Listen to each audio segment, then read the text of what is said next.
Hello, it's Michael Jaco with Unleashing Intuition Secrets. Could we be on the brink of World War III as President Trump weighs sending Tomahawk missiles to Russia, who has said that if those Tomahawk missiles come, that would be potentially the start of World War III, right?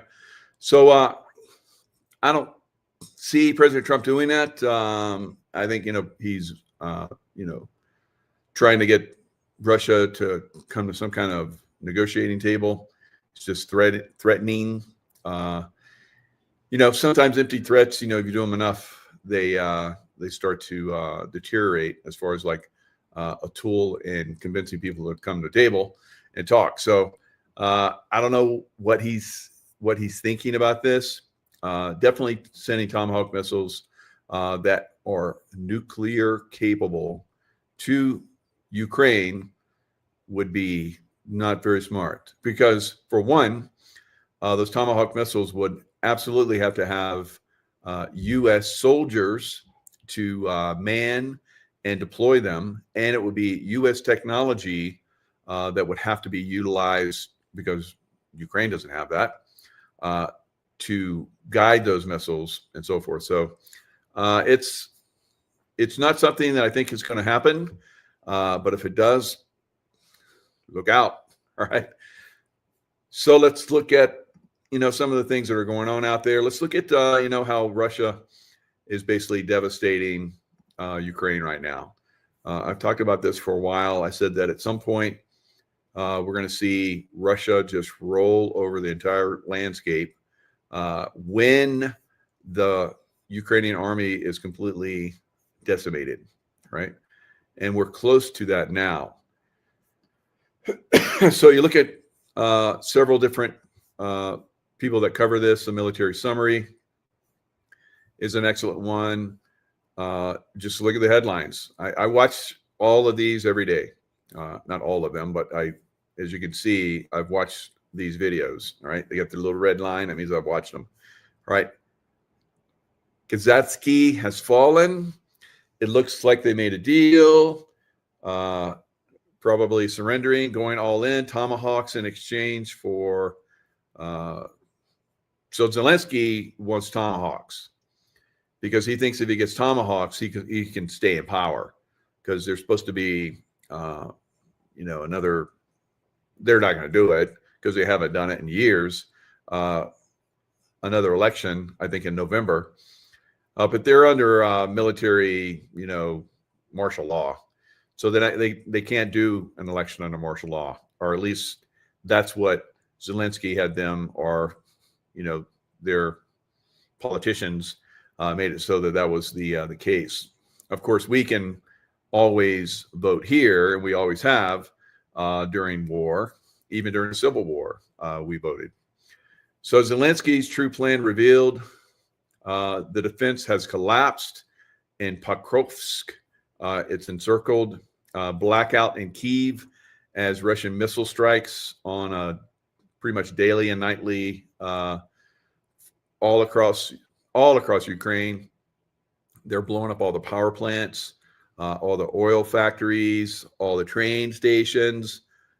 It's going to be a very cold winter in Ukraine, and they're telling people to get out of the big cities, like I've been saying here in America. But they're the reason why is because they're going to be blacked out. So it'd be more survivable, I guess, if they go to the countryside. So a new strike is being prepared. The next strike could be the last. Winter will be tough, like I said. And then they talk about all these different towns. Novokorivka has fallen. Operation Donbass Ark. Novosibirsk has fallen. Collapse of the defense. Western Ukraine under attack. So all of these, it's basically Ukraine's failing everywhere. Everything. All across the entire front. And it's a massive front. It's a massive front that the Russians are forcing the Ukrainians to fill all across the front for 1,000 plus kilometers. And that's basically making the lines thin. Their defenses can't be manned well. And so the Russians are just coming in and taking them down left and right. They've been encircling a lot of the cities, cutting off the supply lines, and then slowly squeezing them. So here, like right here, 2 kilometers from operational encirclement. So they keep doing these pincer operations. They completely encircle a town instead of just like duking it out, straight into the town. They encircle the town, cut off all the supply lines, and then starve out the defenders. And then they make it so that there's hardly any way they can escape. And if they do try to escape, as they're escaping, they drone strike them, they artillery strike them, all kinds of, they're just devastating the Ukrainian army. Highway of death. Pokrovsk disaster. Armed forces of Ukraine lost 20 vehicles near Rodinsk. So there's a lot of vehicles that are being lost. The Ukraine hardly has any vehicles left. They have no air superiority whatsoever. All they have is drones. They're getting less and less drones. They can't stop the constant bombardment of missile and drone strikes are hitting their major cities. They're losing everywhere.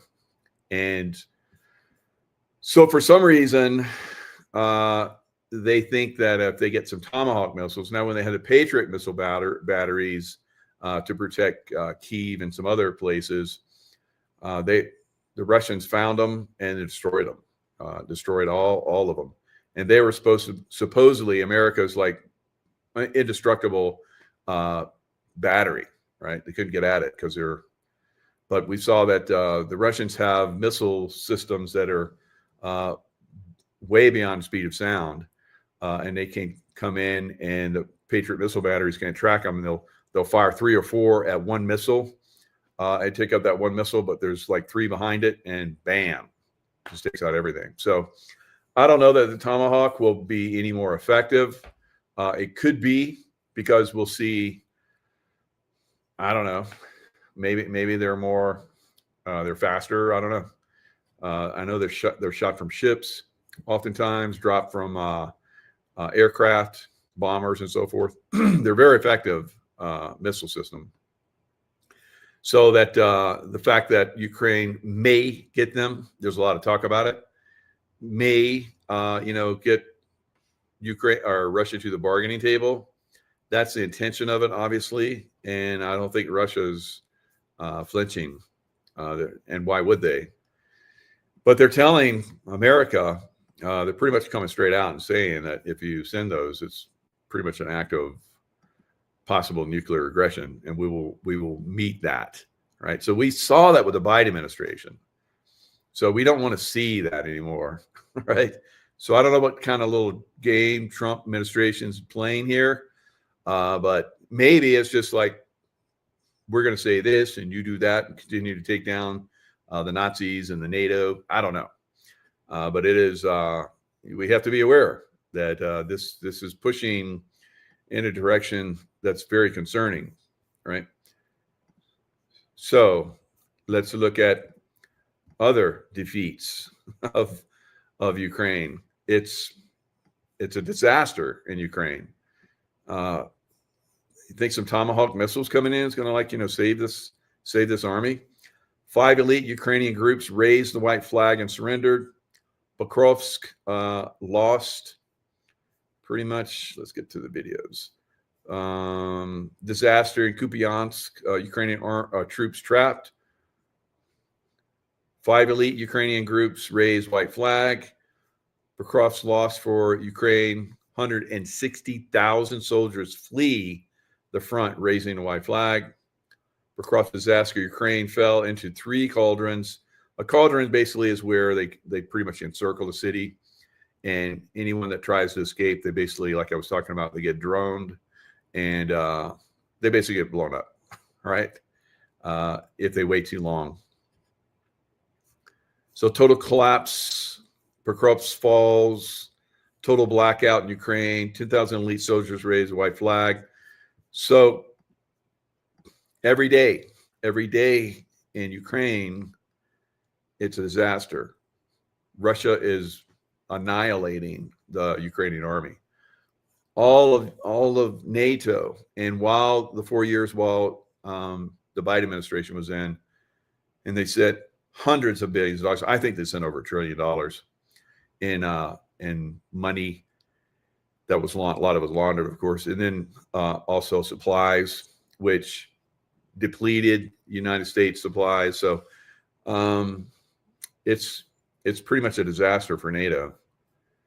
And the people of France are like demonstrating because there's talk of sending troops into Ukraine. So the people are demonstrating. Good for them. It's like, we don't want this war. Same thing in the UK. So probably the same thing in Germany. I don't know. Probably all of the UK. Probably all of Europe. So Russia's Medvedev says supplying U.S. Tomahawks to Ukraine could end badly for all, especially Trump. So former Russian President Dmitry Medvedev said on Monday that the Tomahawk missiles would end badly. Medvedev, an arc hawk who has repeatedly goaded Trump on social media, said it is impossible to distinguish between a Tomahawk missile carrying nuclear warheads and conventional ones. And this is true because the Tomahawk can carry nukes. So imagine, I don't know, Canada, they don't want to give up their provinces to become states. So Canada shoots some kind of potentially nuclear missile into the United States. What do you think would happen, right? There would be hell to pay, right? So that's what the Russians are saying. Don't play this game. This is basically not going to be good for our relations. Trump was just literally rolled out the red carpet for Putin in Alaska, and now he's going to send Tomahawks. Like I said, I'm very skeptical. I think it's just a bargain. He's trying to use it as a bargaining tool. Empty threat, right? Not smart. So yeah, I might tell him, Putin, this is Trump. And this was on Sunday. They asked him if he may offer long-range Tomahawk missiles that could be used by Kyiv if Putin does not end the war in Ukraine. So he says, if the war is not settled, we may very well do it. We may not, but we may do it. See, Trump plays this back and forth all the time. This is a psychological game that he uses. And he uses it very well. Do they want to have Tomahawks going in their direction? I don't think so. Medvedev wrote, one can only hope that this is another empty threat, like sending nuclear submarines closer to Russia, right?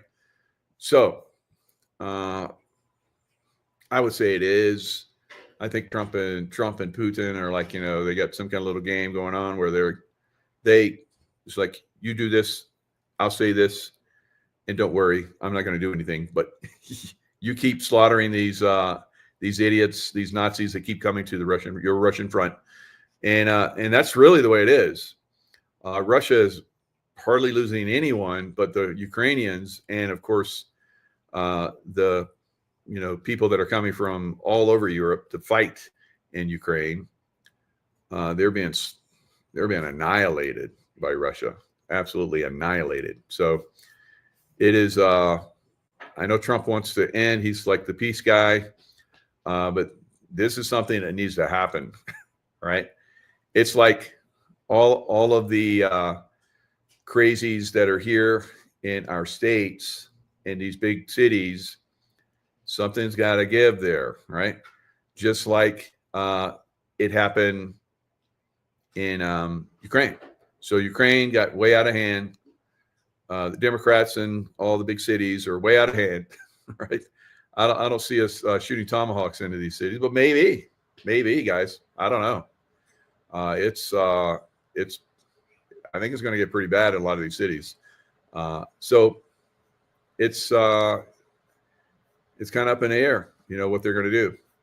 Now in Poland has basically been gearing up over the last several years for potential showdown with Russia, right? So here's a lot of gear. This is probably some kind of dog and pony show where people come. Yep, it is. We got all these plaques out here. So you have all these people coming in and checking out all the gear that they, I guess, have or they potentially have. See, here's a drone that can be launched from this. And within here, there's probably all kind of, controllers for the drones.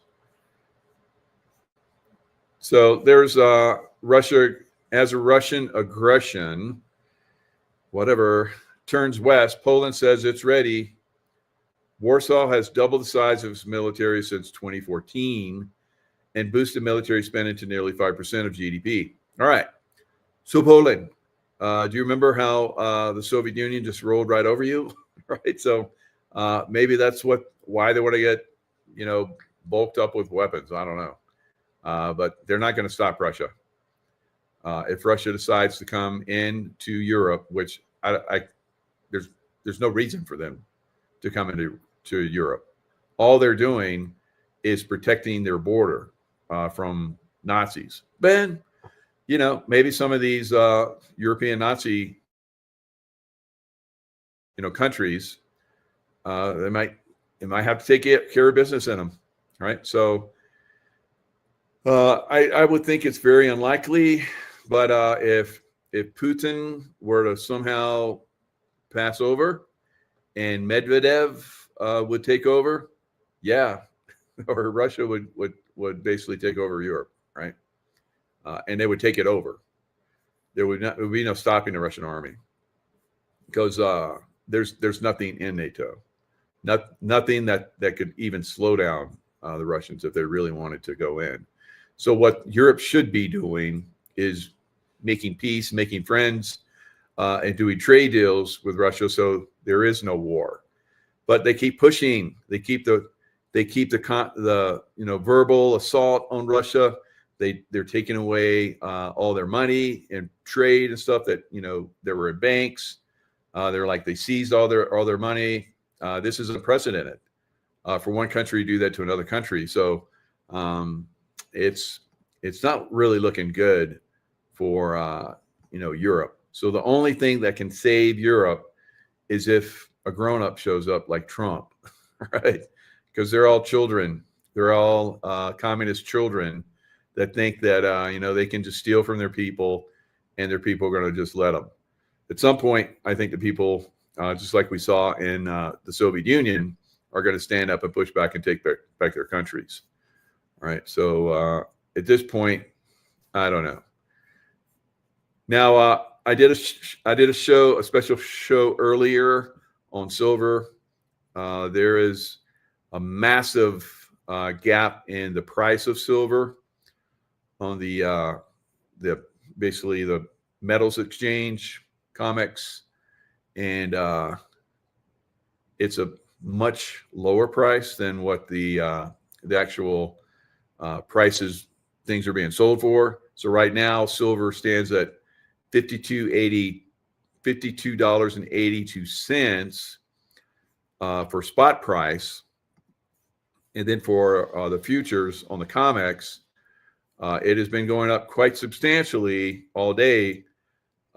It's almost up 10% from where it closed on Friday,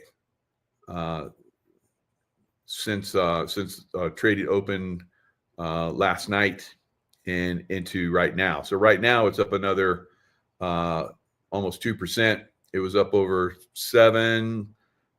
So we're almost at a 10% rise in silver, but still silver is over $1 less than spot price on the COMEX. So the spot price keeps going up, and the COMEX price is, although it's going up very rapidly, it's not catching up. So it's still going up. And I explain why this is happening on my special report on silver. So the economy is there's lots of cracks in the economy, and it's not going to last much longer before it completely collapses, right? Worldwide.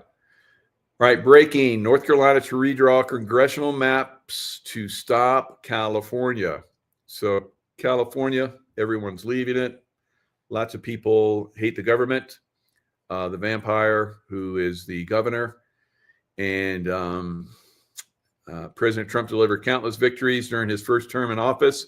And 9 months into his second term, he continues to achieve unprecedented wins.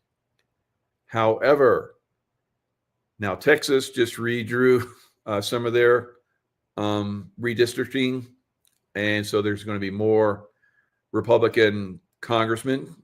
And now North Carolina is going to do that too. Will it be enough? Right? Now there's other redistricting that could happen if the Supreme Court passes a law, which basically says that you can't use, like, for instance, minorities.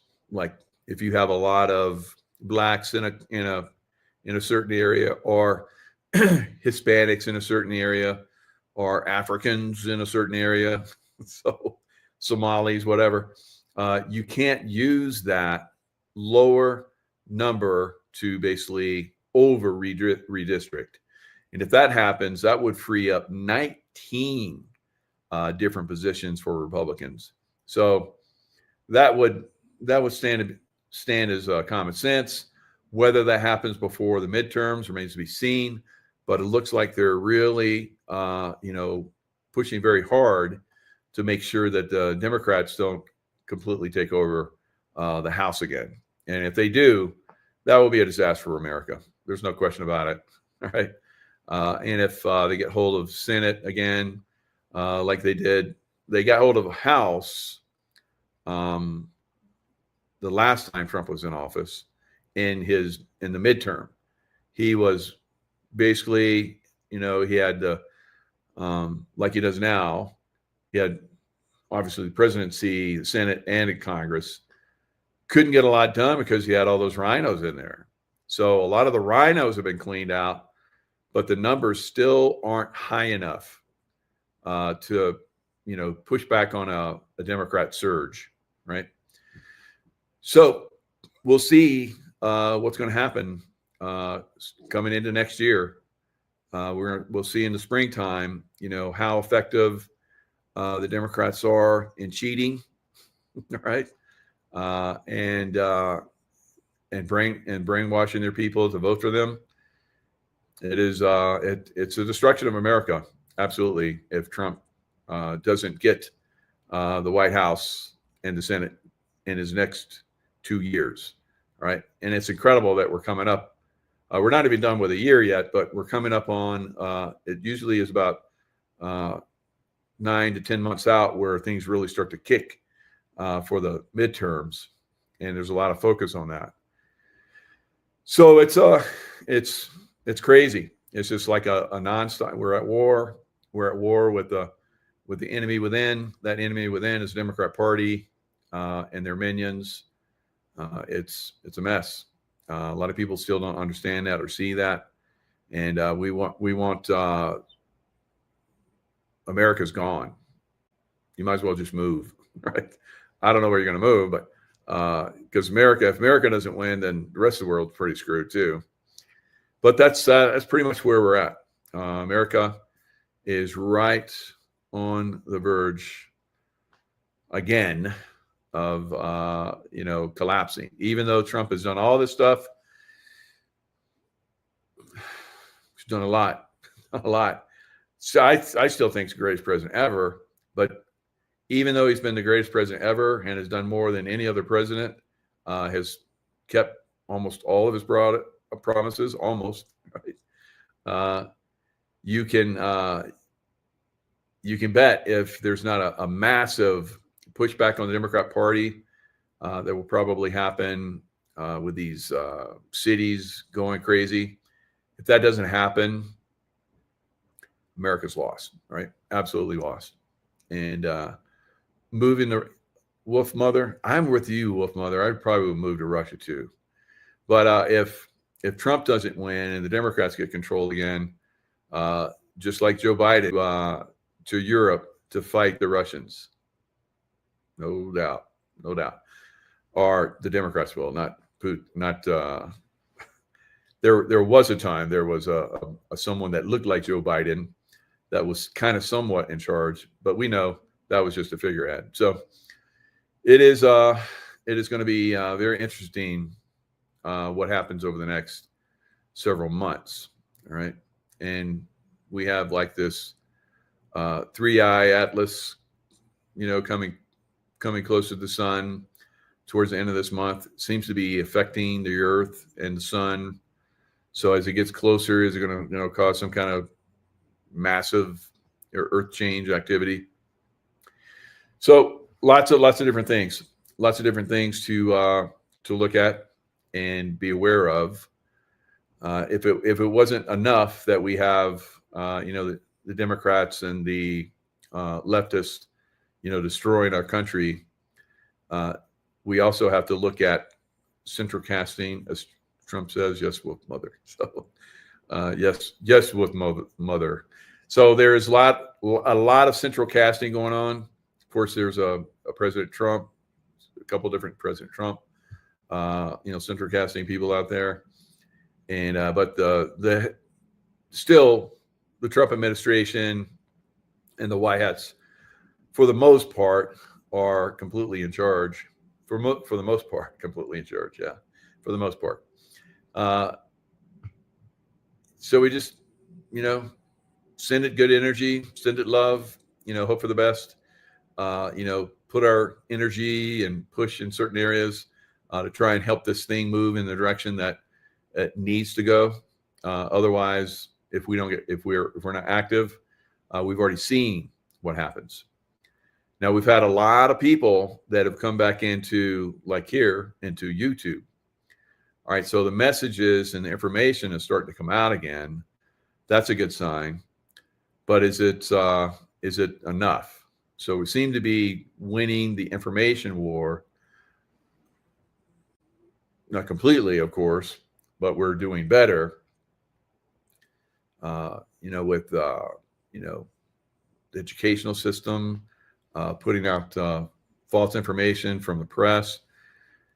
It's like, wow. It's like, can we just, somebody sees this fake press at some point?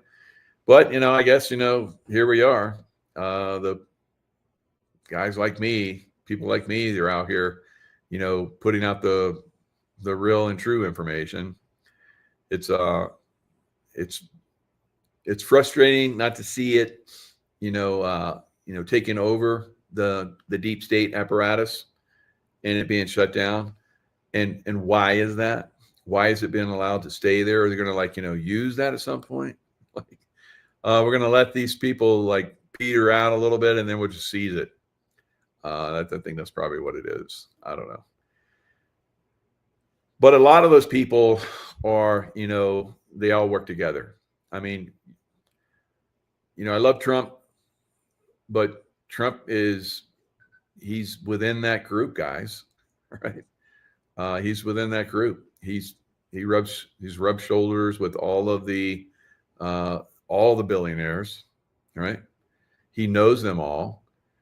So if for me, I know who's bad. Can I do anything about it? No. And maybe he's the same way. He grew up, he knew who was bad. Can he do anything about it? It's so infiltrated, and there's so many, and they're so interwoven within the system. You pluck one of them out, and there's 10,000 others that support the same system. It's incredible. It's pretty overwhelming. I've seen this system from just my perspective, but I'm not in it. I'm not in that system, having done the things that these people do, partied with them. We've seen all these videos where you got one political, like a Democrat and a Republican. They're like bickering back and forth, yelling and screaming. And then you see them having dinner together, and it's like they're old friends. It's like, what? Because that's the way it is. They're all interwoven. It's just a public display for the most part. A lot of these people, and it's to overwhelm it. It would obviously collapse the local system, which I think has to happen. So does the financial system starting tomorrow collapse? Right. I think it could be. It could be that's the thing that really starts to unwind these things. Because I tell you, it's the money. We've always heard follow the money, right? And the money controls so much. I've seen it, in all my travels, in the SEAL teams and the highest levels, and then the CIA at the highest levels.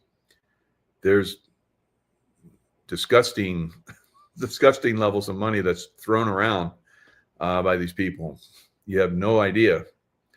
So if that starts to dry up from them, like it's drying up from us, I mean, everything is collapsing. So who's rich now? Who's getting rich? Are they getting richer as everything else collapses around? It's insane. I look at like real estate, and I've been watching it. It should have collapsed back in 2022, but it's been manipulated up. So I look at all the way back into like it started to recover from 2008 when it collapsed fairly well, right? And it's slowly. So I'm like, well, what was it before COVID? It was like 2 friggin' million. I'm like, you got to be kidding me.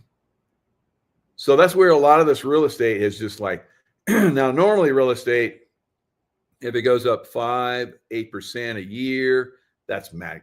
That's a great, you got a great location. But for it to go up like, 100% year, 200% year after year after year, that ain't right. All right. And so that has to correct. So we're going to see prices collapse again in residential real estate. It's already been collapsing for the last couple of years.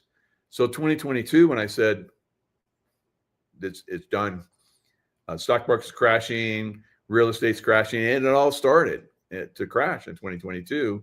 And then it completely turned around and went up this like crazy highs again. The highest ever for real estate, stocks, just not everything now, because a lot of things have been collapsing, but it's ridiculously high. So it has to correct. And so I'm looking at those numbers all the way back there, and I'm like, it's going back there at some point. It may take a year, it may take 2 years, like it took 3-4 years to get to the high it's at right now, but it's going to go there. It's going back there, and maybe and probably lower, right? So where are you? Will you survive all of the crazy unwinding and wars and rumors of wars and earthquakes and all that stuff we hear in the Bible, prophecy? Where will you be? Because you're like, well, if there was a house that was going for $150,000 and now it's like $1 million, will they go back to $150,000? Probably. All right, unless they dumped a lot of money into it and upgraded it and stuff like that, it might not go quite that low, but it could probably go that low, back to there and then below. All right, below that. But do you have the wherewithal to last that long? Will you be in? If you're working for someone right now,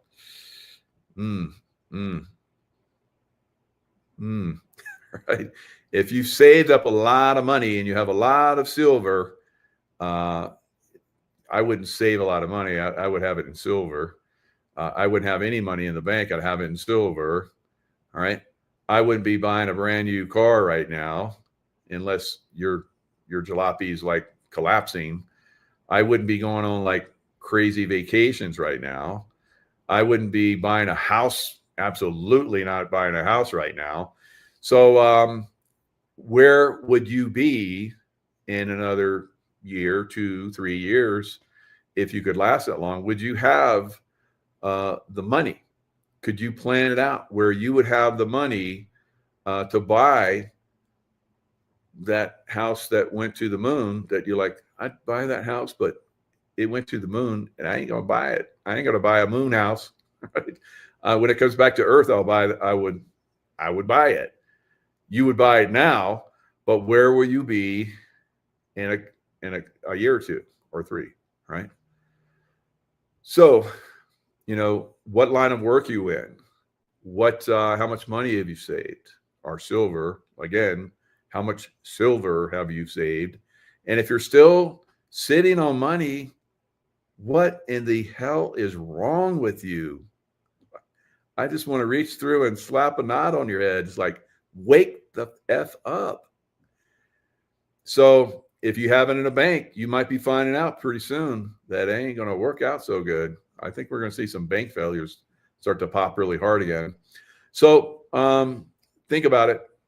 Think about where you would be, what you would do in the next year and a half. If you're struggling at a job where you're barely hanging on in this job and you're seeing everything collapse in your industry, and you're thinking, well, I got a bunch of silver. I would like use it to survive. That would be good. Back when I basically had my outing with the CIA, it was the silver and gold that I had to tap it to survive. Right. So I don't feel that I'm going to be in a survival mode going forward. I'm going to be in a mode where I'll be able to continually maintain, and I'm waiting for the opportunities. Right. And if you have enough silver, when silver starts to really take off, you're like, really take off? Yeah, it's not done it yet. All right. So when it really takes off and you're getting $150, $250, $500 an ounce, right? Can you wait that long? Because it may take a few years to get there, right? And if you can't, maybe you can buy something which don't do a friggin' mortgage. Right? So I also looked at that house and I'm like, if I took out a 30-year mortgage, which would be stupid for me, I'm like 65. Why would I take out a 30-year mortgage? So I'm looking at the house and I'm like, let's say that I did, 15% down or 20% down or whatever. And I did the mortgage payments on this house. It's friggin' stupid. It's so stupid. I remember when I had condos, I was like, what? I paid on this condo for like 12 years. And it's like, it hasn't moved what I owe on the friggin' plate on the thing. It's such a scam. So for 30 years of payments, you're going to end up paying I would have ended up paying, if I took that house, for whatever payments, there would be like 3 times the price of the friggin' house. So if I took an $8 million house, it'd be like worth, 3, 8, 6, 8, 16, 24, I think. I think it was like 24 million was the total price that I would pay if I took that house, which I don't have that kind of money, but I dream big, and when I dream big, usually I do well. So I'm dreaming big. We'll see what happens. So a $2 million house, maybe, my silver, if it really takes off, I could buy that in cash, right? At some point, if it goes to 500, if it goes to, $250 an ounce, if I take that money and I put it in something else, you know, they talk about all of this rare earth. There's rare earth is bullshit. There's plenty of it. But here in the United States, we don't process it. So what if Mike and a bunch of other smart men and women decided they were going to build a rare earth plant to refine it? Because there's plenty of rare earth in the United States. It just has to be shipped somewhere else to be refined. It's like ridiculous. To China. China's got a lot of it, and I think there's some other places to do. I think Venezuela's got a lot of rare earth too. So let's say me and a bunch of other people got together. We're like, I'll put this money down. You put that money down. We'll work our asses off. We'll make this in a few years. We'll be like rare earth or less a year, you know, 9 months. We'll have a rare earth factory. And then we're like pumping it out. And we're all like, you know, got tons of money because, you know, everybody's coming to us. So there'll be opportunities like that for you and for your peeps that you will probably be able to take advantage of. Because when you look back in 1929, 2008, all these different crashes, they were opportunities for those people that had the vision, right? And the people that moved in and took advantage of, you know, the everything collapsing. World War II was like that. World War I was like that. All these different, you know, places. I remember I was listening to this one guy. I was at a place where a lot of rich people were. I wasn't one of them, but there's all these rich people talking, and one of them, their grandfather had bought in Italy, had gone in where everything was bombed and blown up, had gone in and bought real estate in areas that were all like destroyed. Nobody wanted it. No one had money. He had money. He went in and bought all this real estate, and their family, if I told you the family, you'd be like, gee, of course, you know, but their family became ultra wealthy from that, you know. So from the coming destruction that's going to be happening, that's already happening in our economy and the world, will be opportunities of a lifetime. And if you're positioned with silver, that's going to go up to an incredible level. And some of you already have businesses that are going to do well. You position yourself, like I have positioned myself well with LifeWave. So that will be something that will be very successful in the future. So already successful, but it'll be even more successful in the future. So if you position yourself in certain businesses, you can benefit from the coming turmoil. If you have that vision to see that this area will be successful, that area is going to be going away because it's like it's already effed up. So it'll be good when everything collapses because that bullshit goes away. So and that's part of the cleansing process that happens not only with people that are kind of like, you know, you look at all those people that you know, didn't make it on the other side of World War II. At least in a I mean, Hitler, we could say, well, Hitler was one. No, I think Hitler survived. So, but Mussolini, we know Mussolini was basically hung by piano wire, right? So all of those people that were not so good to have around and were making everything a mess, they're gone now. Would Gavin Newsom be gone in the future? I think probably. And I don't know, maybe he becomes a pecan tree grower. I don't know, or if in prison or whatever. So I don't know. So there's going to be, like I said, many opportunities, but you have to really start to think about that. Don't be reactive. Don't be reactive. This now is a time to really start to consider what are going to be the successful industries of the future and how you can position yourself in them, and how you could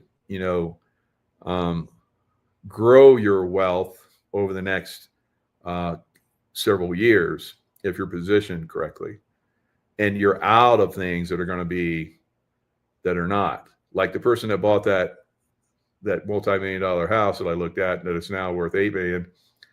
If they were smart, they'd sell it at a fire sale and get out of it, right?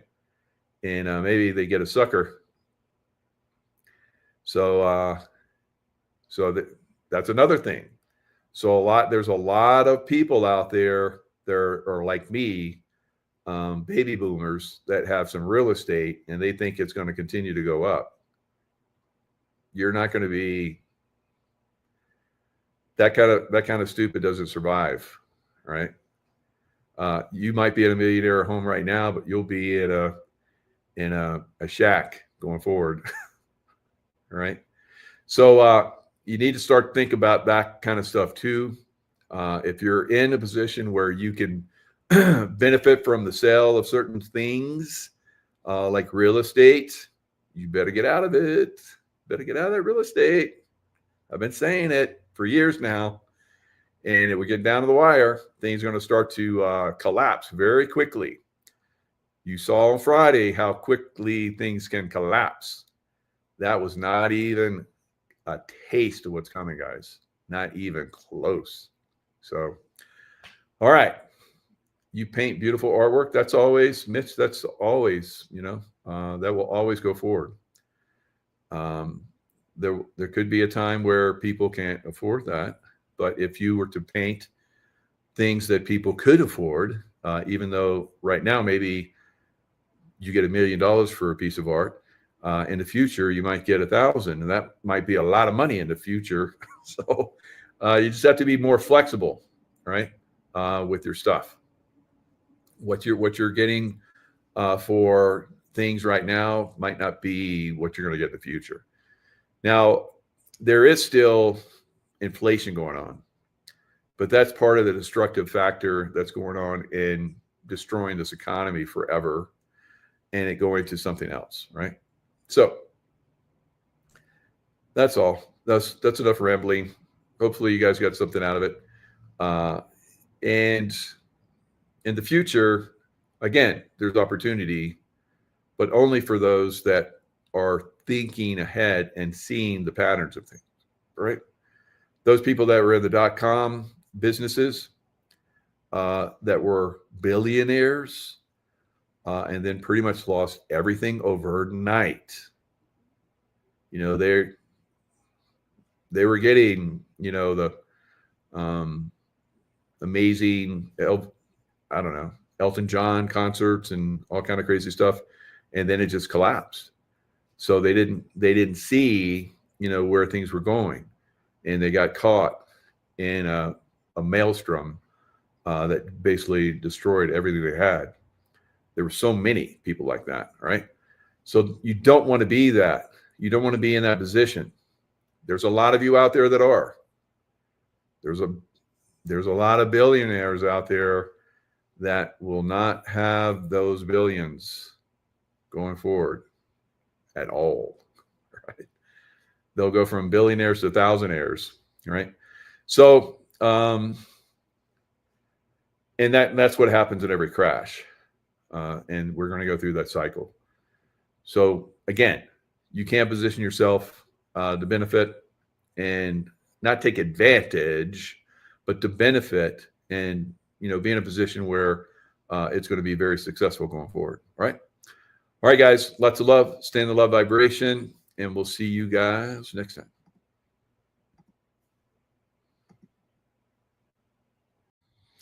Hello, everyone. It's Michael Jaco with Unleashing Intuition Secrets. Will history repeat itself as it often does with the coming No Kings protest and the 532 Nika riots in Constantinople, basically where there was riots throughout the city for days, and eventually there was a slaughter of the rioters in a hippodrome. Constantinople under Justinian I went on to become the most prolific Byzantine empire in history. So could that happen with America? Now, I don't think that, although that could happen throughout many cities upcoming, I think there could be an arrest of these Antifa, No Kings protesters. I think just get them in one place and just arrest them all, right? So that's Mike. That's Mike, because Mike looks at history. Mike has memories of the Nika riots, right? I believe that Belisarius, who was the general that basically is a reincarnation of Trump. Now, Trump is probably, as we've seen, far more peaceful, probably because of his history of having been Patton and Belisarius and probably some other generals throughout time. But he's been very peaceful ruler, done very good job. I think that the fact that he's been putting military surgically into the cities very early has been helping to quash what could be a lot of violence in those cities on an extreme level. I think that extreme level is coming.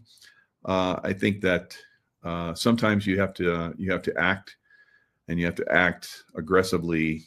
Otherwise, things get out of control, like they did with the Nika riots back in 532, and what I believe we're starting to see now in America.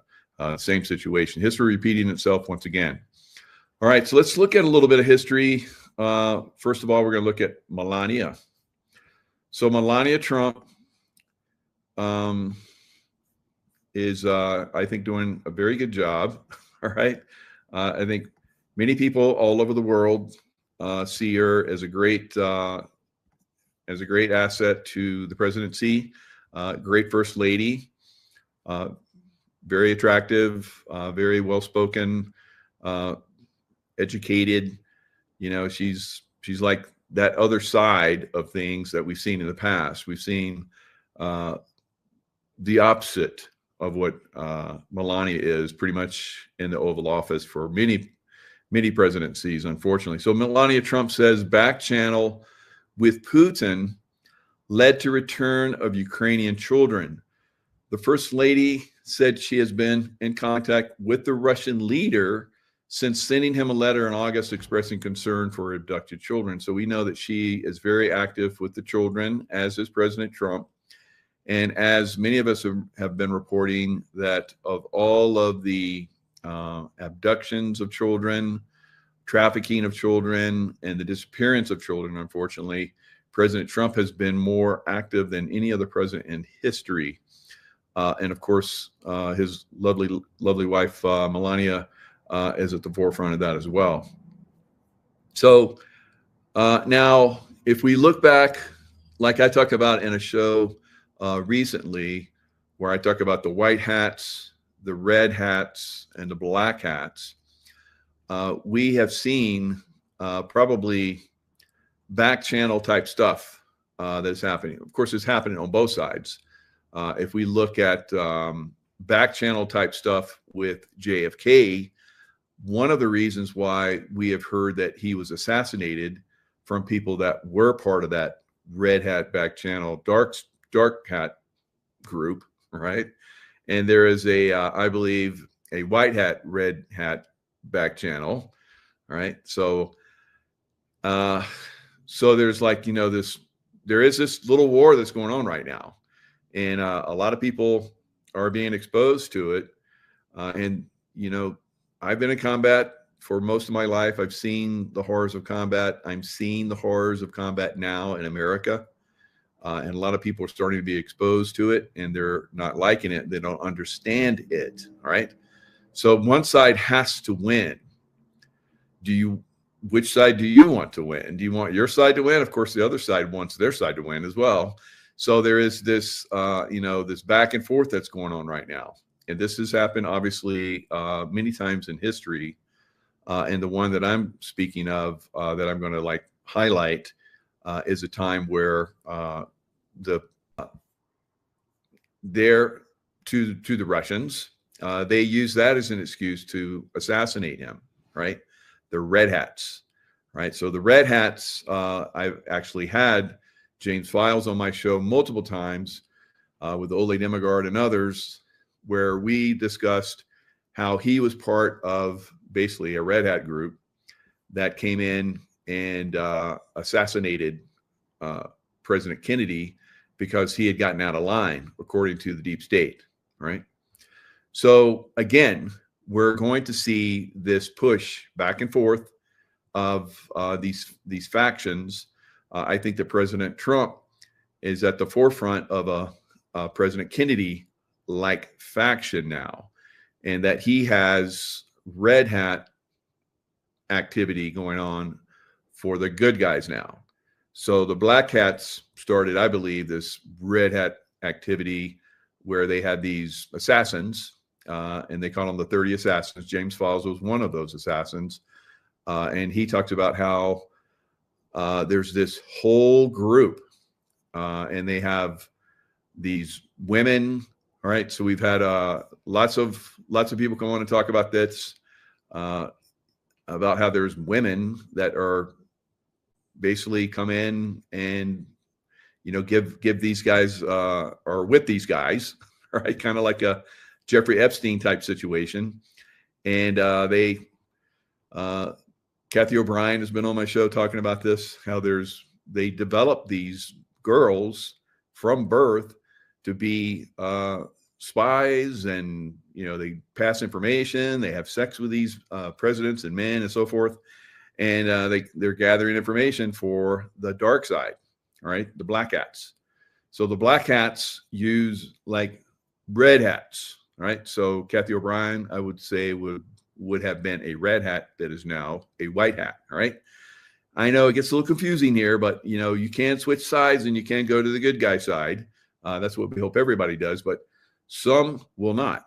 Now, James Files, in my opinion, has gone to the good guy side, and he is disclosing about the use of he being a Red Hat by the Black Hats.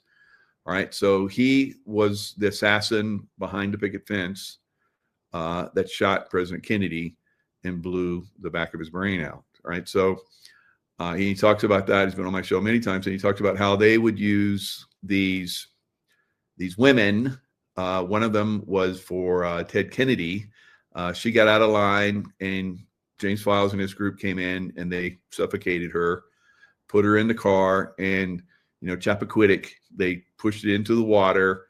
And Ted Kennedy, after they said, you can go to the police after we leave the island, because they had to catch a ferry off the island. So they got on the ferry, and then he went to the police like 2 hours later, and everybody's like, why did you wait 2 hours? His squeeze, this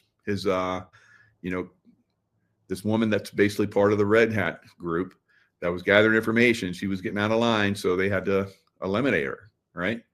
Kathy O'Brien was going to be eliminated, and she was saved. Her daughter was part of this process too. She rescued her daughter. So it's a Red Hat, Black Hat, White Hat, Red Hat operations that are going on all over the place right now, right? So Melania Trump having a back channel to Putin, Russia, would have been grounds for the Black Hat, right, in the past. So that's where we're at. We're at a very, very interesting, inflection point in America, where one side is going to win decisively, right? So it's very important that everybody understands this process, because through that understanding, it's a shield. It's a shield for us against the deep state, right? So if we have that knowledge, if we have that understanding, then their fear and manipulations that they use to usually control people, we're shielded from it with our knowledge, right? So you need to understand how this is working. So Melania Trump back channel to Putin, leading to the return of Ukrainian children. So we're in a reveal of children being used by the deep state, the Black Hats, because they're innocent and they like to use them. They like to use that innocence because they're extremely bad. Right? I'm not going to go too deep into this. We've talked about adrenochrome and sacrifice and all this kind of stuff and other programs and lots of stuff. But just understand that this is being exposed, and this is part of that process, right? It's a slow process to try and awaken as many people as possible. But at some point, in my opinion, you're going to have to do a Nika riot type situation. All right, so let's go a little bit further into history here so that we can understand what Mike is talking about as far as like the Nika riots. So some of you, it's basically, you're not that much into history, but history is very important because you will repeat history if you fail to learn the lessons of history. So we have a history lesson that we're all up against right now, and we need to learn from it. Otherwise, we're going to repeat it in a negative way. So we want it to happen in a very positive way like it did then. But if it doesn't happen, because it was right on the cusp, Justinian was ready to walk away. But I think it's Isadora was his wife, basically convinced them that it's better to be buried in your purple robes, which was the sign of royalty back then, than to run and live like a pauper or whatever. So it ended up being good. And that's what we're seeing right now with America. Are we going to just let them take over? Because we're right at that cusp, right? Or are we going to basically fight back, right? So there could be some issues. I think there's going to be issues in some cities. Like I've said, some cities are going to be destroyed. So what to know about the upcoming Kings protest? No Kings, right? So they're all about no Kings, which is ridiculous because in a communist situation, the communists are the ones that are the kings, and they're worse than the other kings, right? So this is what these people don't understand because they're brainwashed into believing that communism is the way to go. They believe that capitalism is a curse and that anyone that believes in capitalism is bad. If it wasn't for capitalism, they wouldn't even exist, literally exist. So they don't realize that. They're brainwashed, and we have to resist these people, these brainwashed people, right? So it's possibly going to get ugly. Right? I don't think it's even started yet, guys, compared to what's going to be happening. So what to know about the upcoming No King protest? Demonstrations will once again take to the streets for No King's Day, a nationwide series of protests against the Trump administration. So that's not really against the Trump administration. It's against us that are conservative, that believe in families, that believe in good, like religion, Christianity, all the things that are like make everything great. I believe they don't like that at all, right? And so we're bumping up against that. So while protests against President Trump have not been uncommon since his first term, No King's Day kicked off on June 14th. That was the Army's 250th anniversary military parade and also President Trump's 79th birthday. All right, so across the country, 2,000 No Kings protests are scheduled for next Saturday. 2,000. All right, according to a post from the Indivisible Project. So there are plans against major cities like Los Angeles, of course, Boston, of course, Washington, of course, Chicago, of course, Atlanta. All these are known. We know these are compromised cities and cities that I believe every one of these cities will be gone. Atlanta, New Orleans, Kansas City, Missouri. I don't know about that one. But in Bozeman, Montana, I don't believe that's going to go. But they're, going to basically protest there and maybe even riot. Planned protests stretch into Canada and as far south as Madrid, a town in Mexico. So October 18th, 7 days from today, next Saturday, there will be millions, as they say, of us rising again to show the world America has no kings and the power belongs to the people. All right. So these are communists. These are terrorists. And I think they need to be treated as such, guys. I think these people should be rounded up. Wherever they go to protest, they should be rounded up and thrown in jail. I'm just saying it, right? I'm just coming right out and saying it, right? It gets me in trouble, whatever. Somebody has to say it, and it needs to be done at some point. The sooner, the better, right? So that's pretty much what we're seeing upcoming. Now, No Kings Movement issues warnings ahead of next anti-Trump protest. Warnings, because President Trump, the king, I guess, to them, has put out a lot of military into cities, and he could possibly put out more military. All right, so No Kings Movement issues these warnings, and they talk about different things. Where's the article? It disappeared. Look at that. It's like doesn't want to show. How about that? Huh. It's like, no, you cannot show us. Wow, how about that? Come on. Continue, whatever. All right. Newsweek came out after me personally, so maybe this is them coming at me again. They've come after me before in the past for posting stuff. So anyway, they're out there saying, I read their article, so I'll tell you what it said. It said that they're concerned and they want people to not get violent, which of course they want them to get violent. All right. They're going to have, this is Antifa going to show up with these guys. Antifa is a violent organization. They're the brown shirts of the Democrat Party. So they're going to use this as a way to come into these events and start riots, just like they did with the last protest we had. Not Rodney King, but the I Can't Breathe guy. Well, I can't think of his name right now. But anyway, they're basically going to do the same thing again. They're going to protest, and these protests that are coming are going to be even more violent than the ones we've seen in the past. So George Floyd, yes, thank you.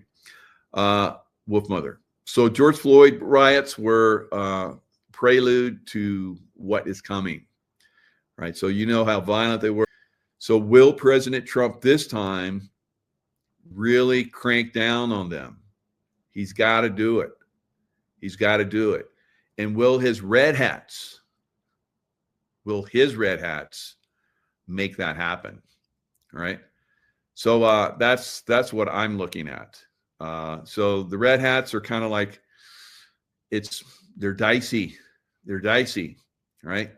But you have to have these guys ready in case things get out of hand, because the black hats have their red hats, right? So we should have red hats, and I know that we do. I've seen their involvement. I don't know their group specifically, but I know they're in that. I know some of the people that are involved because I see them, right? I've seen them, and I saw some of them at Charlie Kirk, the Charlie Kirk event shooting, right? That's basically moving us into the direction of where we need to be going forward, guys, right? So is it all, pushing us into this direction that we're going to have to really fight back against this Antifa, No Kings, communist, radical, women with the nose rings type movement? It's out of control. It's out of control. And God, those women, when you bring that up, boy, do they blow up. And that's why I just said it. All right. So, wow, they don't like men at all. They make it known.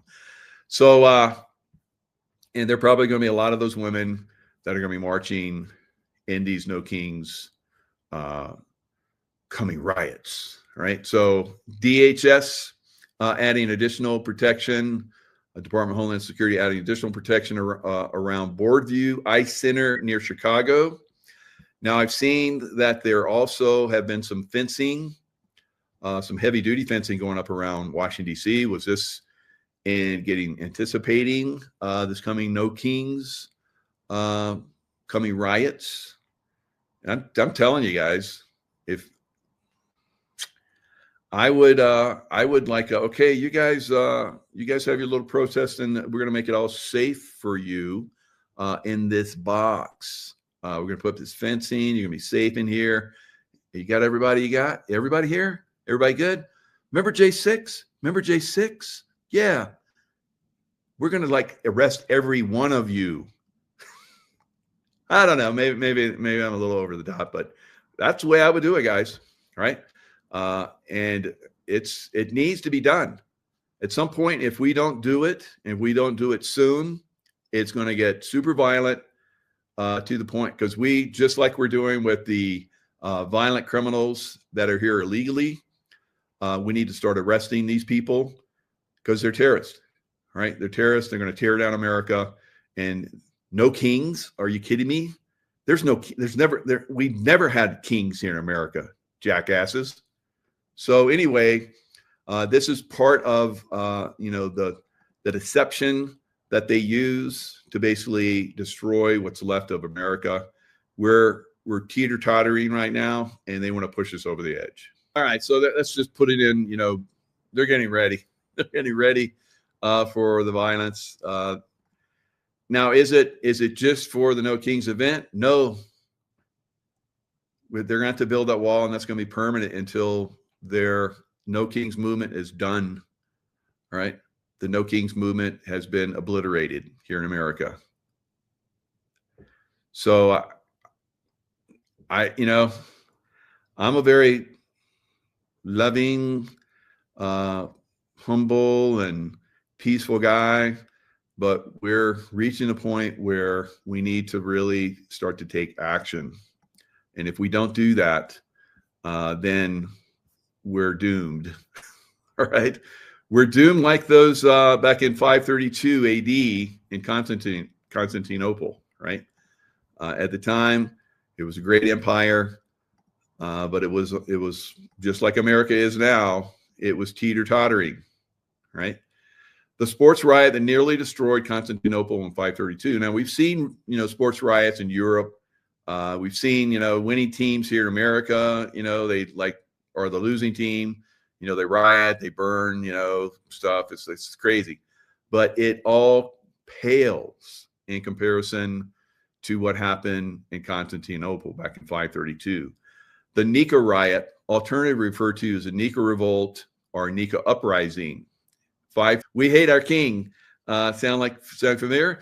And so they're basically going to riot, and they started rioting in the Hippodrome. Now, I've been to Constantinople. I've been to this area. For me, it brought back memories because I have been there in past lives. So it was pretty interesting to see the palace. Justinian basically came out. So the Hippodrome was central to political and social life of Constantinople. Estimates regarding the Hippodrome's seating capacity range from 30 to 60,000. Due to its size and capacity for a large audience, it was the ideal place for the emperor to address the population. Kind of like, the Roman Colosseum, but this was even bigger. So you look at that, and it was magnificent. It was the biggest in history. So violence was not uncommonly spilled outside the Hippodrome into the streets after some of these events, kind of like what we still see throughout the world. All right. So violence after these events, people get all, wound up, and whether they win or lose, they cause riots. It's crazy the way the human consciousness is, but it's still the same. It hasn't changed much, has it? I'm still not sure. And it's going to be a problem coming up. So it goes on to fall. So the cause of the Nika riot appear to have been a mixture of simmering political and social tension. Sound familiar? These came to a head at the Hippodrome, where the emperor was met with jeers and insults from the crowd. Sound familiar? All right. So the blues and the greens sought clemency because they'd done some crimes. And he's like, no, I'm not going to do that. So they started rioting. All right. Justinian refused, leading to dire consequences. The two rival factions, the Blues and the Greens, who had perpetually clashed, forged an uncommon alliance. In unison, the populace, like the, I don't know, the Antifa and BLM with the leftists, that's pretty much what we're seeing right now, right? Uncommon alliance. So they, in unison, the populace began chanting Nika, signifying victory or conquer in Greek. This chant, previously employed to rally behind charioteers at the Hippodrome, now resonated as a collective reproach directed towards the emperor, right? The king, Trump, all right? So the seething crowd launched their initial assault on the Praetorium, the very side of the housing prison. So they basically spilled in the streets. The emperor retreated into the great palace walls, and then they started burning, just like they did during George Floyd, just like they're going to do coming up again. Once again, it's going to reach this. It's going to reach this again, guys. It's going to happen again. All right.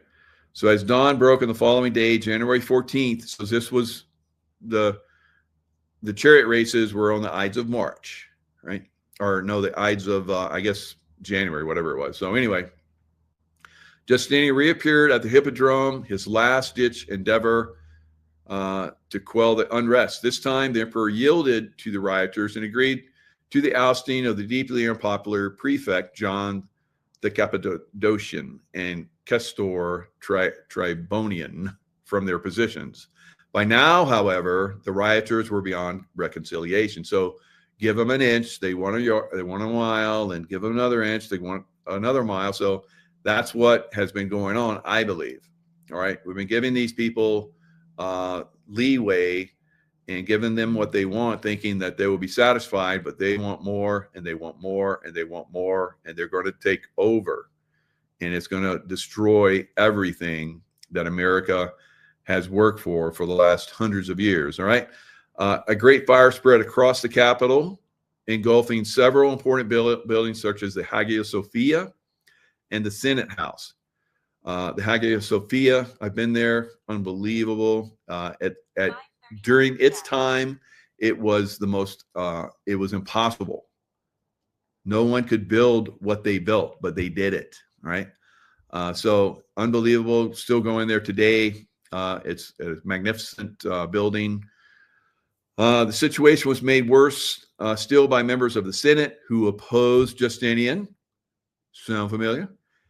With the riots in full swing, they saw an opportunity to depose the emperor. So what we're seeing right now with the Senate, the Democrats in the Senate refusing to pass the bill, all right, for funding, the funding bill, and it's causing lots of problems. The Democrats didn't want to fund the military, their pay. All the Republicans did, but the Democrats didn't. So President Trump has promised that the military is going to get their pay.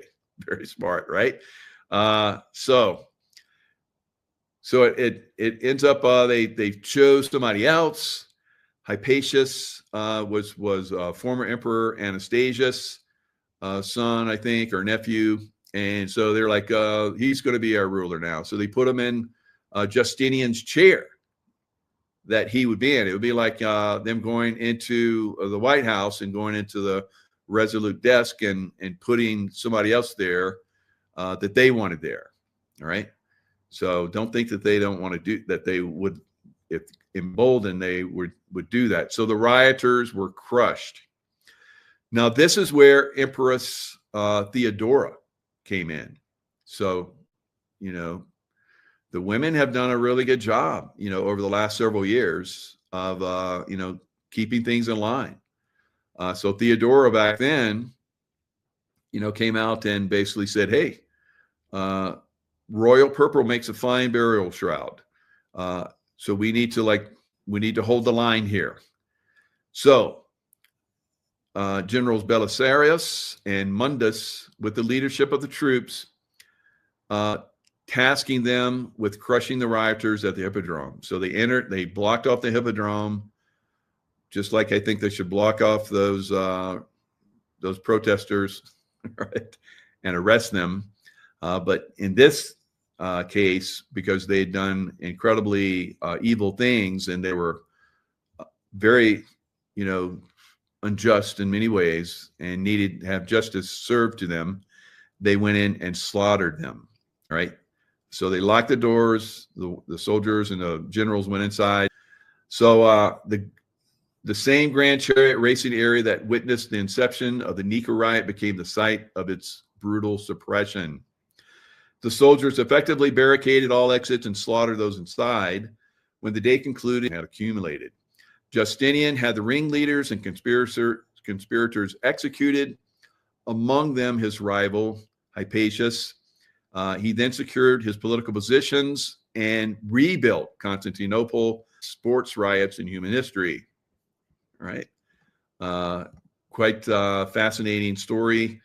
And 6 days of riots and revolt ended. And after that, they didn't have any more chariot races. Right, so people got too wound up and too crazy. It took them 5 years to rebuild the Hippodrome, but I guess the chariot racing was the end of it. No more chariot racing. There were other spectator events that they had, but other than that, that was pretty much it. All right. So, like I said, Constantinople went on from that point for another 30 years, expanded the empire. It was bigger than anything that ever. The biggest empire ever in history, right? And it was, like I said, a golden age for the Byzantine Empire. Remember, Constantine the Great basically left Rome and started Constantinople because he saw that Rome was corrupt and child sacrifice and pedophilia, kind of like we're seeing today. All right, so he basically built Constantinople. And then 500 years later, or approximately 400 some odd years later, they had that crazy riot, right? So 300 or 400 years later. So kind of like, what we're seeing here in America, the same buildup. Now we don't have any chariot races anymore, so we don't have to worry about, riots from that. But we definitely have all the ingredients of what that riot caused, dissension and so forth. There's only one remedy, guys. It's only one remedy. We allow them to completely take over, or stop them out, arrest them. Right? I'm not going to say the other thing, but I think that's going to happen in a lot of cities. There will be slaughter in many cities. Right? So. Do I live in a treehouse? Pretty close to it. All right. I live on a mountainside. Right. It's pretty cool. It's beautiful. So yeah, Justinian. Like I said. Now, why do I focus on that, and why would I want to see Trump overcome that Nika-type riot? Right. That we're basically in the midst of. So under the Reconquest, General Belisarius, Justinian's forces recaptured territories from the Germanic tribes, bringing North Africa. Sound kind of interesting. Germanic tribes, what's going on in Ukraine. All right. So they went on to basically conquer and bring peace and stability to a massive, widespread area. So we've heard how America could absorb Canada, could absorb Greenland, Australia, New Zealand, South Africa. So that would be the same thing, an expansion of the empire, but it can't happen with these riots that are ready to happen, right? So that has to be crushed. That has to be crushed. And once that's crushed, once that's exterminated, and those people that are part of that are in prison or whatever, then we can move on and have a peaceful world. We will not have a peaceful world We will continue to have these wars, rumors of wars, and on and on and on. And there will be very challenging. There will drain America, and there will destroy America. So legal reforms. So this could also be something that could come from this, I believe. Justinian is best known for his comprehensive legal code, the Corpus Juris Civilis, body of civil law, which consolidated centuries of Roman law, became a foundation for later Western law. So I think we're on the verge of reformulating the law because we're seeing how corrupt it is. And I think that's part of what's coming too. Religious policies. Justinian enforced religious uniformity, attempting to impose a single Christian faith throughout the empire. His religious zeal also led to the construction of the famous Hagia Sophia in Constantinople, like we talked about. Domestic reforms. So we have this Islamic. So being diverse is not our strength. It's never a strength and never has been throughout history. So being uniform and, working together as a team, as a culture and so forth, always produces unbelievable great achievements and golden ages, right? So I think we're on the verge of a golden age, but we can't have these competing radical forms of religion. And Islam is not a radical form of religion, but the Islamists, the radical right wing of Islam is. The Sharia law and so forth. I fought that for almost half my life. It is not good, right? And to see that seeding itself into America, I find that very disturbing. That has to be cleaned up as well. So religious reforms, domestic reforms, and I don't know how close I am to this. Or there could be parts of this I'm accurate on, or if I'm completely off base. I don't think I know I'm not completely off base, but there are, because like I said, I've seen some of the actors on the ground, right? And I know those actors, right? And I know that they're part of probably red hat groups, right? Positive on the Charlie Kirk assassination. So now I think, just like with President Trump's assassination attempt, that was a captured operation. They were coming in to do something very negative, just like on 9/11, how they had put options on all of the airlines that flew into buildings or blew up in the Pentagon, or mysteriously crashed in fields with no aircraft real parts or anything, or bodies or whatever. So it's all set up. That's a deep state black hat operation. Black hat, red hat, right? The red hats, excuse me, the red hats that work for the black hats, right? So what we saw with on 9/11 was a total red hat, black hat operation, right? The red hats for the black hats. And they set up the demolitions and the thermite and, the imaging of planes crashing into buildings, which is completely false and fake, right? Now, a lot of people, they get stuck. They get stuck on, they're like, well, what about it's like, it didn't happen, right? Like they said it, duh. All right, if he wasn't, shot, the whole thing is staged. Hello. So the same thing with 9/11. So now with President Trump's assassination, that was a red hat, white hat operation. Okay. So you need to start to make the distinction, right? So you have these secretive, militaristic intelligence groups, right? That work in the white hat favor. And you have the secretive CIA, whatever, FBI, right?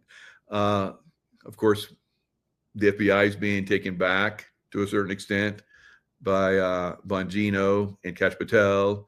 So, but you have factions within it still, and they're trying to take those black hat, red hat factions out of there. So I see the CIA and the FBI as kind of like floating red hat groups, right? That can be used by either side. The red hats for the white hats are starting to really get activated and eliminating the black hat red hats, right? So I don't think it's that hard to see that now, because I'm going to continue this line, because you need to understand it. It's taken me, I've seen this for a long time. I've seen this my whole career. My whole career, I've seen these operations. And I basically, oh, okay, you're with that group, right? You're with that group. But you're working along with me, and I have to like work with you. Okay. And you're working with me to accomplish what the mission is of the CIA, or the mission is of the SEAL military, and so on and on. But there's these different factions, right? I've seen them throughout time. And a lot of them within the red hat, I would say, military side, many of them are retired, or they were in units, and for whatever reason, they didn't quite work out well in those units. And so this red hat group, said, come over here. We'll take you in. We'll give you some good missions, and you don't have to worry about, not fitting in anymore in the other, in the the visible group, right? So now you're going to be part of this invisible group.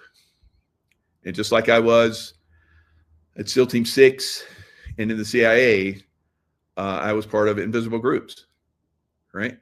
Now, I was a SEAL for many years, and then I went to SEAL Team 6, and I became invisible to the regular SEAL teams, because you have completely different groups you work with.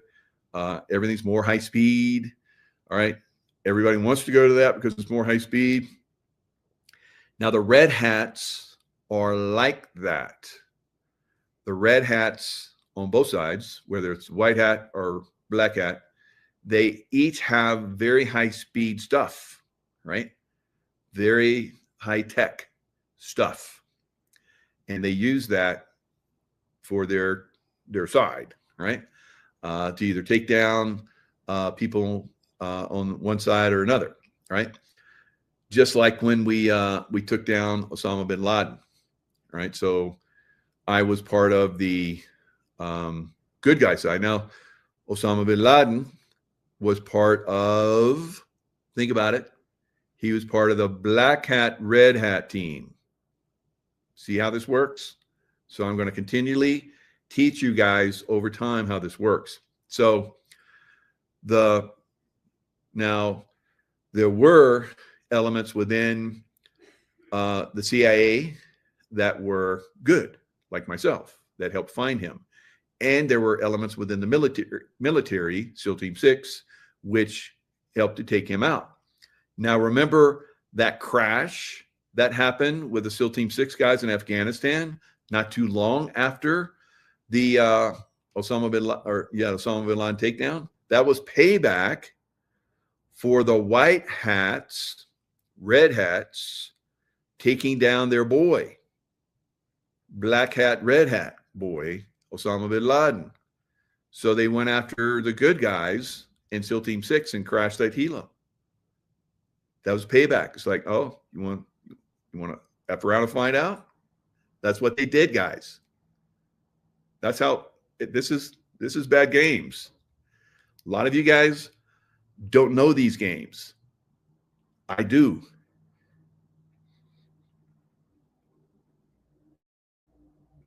I'm trying to teach you. So you have the knowledge, you have that shield. So Their fear and games don't affect you. You stay true. And like the Nika riots, right?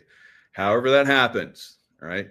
However that happens, it has to go, right? That's part of the black hat, red hat team. All those people that are going to be part of those riots that are coming, that's their team. Whether they know they're part of that team or not, it doesn't matter, guys. They're incorporated into that team. Some of them on a higher level are completely knowledgeable what they're doing, how they're impacting people. Some people are just dumbed down from kids, right? They're taught stupid and they just are perfect for that role, right?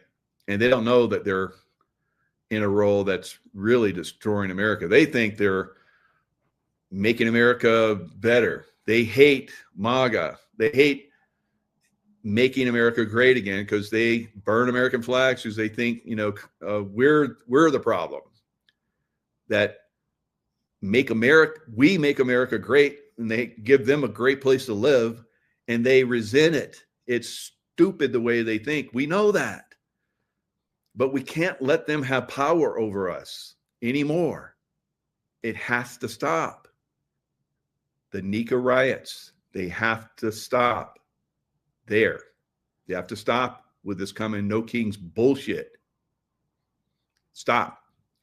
You have No Kings get together? Oh yeah, you guys get together. How many of you? 1,000 of you? Get 1,000 places where we can store these assholes, right? And when they're least expected, arrest all of them. Boom. 10,000. I don't give a shit. 10,000, 100,000. Got to be done. Got to be done. All right. Now, let's go into all of the make-believe that's going on out there and try and educate you guys on how to see, which side is doing what. So you can see who's the good guys and who's the people that need to go away. All right. Who needs to go away? We have a lot. We can't play with these people anymore, guys. All right, so horrifying moment captures Charlie Kirk's assassination. It's okay. It's okay. All right. But I'm gonna give you some information to help you see, maybe break free, because your mind wants to make things fit. You have fear, you have anger, and you want to make things fit a certain way, right? And when you get shot by a big caliber bullet, 30-06, that would have blown his head off, not made a little hole, and there's no exit wound, right? So there you go. You see that. When I saw that, I'm like, well, then now let's see what else is going on, because I know that's bullshit, all right? So who would do this? And I'm thinking. And I'm like, okay, this is probably a red hat for the white hats, red hat operation for the white hats, because we saw how beautiful things happen. We saw, the people got together. We had that stadium that was, some people say it was reserved 4 months, or regardless of however long it was reserved or whenever they got it, it happened fast, right? Everything happened fast. Everything was planned, obviously, right? So there's so many anomalies. I can't go into all of them, but I'm going to just go into a few. From that point there, you should be okay. He was not shot. Whoever that is, whatever that is, if it's a hologram, if it's real, I think it's real. Or maybe some hologram stuff in there. I don't know. But the way everybody moved before and after, it was a planned event. It's a red hat, good guy, white hat, planned event, guys. And and which I don't think he was. I think he's still alive. I think he's within the Red Hats now, right? He's in the Red Hats, back in the background, still doing his stuff, right? So let's look at a little bit more of this. I'm gonna pull this up to a minute. At the 1 minute mark. Now, I'm not going to go into all the little details. Now, you guys, you're going to see people, they don't react to a gunshot. Now, when JFK was shot, everybody pointed to the grassy knoll and the picket fence behind which James File shot from. And police officer on his motorcycle went up there. People looked in that direction. There were shots coming all over the place. So people were looking, they were hearing shots all over. But that one shot, the people that are around there, they turned and looked. No one turns and looks at the guy that shot supposedly from the roof. All right. So lots of clues that this is not what it seems. Now I'm gonna zoom in on his neck.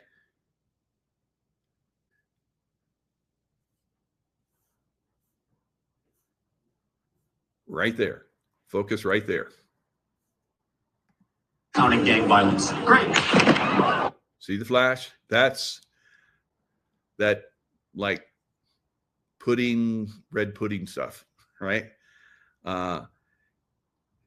Now from the neck, all right, you have the carotid and the what's the other one? Carotid artery and the another big one. So anyway, you have two big ones there. So you have a lot of oxygen going to the brain. So I don't know, maybe I don't have enough oxygen going to my brain, so I can't remember all this stuff. So anyway, when it hit that, it should have, under pressure, it should have sprayed like the crazy hose that you would see, like when you have water in a hose and the hose burst and it sprays. That's what would have happened there, right?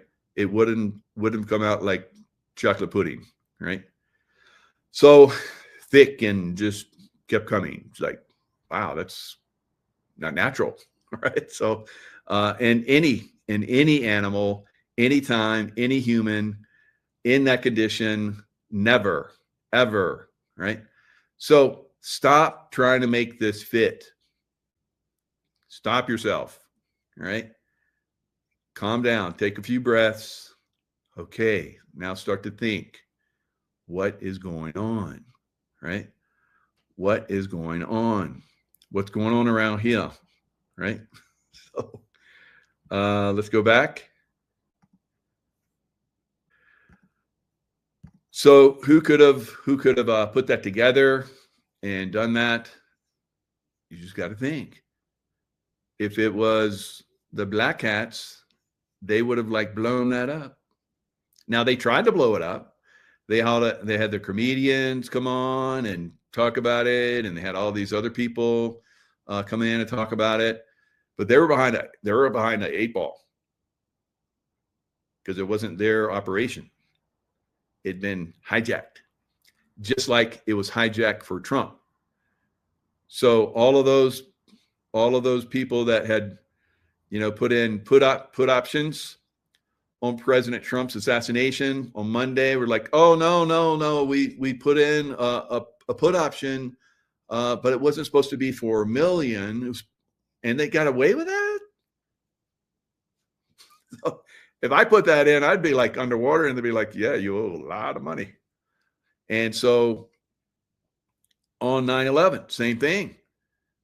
So those Black Hats that should have made a lot of money were scrambling, weren't they? Because it was a seized operation. Same thing with Charlie Kirk. All right. If I talk slow, maybe more people will understand. So if I'm talking slow and you're irritated because you're like, get to the point. So going back to, because, I weave this stuff in because that's what Trump does. That's what Juan O'Savin does, weaves it in. So go back to 9/11 and all those put options on the day that it happened, and somebody made a lot of money. The FBI knows who made all that money, but they haven't told us. They haven't told us. I think that's bullshit. That's because they know. Because if I did it, my name would be all over the place. Michael Jaco put in 1 million put options on United. How the hell did he know that? He made $1 billion. How could he have known?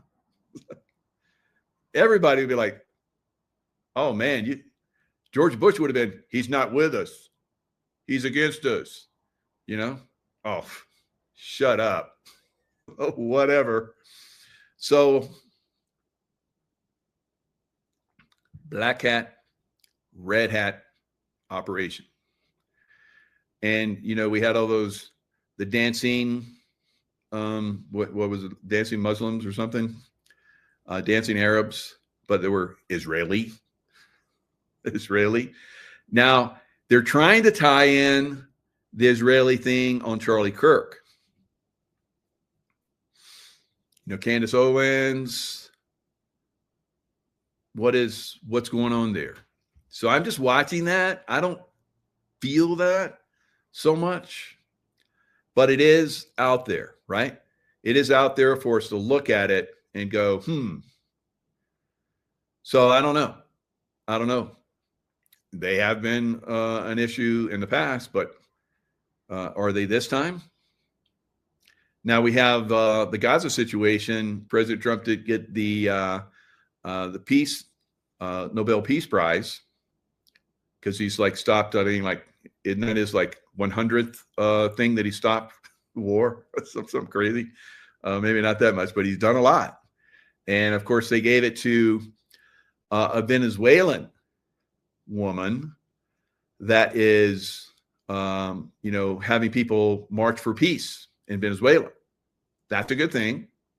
Now, she was really cool, and she basically dedicated it to President Trump. And why? Because he's coming in firm, like the Nika riots. He's coming in firm on Venezuela, and he could flip Venezuela. Now, President Trump getting peace in Gaza, still got an issue with Iran. That's got to be fixed.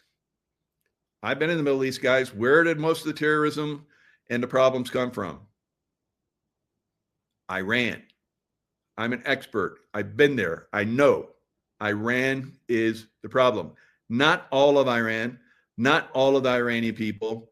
The government, the Nazi government of Iran has to be replaced. Just like the Venezuelan government has to be replaced. Now, you can exert pressure the way Donald Trump is in the cities and on Iran and on Israel and on Venezuela.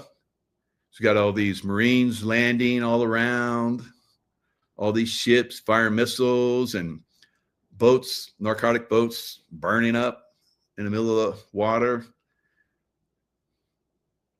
putting pressure on them, squeezing them, right? Cutting off their funding, all of them, cutting off their funding. Ukraine, cutting off the funding, drying it up, right? So that's good. So we're seeing that. So that's a white hats are doing well against the black hats right now. But the black hats are going to use their red hats to cause some problems, cause issues. And that's going to be the No Kings riots. And it has to be crushed. It has to be ruthlessly and hammer time crushed. Ruthless. We're starting to see it with some of these Antifa and even the police. Remember, maybe you don't, but I was coming out. I was saying when in Chicago, where the ICE guys, they had 10 cars, like box them in, and somebody got out with a gun. Now they're saying that she had a gun in her purse, a handgun in her purse. Like, God, these guys lie. During that time frame, the Chicago police were told to stand down and not help them. And I said, Chicago police, don't help them. And now the Chicago police are like defying orders. We need more of that in these deep state cities. Good people, define the deep state. So we have Chicago police now that are basically going against the rioters. Yay. Right? So I like that. I like that we can say, you don't want to help, then we're not going to help you. And they're like, oh hell no. We want to be part of the team. You know, that those guys, screw those guys. So good job. That's what we want. Right?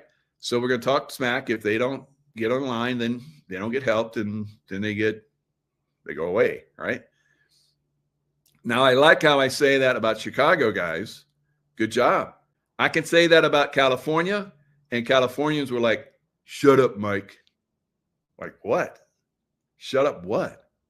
Get your ass out there and get to work.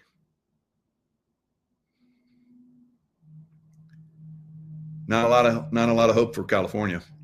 All right, so California, all the cities destroyed, right? And then good people will come in and rebuild, right? So is that going to happen for Chicago? Very good chance, but we are getting some good help from at least some of those police. Hoo-yah. Hoo-yah. All right, so now maybe that's why when I look at all my views, Chicago is one of the biggest viewers. Maybe Chicagoans really want to kick ass. They don't want Nikita riots. All right. So they're going to take care of business themselves. I love that. I love that. People, right? So we're gonna continue to see good with go forward, and then we're going to continue to see bullshit from people that are in positions of power, right? Now, you guys are like, oh, Mike, that was real. What happened with Charlie and his wife and his children? You don't know what you're talking about. All right, so let's look at some things. Let's look at what's out there recent. So these are the recent things that are coming out, but this has been a long time. And I'm going to loop it back to 9/11 because we're learning about this stuff a lot faster now. Robin Williams' daughter slams AI videos of her late dad. So we've been talking about this for a while, how like some of this stuff with, Byington, and because that was not Biden. Biden was taken out before he ever made it to the White House. Never made it to the White House, right? All right. So we saw a lot of AI. We saw AI with Osama bin Laden. There were AI stuff on Osama bin Laden, actors, just like with Biden. So a lot of these people, there's actors and AI. Watch this. Never said this or this. Somewhere in heaven, there's a booking agent going, he's available Thursday, but only as a hologram. This isn't him either. Welcome back to the Cloud9 podcast. They're all fake. To casual viewers, they might seem funny or even inspiring. But Robin Williams' youngest daughter, Zelda, isn't laughing, pleading on social media for people to stop making and sending her these clips. If you've got any decency, just stop doing this to him and to me, to everyone even, she writes. It's dumb. It's a waste of time and energy. And believe me, it's not what he'd want. Robin Williams died by suicide in 2014 after. Yeah, he was suicided. All right. So And I'm not laughing about that. And was he really suicided, or did he go into Valhalla? Right. So I don't know where Charlie Kirk and so many others have gone. Right now, this AI stuff is not something new, guys. You know, I was pointing this out long ago, back during 9/11. So we're looking at almost a quarter century. Been talking about this. I didn't understand it. I didn't know how it was, but I'm like, there's something wrong about that plane just disappeared into that building. It just disappeared in the building, and then it blew up on the other side. Wow. So it's like seeing Charlie Kirk get shot in the neck and nothing coming out the back, and you know, black pudding coming out of his neck, like, and then seeing the squib blow, and all those SEALs, former SEALs, all around him, moving him. Red hats. All right, so let's look at a black hat operation. Black hat, red hat. So the red hats are the ones that have put all this stuff together and create this facade and, you know, brainwash people. Because remember how we would see the planes going into the buildings over and over and over again. I'm like, it's not real. It's not real.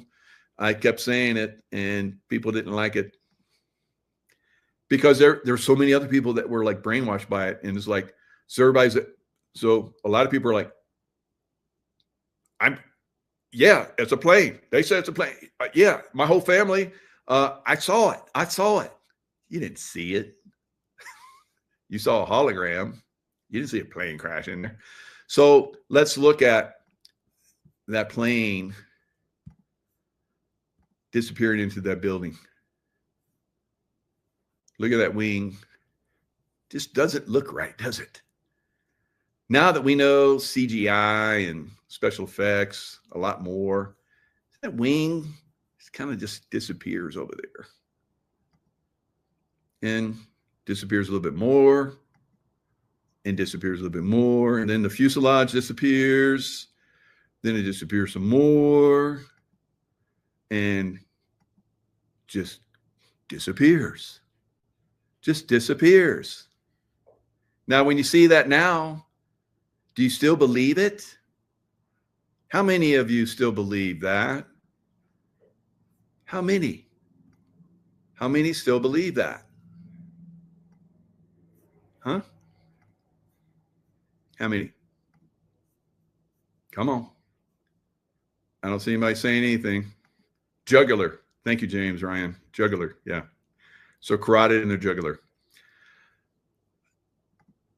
How many people believe that plane crashed in that building? And if you do, better not cry, better not pout, I'm telling you why. Santa Claus is coming. You better watch out, you better not cry. Because you still believe in Santa Claus too, don't you? Hey, you know, if you still believe that the planes crash in the building, it's okay. You still believe in Santa Claus? I did it one time. I believed in Santa Claus too one time.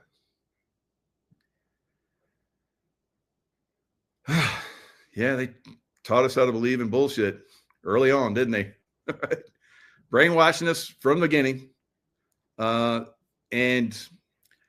that Easter Bunny and God, so much bullshit. They brainwash our kids from an early start. And so it's much easier. It's much easier when they get older to brainwash them. Right. So once you see it, can't unsee it. All right. So, I've been talking about the problems with earthquake activity and so forth, how I believe it's coming. And part of that is because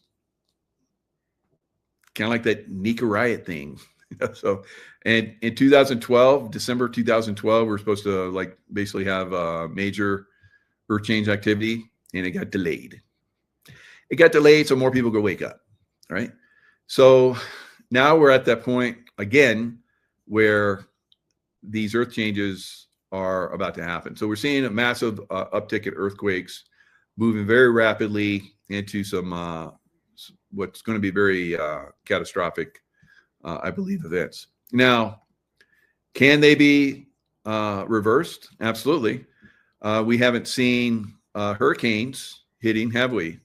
All right. So very unusual activity this year with those huge hurricanes that just I think for probably the first time. I mean, we have one or two that, curve out to the Atlantic, but every one of them, wow, that's amazing, right?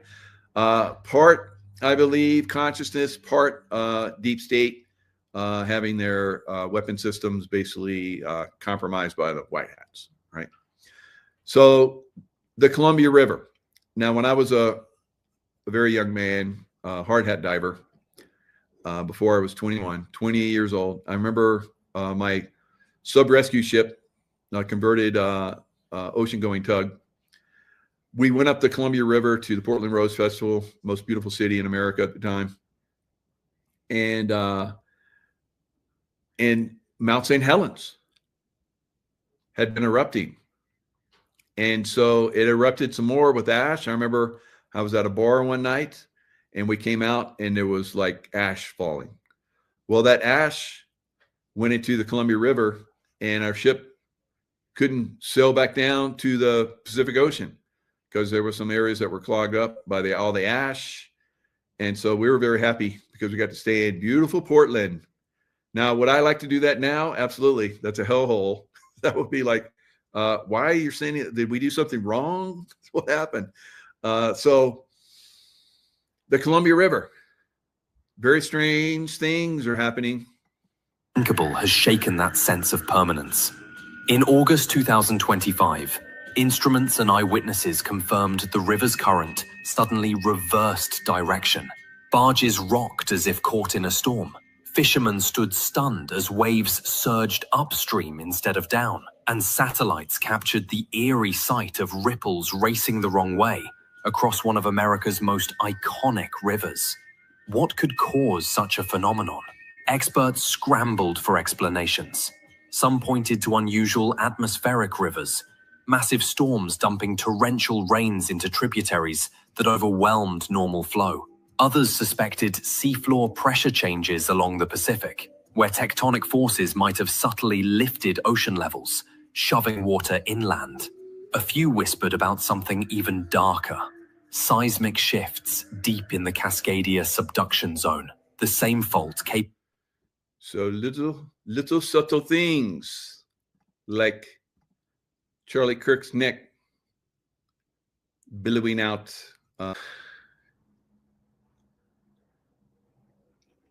Little things, little whispers of problems coming. All right. You pay attention or you just blow it off. Right. So now big earthquakes have pushed water up the Columbia River, and the Indians have given tails. The American Indians of that area have tails, where they pass, down to their next generation, tales, right? Histories where the water reversed and caused flooding deep up the Columbia River, way up, right? So what would cause that? Well, when they did, they looked at the plant life and so forth, they can see the trees were ripped as if something like a tsunami had happened. And they found that, these happen every 120 years or so. And almost like on cue. And they can look back and see all that from the past. Well, guess what? We're overdue. We're overdue. And then you got the Columbia River reversing. And you have a volcano out on the Cascadia that's erupting with seismic activity all over the place and massive seismic activity all around the globe. I don't know. I'm glad I'm way inland, high up. So, liquefaction. That's right. So some of you guys know this stuff. Done your homework. Did you learn that in school? Probably not. But maybe if you were a geologist, you went through,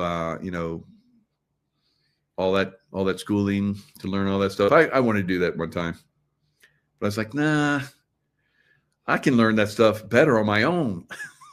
I just do my own research and become a Navy SEAL. Otherwise, I'll probably be a football player and professional football player, and that's not as cool as a Navy SEAL. It's amazing how life takes you in certain directions, right? So Muslims attempt to murder Belgium prime minister. All right, so this happened yesterday. So the Islamists that have been invited into all of these countries to basically replace the citizens of those countries by the European Union. So when I was in, I can't say where, but I was in countries with the CIA, and we actually discovered through some of our sources that used to go around Islamist, and they discovered that there was going to be a king and a prime minister that were going to be assassinated. And we relayed that information, and then the basically the chief of station, COS of the place that where I was at the time, got massive awards from back in Virginia. So very, very good.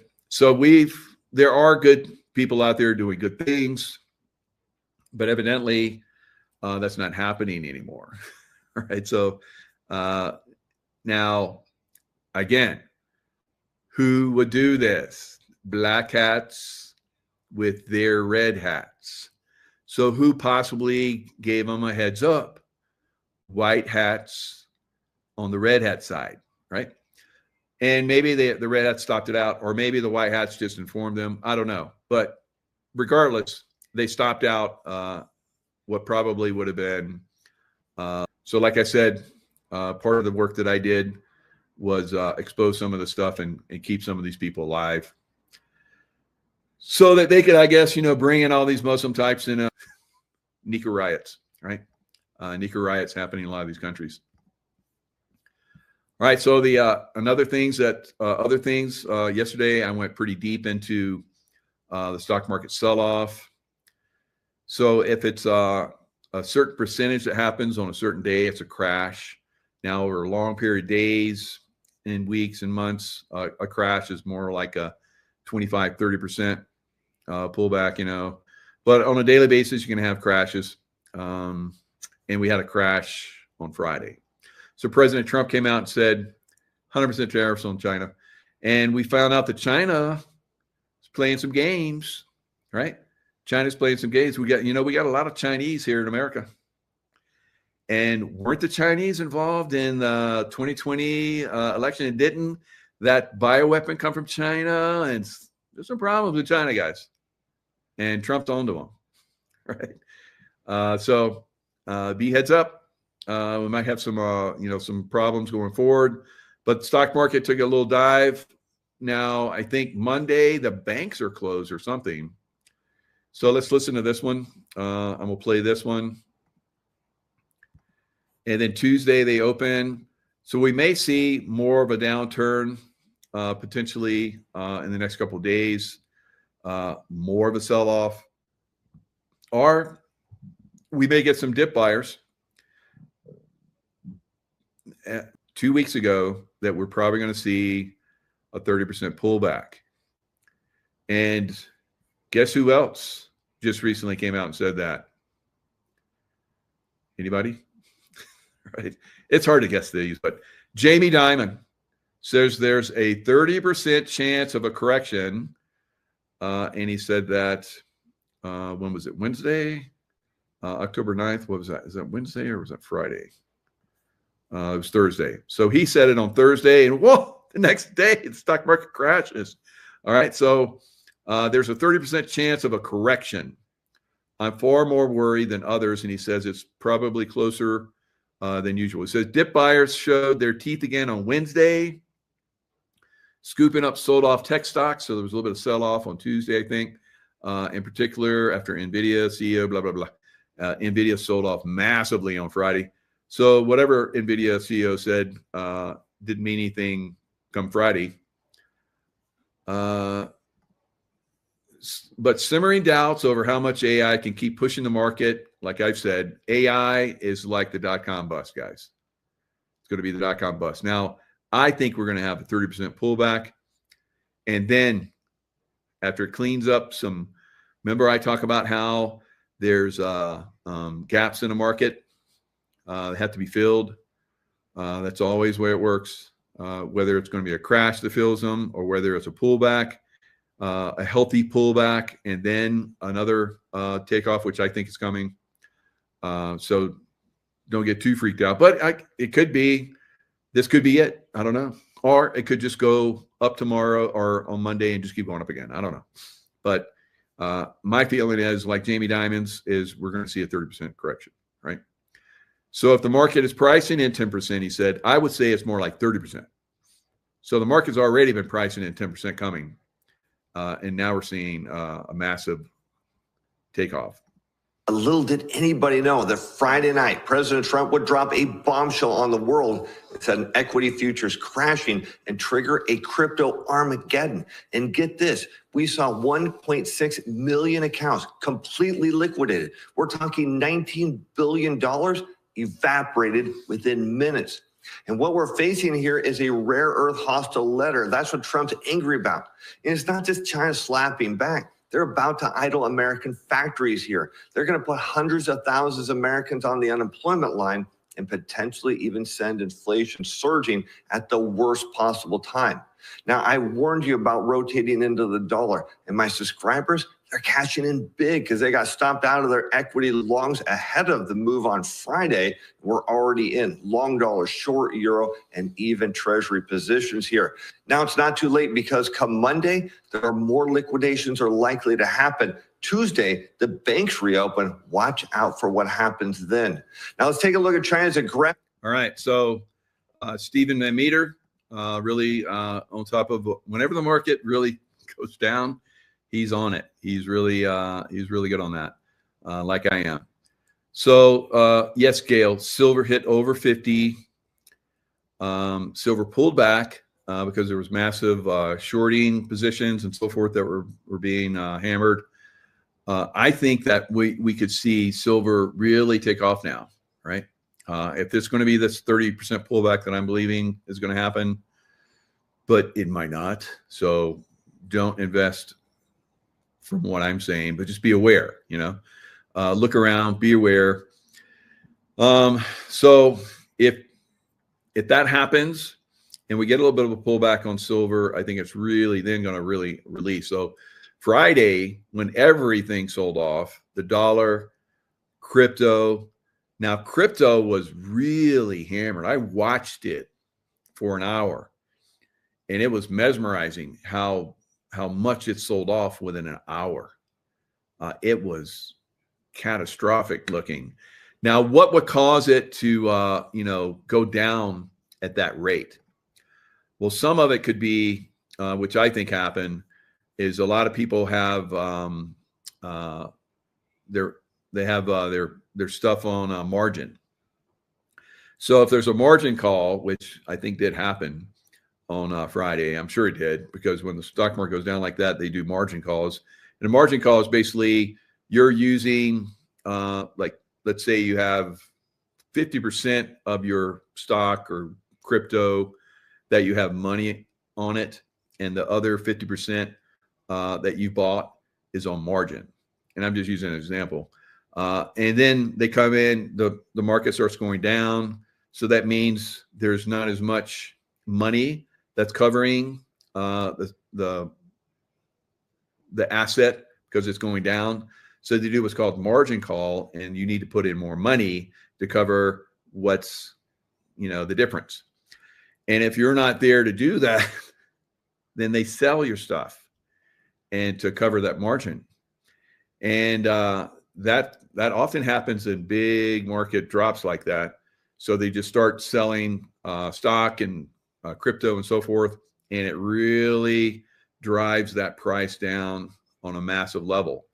Now I want to show you guys, and I think I showed you guys some of this yesterday, but I want to show you how much XRP went down on Friday.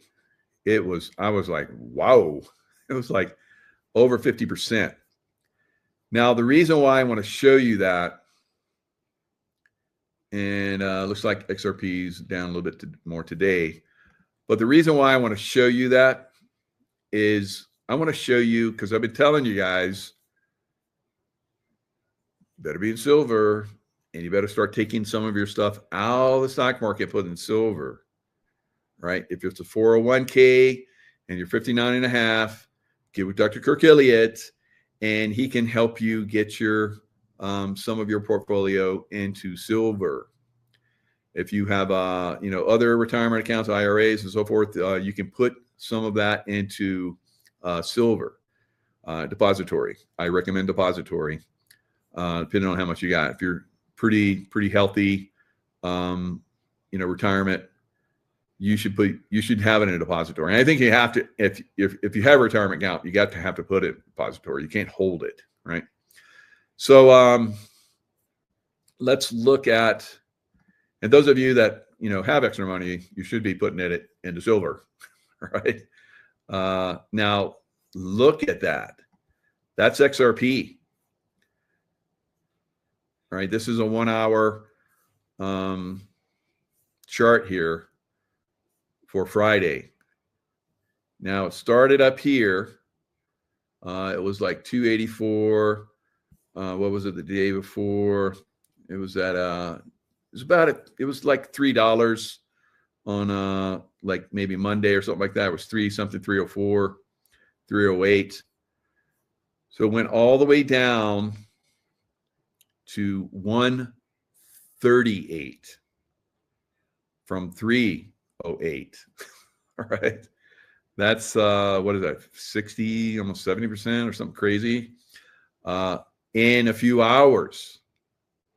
So if you're at work doing whatever you're doing, you're out skiing, or you're like playing whatever you're doing, or you're working hard, and somebody says the stock market's crashing, and you go look, and your portfolio with your XRP is now almost wiped out. This is coming. This is coming, right? And it can happen that fast within hours. And if you're not on it, or if you don't have stop losses or whatever, a stop loss is basically where, let's say, you don't want to lose more than a certain amount. And this can be a problem too, because you can do a stop loss where, let's say, you bought in at $2 and it goes up to $3, and you're like, well, I don't want to. If it goes back to $2.50, I don't want to lose any more than that. And so it sells. So that's a stop loss. So it sells when it hits $2.50. But as you guys can see here, it went down a lot more. So if it stayed down there, you'd be like, whew, man, I would have lost everything. But what it did is it went a little bit past that amount, and then it came back up. That can be a bummer, right? So this is a tough game right now. But ultimately, if you're an XRP and you're holding it, I'm not giving you any advice, but if you still hold it, I think you're going to be okay long term. But I could be wrong. I sold mine out. I made a ton of money on XRP. Ridiculous.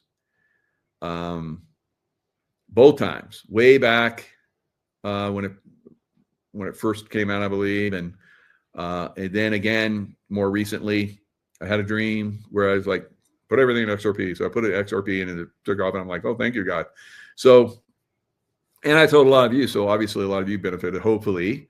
But it can go lower, or it can go, I don't know, maybe it could go to the moon. I don't think so. I don't think crypto is going to be our savior, although a lot of people do. It's my take on it. Every time the stock market goes down, as you guys can see, it crashed on Friday and crypto crashed too. So eventually the stock market absolutely is the last man standing. It's going to go down. Now, the only way that crypto is going to go up is if it breaks away and becomes some kind of new monetary system, which a lot of people think it is. I don't, right? So we'll see. We'll see. It's a huge gamble to be in crypto right now, in my opinion. So I think it's going to go lower, potentially. It could be. The only reason I go on crypto is because it's like, for me, it's like a no-brainer. I'm going to make money on it, right? I know the patterns of it. I made money, crazy amounts of money on crypto because I know the patterns. I get in before it goes up. I get out before it goes down, and I wait. And then before it goes up, I get in again. It's just so easy. Now, I don't think it's going to be easy in the future. I think pretty much everything goes down, right? So it's up for silver. It's up for silver and gold. Silver and gold. Silver and gold. And if you don't have it, you're going to wish you did. And a lot of you probably are wishing you did now because I'm so glad. Silver. So glad I listened to my intuition this time on silver, because the last time I was like, I get a little bit. And I was like, get the silver. That intuition was going, you better get it. You better get it. And I was like, I'll get it. I'll get it. Be cool. And then it went, woo. I'm like, dang it. This time I'm like, okay, I'm in it. I'm listening now. Tell me what I need to know. I'll tell everybody else. Maybe if I tell everybody else, I'm helping people, and God will like that, and he'll help me some more. So, so that's kind of way I see it. I think a lot of you guys are going to benefit. You've already benefited if you've been listening and you got in it. I hear from a lot of you very happy with your silver portfolios. You've done really, really well, like I have.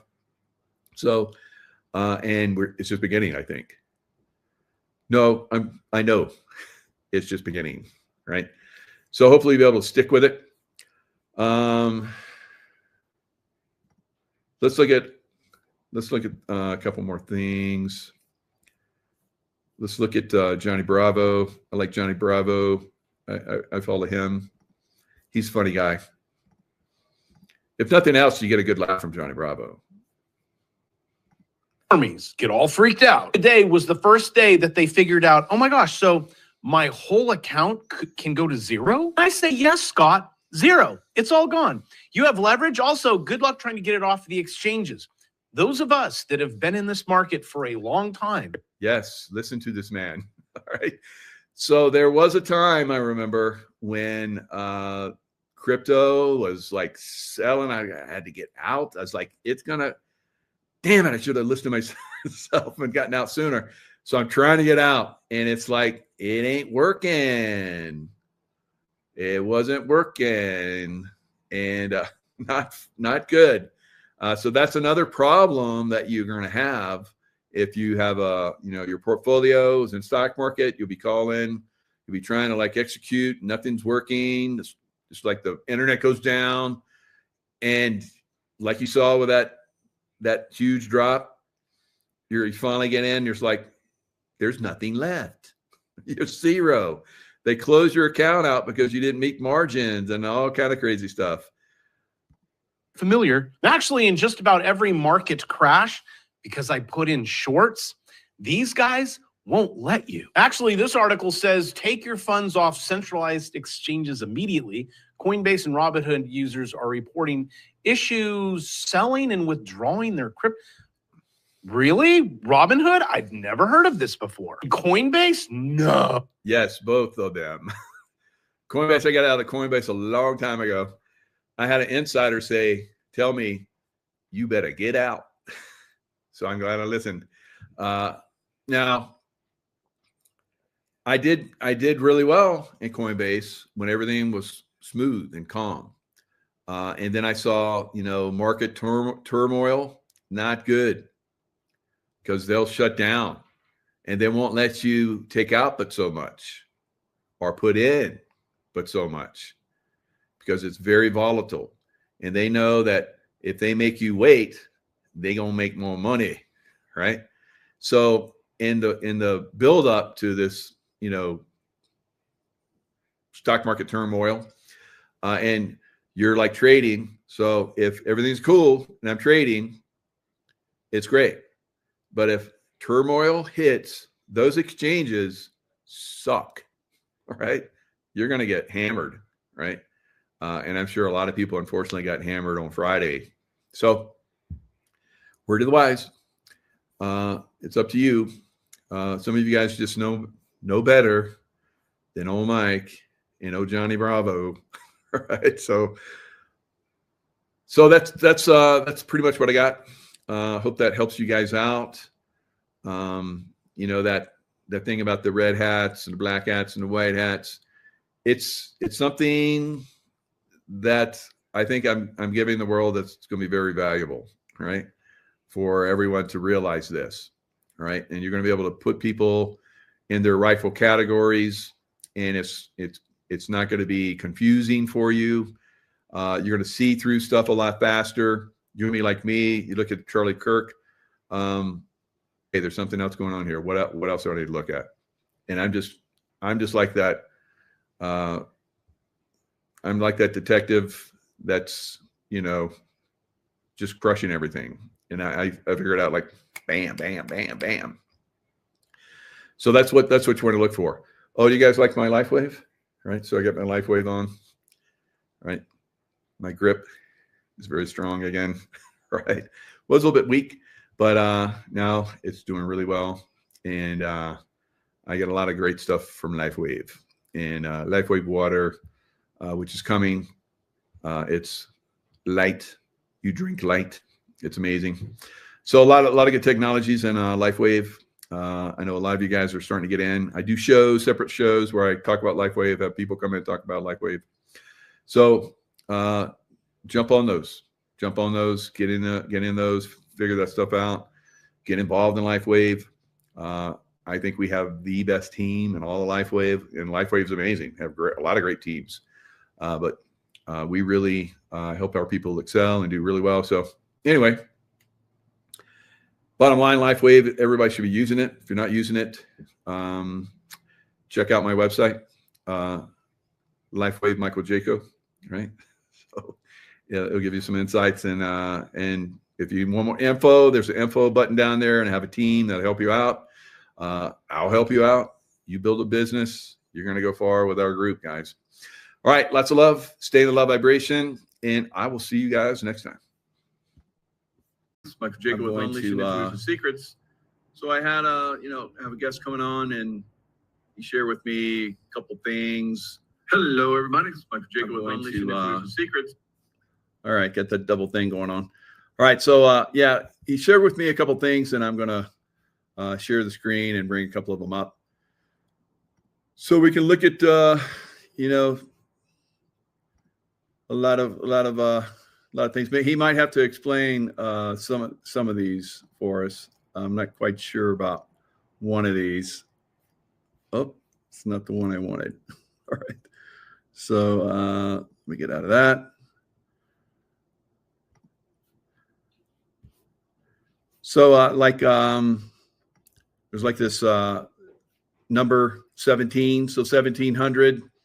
There was a Navy show just the other day. There was I guess there was 5 o'clock time. Here we go. All right. So there's like this pig. I'm not sure what the pig, and there's a goat in there. I'm not sure what we got going on here. It's a KY thing, but a fun part of Americana. Right. So we'll have to get that interpreted, but I can interpret this one on air Q at 1700. So 1700 is 5 o'clock. This was RSBN, where they were basically televising the Navy's 250th anniversary. So as you see there, 5 o'clock, and 5 o'clock in military time is 1700. So that's a Q time. So an air Q at 1700 from the Navy on the anniversary of the famous "What storm, Mr. President?" I'm a slow study, but maybe something is up. So there we go. Maybe Juan wants to interpret some of that for us. That'll be fun. All right. So another thing that he shared was this video with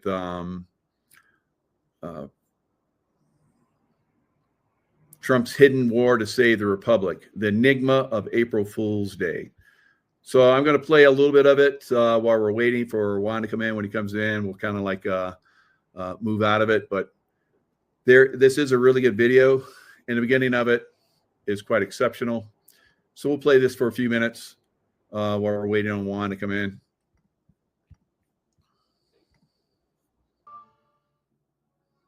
A shadow engulfs our republic, its sacred vote plundered for over 2 decades by traitors wielding rigged elections and a media unleashed to deceive by the Smith-Mundt Modernization Act of 2012, a law that freed government-funded propaganda to shape American minds.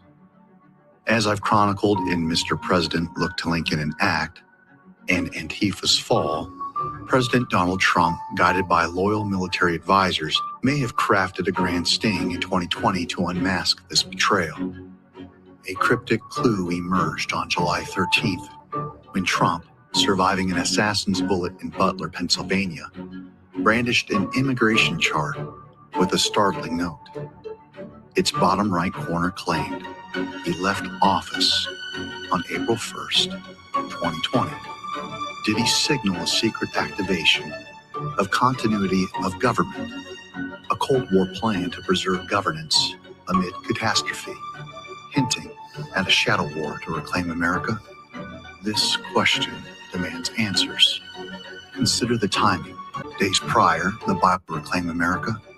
So here's the famous shot where they were asking about the storm, and he was like, the coming storm, and they're like, what storm?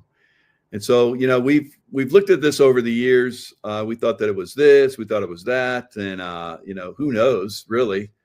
Is the storm still coming? It seems like we've gone through many storms. Is there going to be an ultimate storm? Who knows?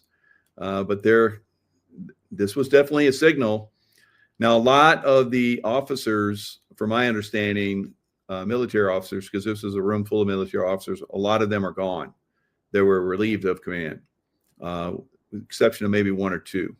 So we know there's been a cleaning out of the military on a massive scale. And that continued when supposedly the commander-in-chief was no longer in office. But of course, we've seen the 45-47, and we've seen President Trump where he was jokingly pointing to pictures of presidents, the wall of presidents, and he pointed to a picture of the President Joe Biden time frame, and there was an auto pen signature there, and there was no Joe Biden there. So we know that there are operations that are afoot. And I believe that we're seeing some of that operation with the shutdown of the U.S. government, which basically gives President Trump a lot more reign to put the military into these Democrat hellhole cities. All right. They can't resist. They can't resist. And as we're seeing, there's judges that are coming in and saying you can't do that, but pretty much it's already a military operation. It's been a military operation for quite some time. We've just been letting a lot of this information be exposed. This question demands answers.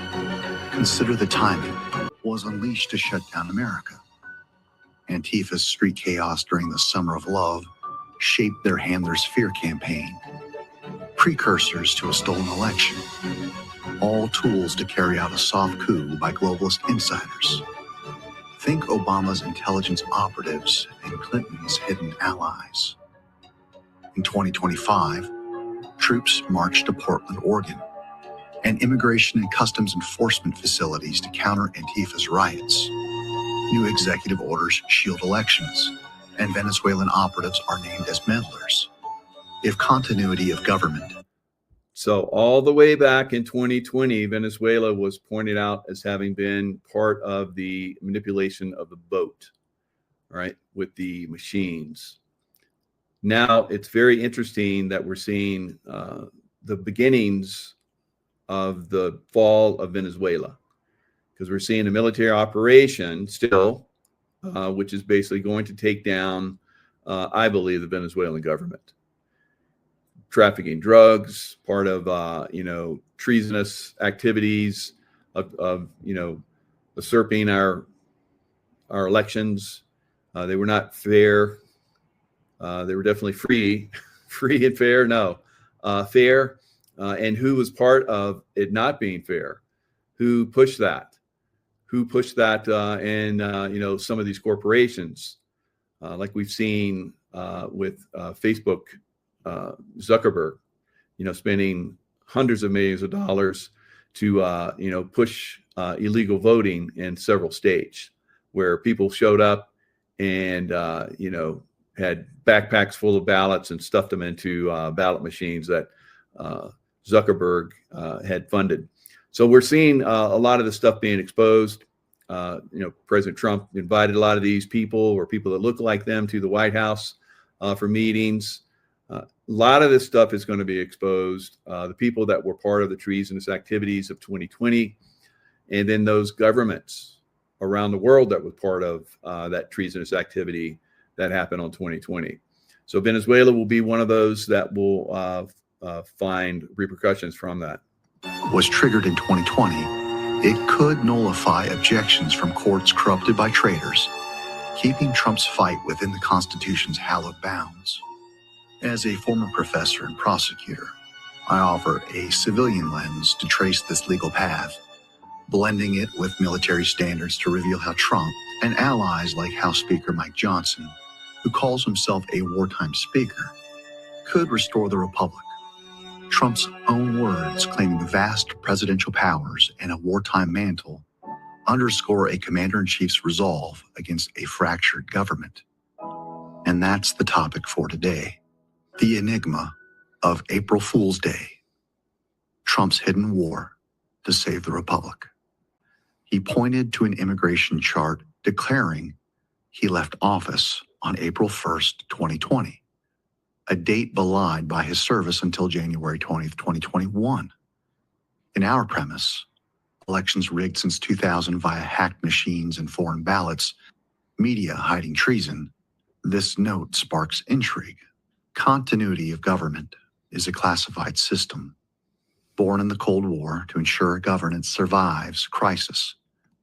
So continuity of government and the right of that military establishment to protect and defend America against foreign and domestic. So foreign being Venezuela and other countries that were part of China probably as well, as we're going to see part of the steel. And we're also going to see how many governors, mayors, and health officials around the country were part of treasonous activities to steal the election of 2020. This was something that we could not speak about on this channel several years ago. It would be taken down.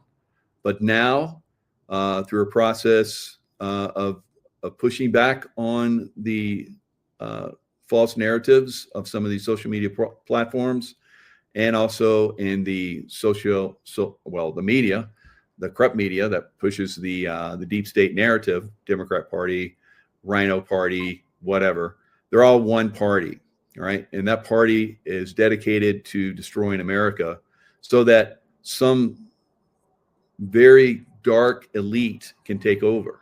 This dark elite that has powers that belies, what we wanted to have. Child trafficking on a massive scale over the last 4 years during the so-called Biden administration. All right, a shadow government that basically came in and was exposing itself to the American people and the world as being not constitutional, as being a shadow corporate entity. So we're seeing all of this being exposed. Juan has been part of that. I've been part of that. Many other truthers out there have been part of this.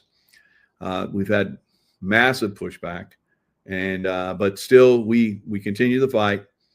And on a day like today, we're able to really get this information out and continue to push back on the deep state and destroy it. So let's play just a little bit more.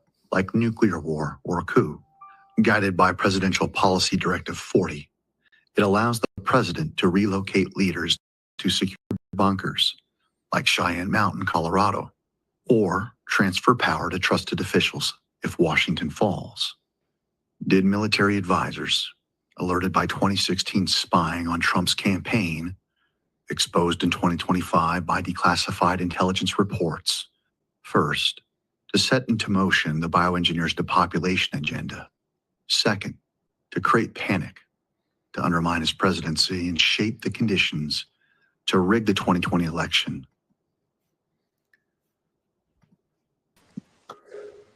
Juanito, can you hear me, Juanito? Nino. I mean, Jaco. Hey, how you doing there, bro? Doing good.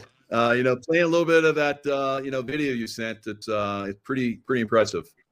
People were enjoying that. We're talking a little bit. David Clement is a great friend, and Nice. he did a great job on that video, and it was sort of an homage to subjects that I've been talking about for a long time, and so kind of a tip to him for that. But he's been in this fight for a long time. Great guy. Has like so many of us that have been doing the fight, has had to kind of wade through a lot of stuff. He was fired from his job as a university professor, and then he was up at Lindell's symposium and spoke, and that was the final straw. And so he talks about that in the video there. And then Trump loves him. So there's stuff going on in the background that he's being very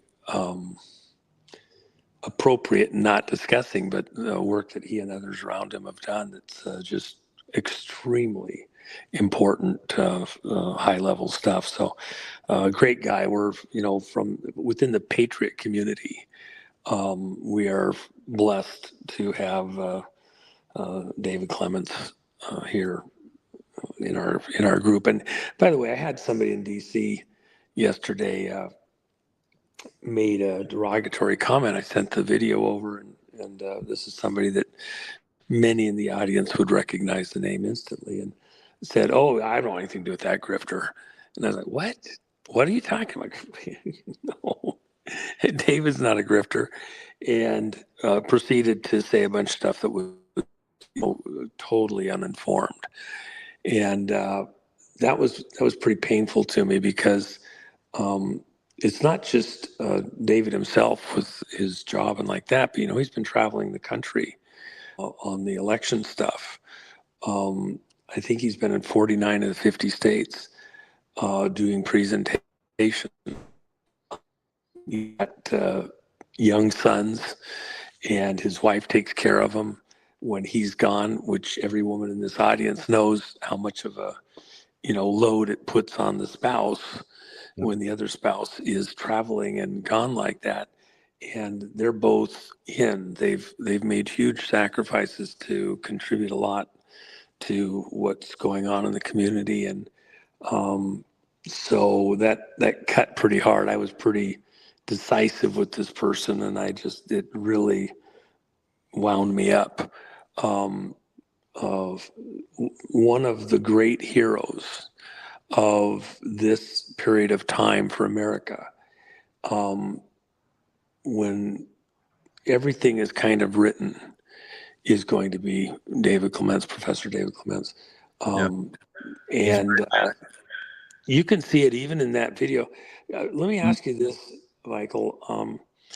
As long as you've been in this and all the people you talk to, has anyone that you know of ever pointed out publicly the April 1st date within this continuity of government operation? No one. I was pretty impressed with that video. That was well put together. The man's a genius. Yeah.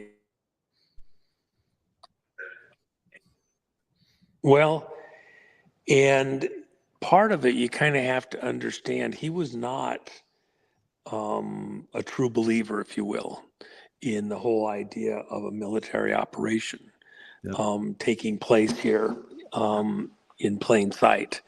And so he went out and he did his own research and came to these conclusions.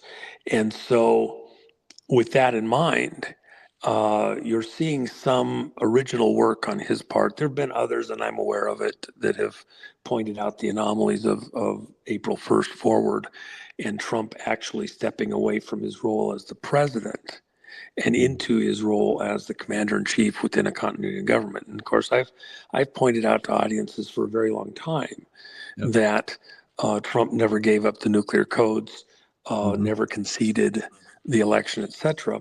But I think the way that Professor Clements has presented this is beautifully done and unique. And then he also doesn't have, from his style, he doesn't have the bombast, the flamboyancy. It's a fairly considered professorial approach. And so that's what I like within our overall community is so many different personalities. You know, the Nino, you yourself with your military background. And let me just, I want to mention this. You know, you and I haven't spoken since the Charlie Kirk assassination.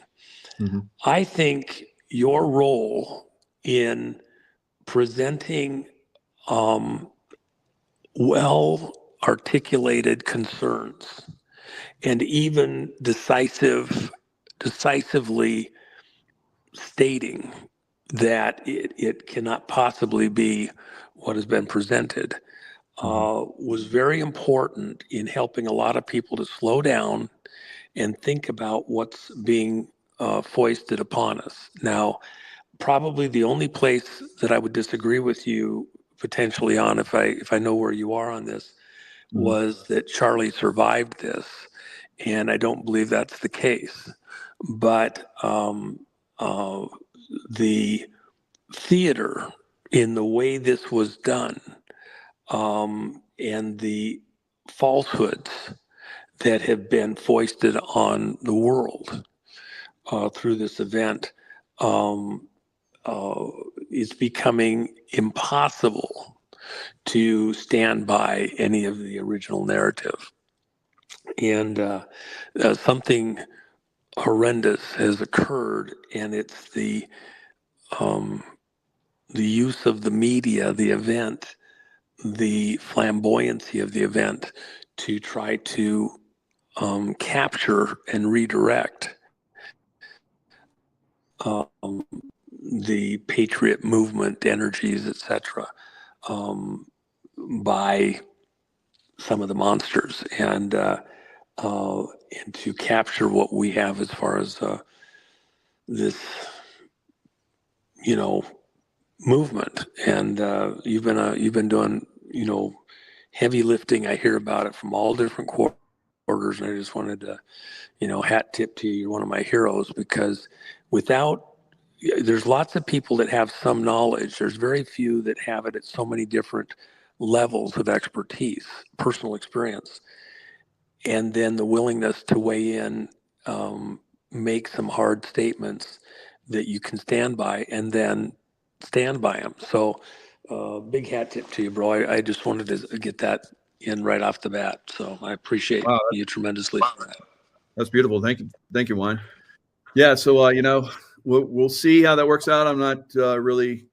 I don't have all the answers, but I can just use my professional insights and point some stuff out, and then people can make their own decisions. That's what we're all about, I think.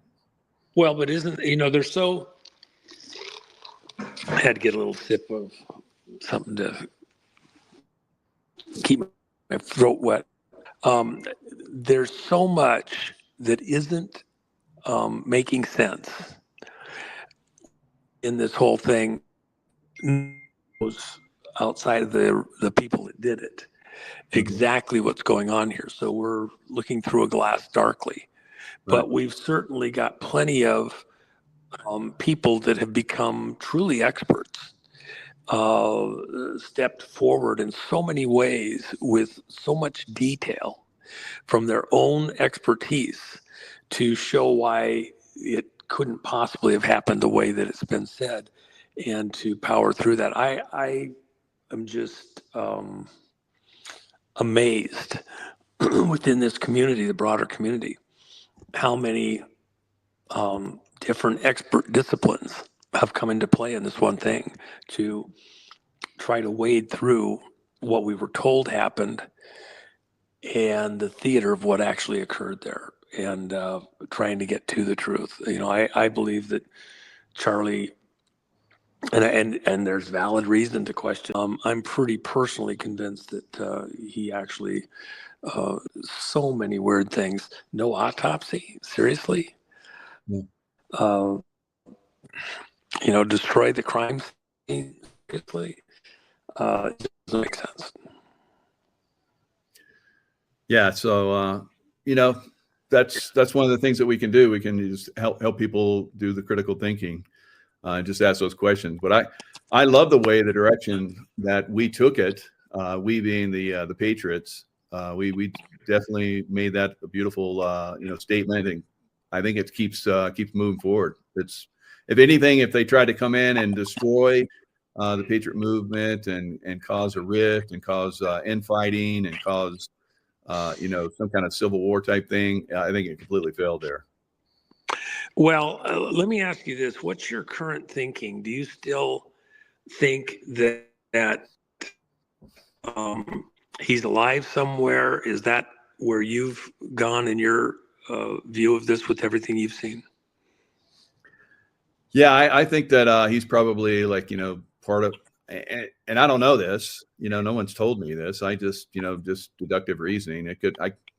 But what I think is he was removed from the scene, and I've seen some people that are there, former Navy SEALs and so forth, that were part of that. So I think there was maybe some kind of other agenda that's going on there to remove him from the scene and put him in a protective situation, and another military group that's out there. Are those your vehicles?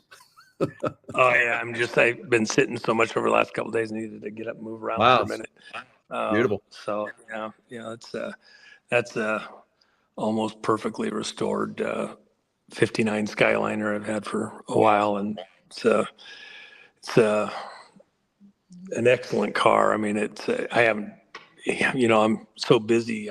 I've parked a lot of stuff and haven't even touched it for years. That's an ultra rare supercharged 56 Sunliner.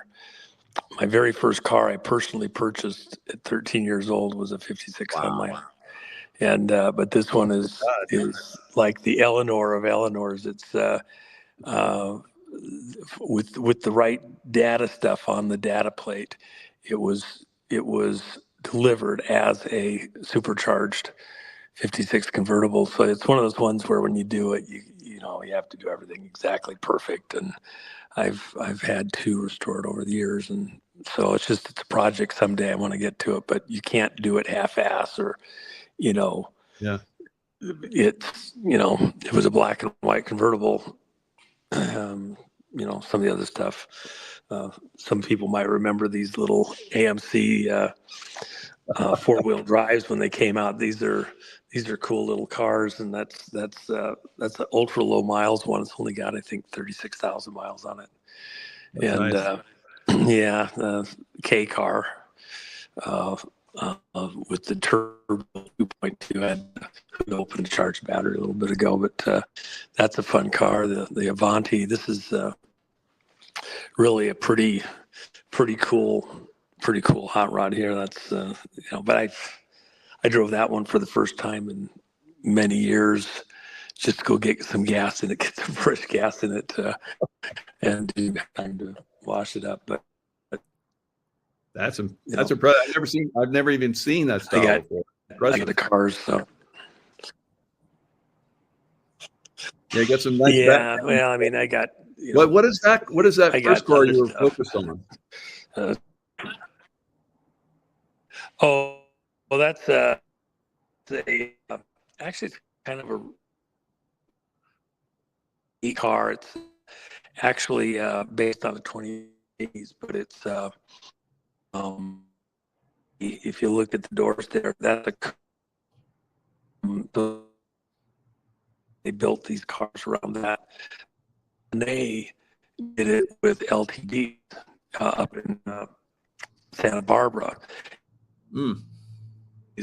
These types of bodies on the LTDs up there, and I was living in Montecito at the time, and I remember going to a friend's house who had actually manufactured cars at one point, custom cars, First American sports car. And so I was at his house, we were talking about it, and I told him what the price was on it, and I forget the name of the boxer.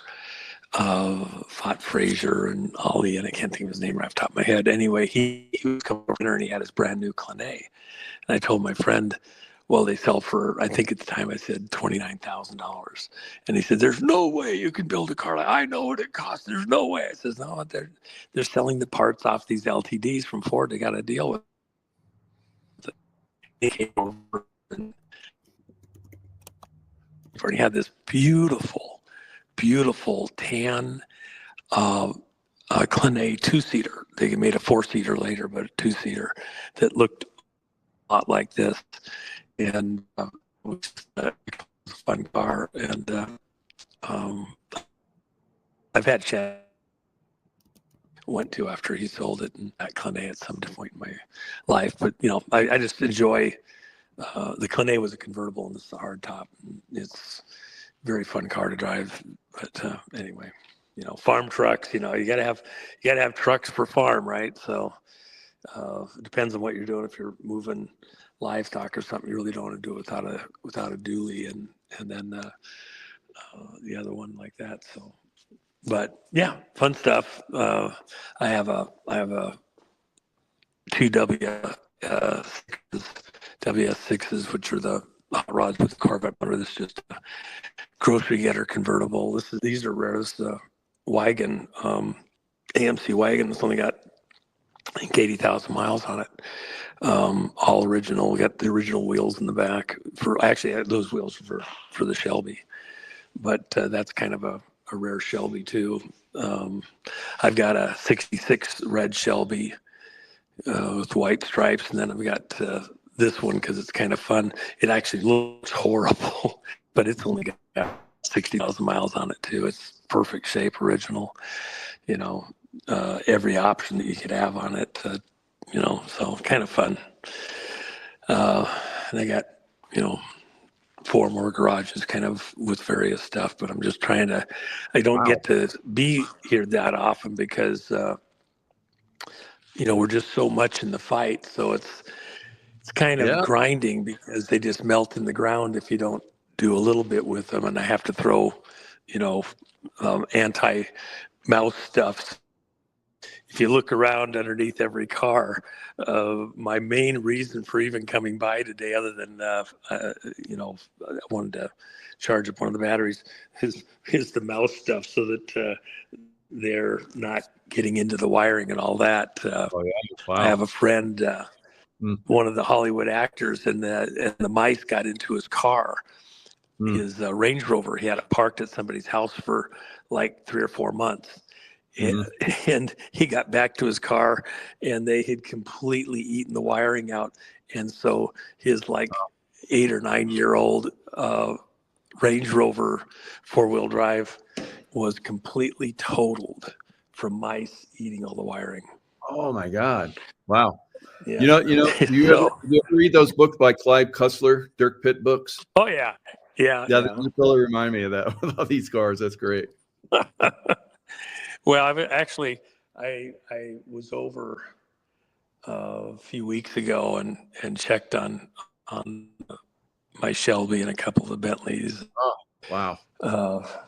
I thought of that there too. There's stuff that I haven't even started in forever, but I've pickled the engine. So when you do that, you don't want to just go start them. You pickled them for a reason. Pull all the plugs out and put some stuff in there to keep them wet. But there's so many things carburetors, the seals dry out. I had to put air in the tires on this one here because it's, they're older tires like that. You might have a bad valve stem or something like that. So we're down, in a year and a half, they were down maybe 10 pounds. So that's coming down for whatever reason. And so, there's just lots of stuff that in the fight, like we're in the fight, and I know you have kind of a similar thing probably. When you're so deep into it, this stuff just has to go to the wayside. You just cannot you just have to put it out of your mind. I'll get back to it whenever. I was thinking about, for example, on the Skyliner, that's a retractable top. The whole top comes down and goes in the trunk. Wow. And they don't like to sit. So there's actually, behind the rear seat back, there's 20 electrical relays. And if anywhere in this thing it runs into a little bit of resistance, it'll flip the switch. Well, you gotta kind of use it once in a while. So when you push the button, the trunk lid comes up.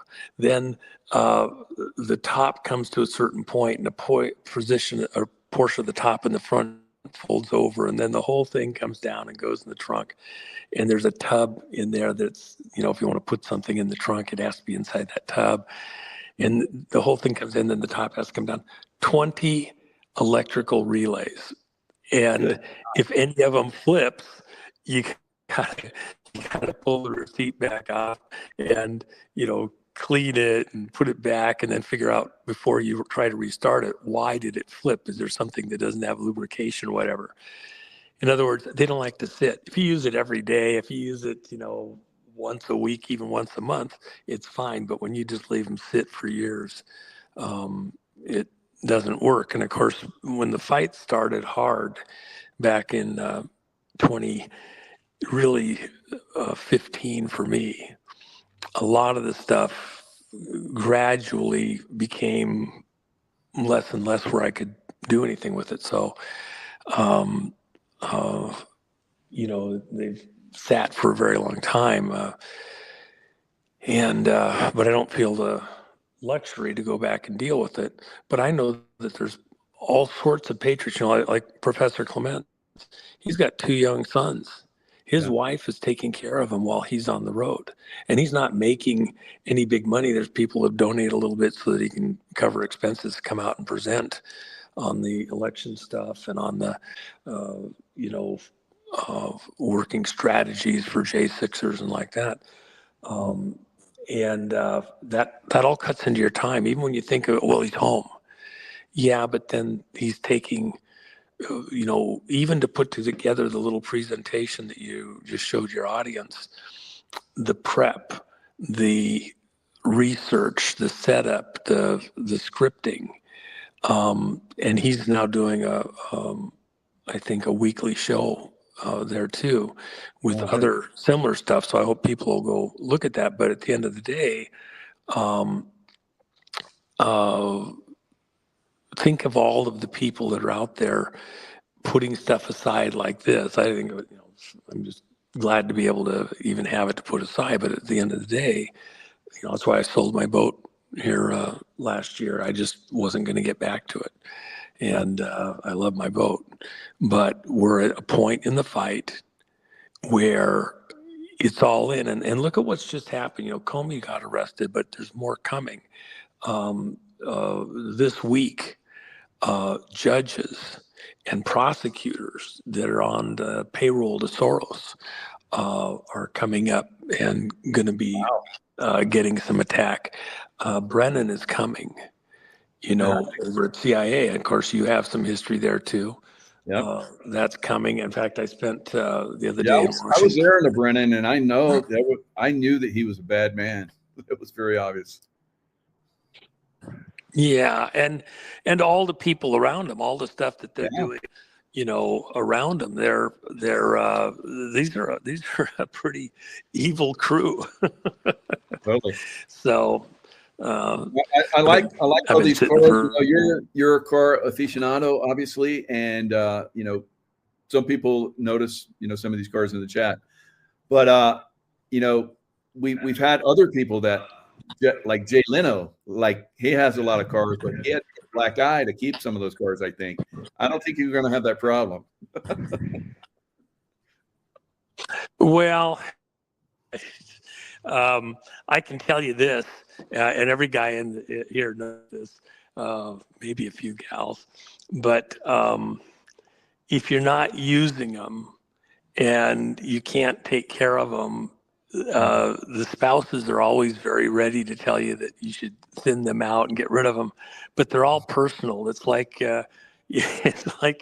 your pets, and there's history. I just got off the phone with one of the mechanics that does stuff for me, and I have a couple of cars out in the East Coast. I got, you know, several cars out in the East Coast that I'm getting ready to move out to the West and to Vegas. And it's, you know, I've had them sitting out there literally for several years in storage. And but I can't use them out there. I was going to maybe drive a couple of them back that I wanted to. I was looking forward to it, but I'm not going to get a chance. So they're just kind of, you just know when you're not using them that there's 1,000 little things that dry out, need attention, something. If you're using it all the time, at least you can keep it up. And, you know, I've for a long time, I did keep track of all my stuff, but the fight is so now. And I know all through this audience, everybody feels that they know this is coming to a head. And so this is that one moment where you can't drop your guard. You can't roll it in. This is the one moment you got to be for.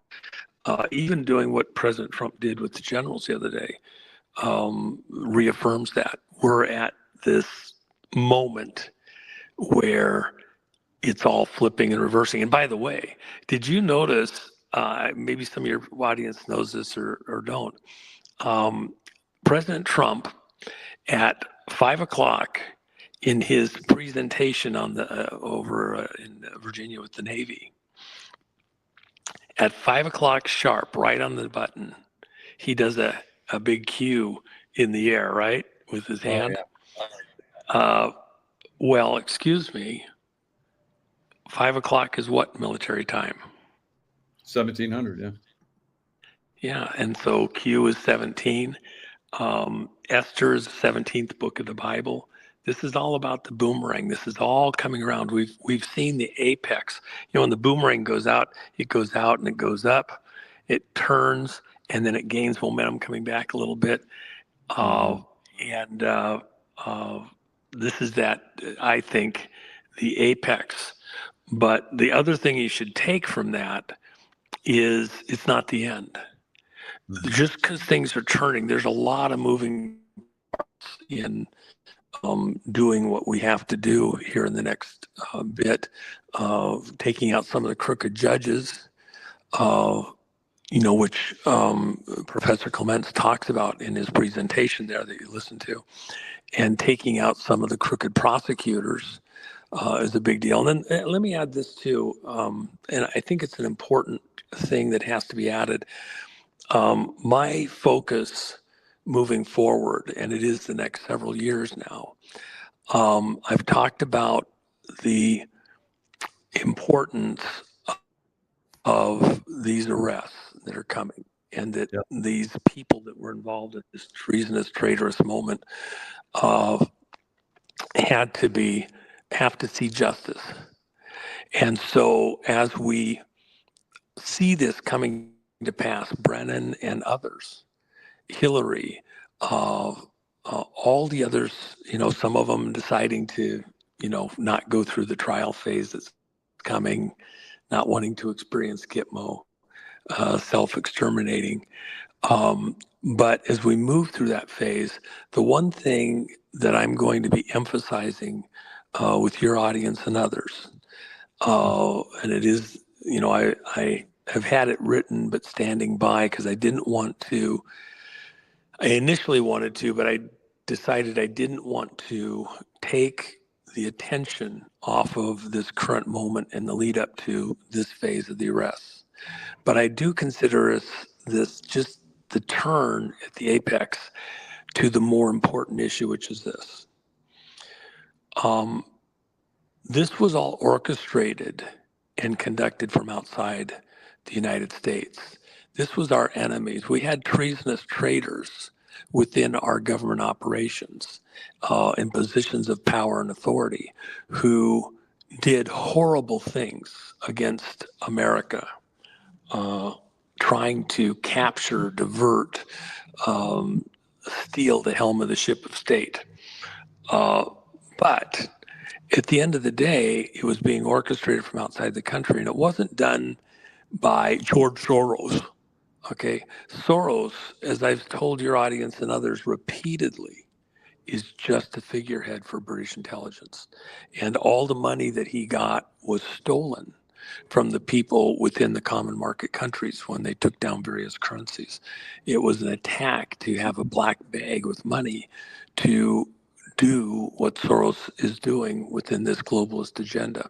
The fight is a lot bigger and broader than most people have understood. And as we get into the discovery phase, preparing for trials and the disclosures that will come from Gitmo, I think what this audience and what I'll ask other audiences to do is listen between the lines for an understanding of how a group of royalists, primarily out of the city of London and including the British, as well as other countries, Dutch prominently, and others within these royal families, have colluded in various ways, including the Green Movement, to try to steal the future of the world and do a coup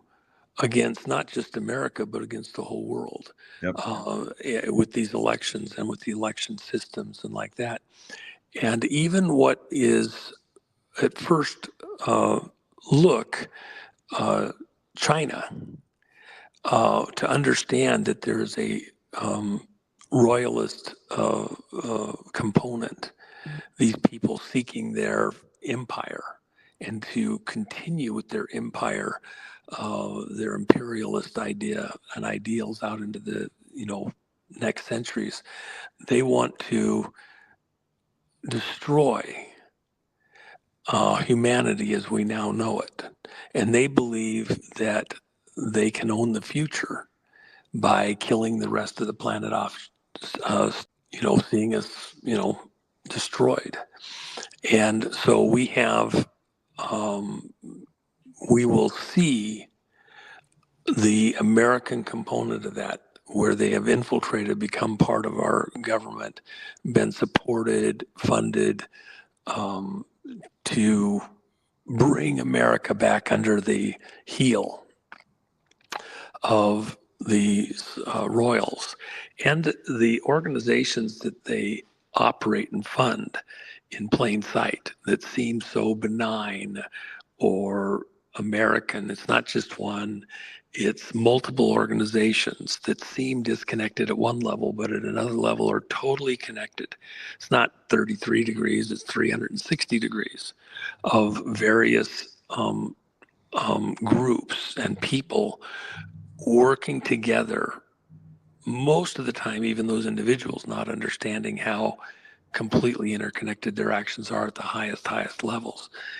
And so there's a certain need, and it's what I'm going to put a lot of my energy into, to helping to connect all of those dots so that people see that even these minions who seemed so powerful here in America at various times and got their, way, there's other chessboards that are out of sight where these manipulators are moving and working from to try to control the course of the world for their advantage and to destroy the world with their wars and famines and stuff like that, for their desired outcome, which is a depopulated planet where only their chosen ones get to be part of the future.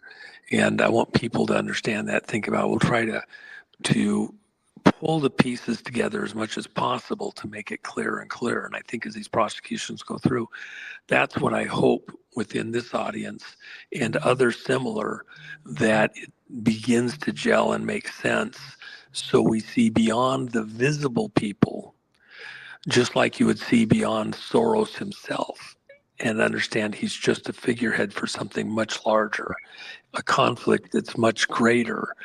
And then understanding that, we're only at some level at a midpoint as we begin to go and pluck up some of these useful idiots that are even in powerful positions who themselves are just pawns in a much larger game to own and control the world. Is that click for you? I mean, am I saying that right? Because a lot of people are like, they're going to see Hillary and Comey and Brennan, go bye-bye. And they're like, okay, we're all done. No, we have a lot more to go. It's levels like you're talking about. Soros is nothing. Well, and I think by at least having this in part of the conversation, my concern up to this moment has been not to get ahead of our skis. I remember Steve Largent, the receiver, up at the Seahawks years ago after a playoff game or something. He did some amazing play, and the announcer at the time asked him, he said, after the game, he says, I mean, when everybody's looking at you and everybody knows you're the one that's going to get the ball, and you're running out, the play, and it was like the whole game ran on this one play, and he had this history, and he's the guy. And so the announcer says, this interviewer says, don't you think about, what are you thinking about at a moment like that? Aren't you worried you might drop the ball and the whole game? Everybody blames the whole thing on you because you didn't catch the ball and you could have won the game. And this time it worked, but how many times doesn't it work, and blah, blah, blah. And he made a very important statement that goes to a level of professionalism, focus, mental acuity, to push out all other thoughts that could be destructive, divisive, damaging. And he gave this answer that has stuck with me all the way through. For a very long time, I've thought about this over and over, lots of key moments. He said, when I'm at this point in the game, I don't think about all the times I've dropped the ball. I don't think about failure. I don't think about, because this is what the announcer's saying, aren't you afraid you're going to fail? And, he doesn't think about that. He thinks about the times he's succeeded, the reason he's even there in the first place, and that he has the skill, the ability. That's why he's the guy on the field at that critical moment. He thinks about all the times he succeeded. We're at this crucial moment, and I've had people, even in the last few days there in DC, but this hasn't happened. This isn't going to happen. We don't know if that's going to happen. Very defeatist at a moment when we're about to see some of the greatest victories ever in the history of the planet that prove that we can win and take back control from monsters of the way our country works and help go out into the world and change the way the world works. Save millions of lives from these monsters trying to, drive us off the road into oblivion, into hell. And that's painful for me within this audience.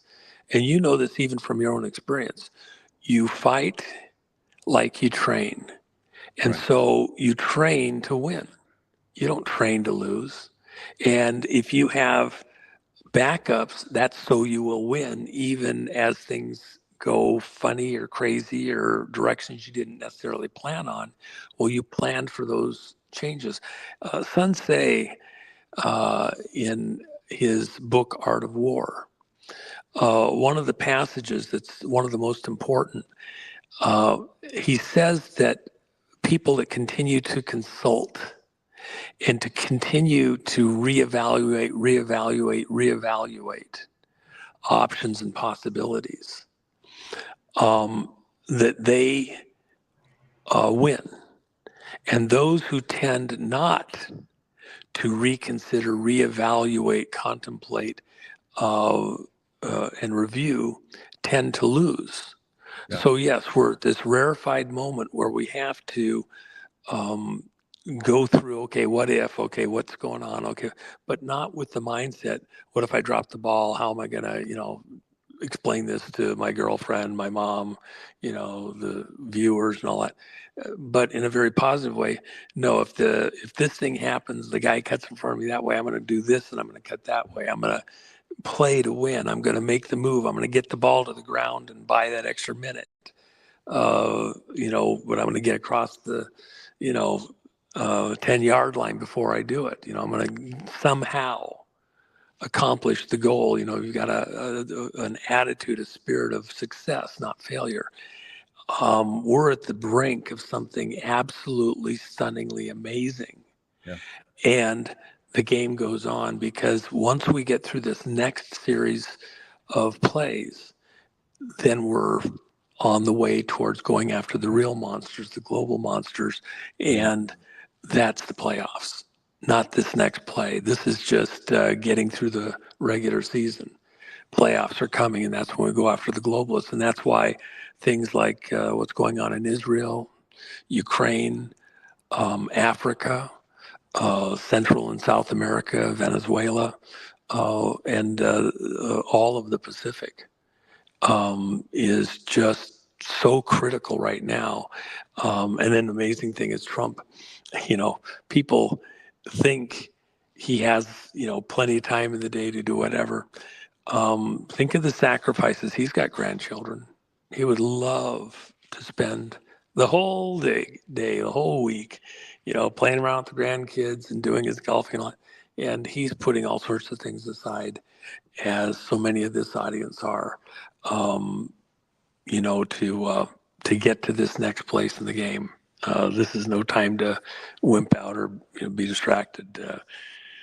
So it's all happening. It's coming to pass just like we thought it would so long ago. Yeah, but so many people wanted to know, and they still do, because there's people like, what's next? What?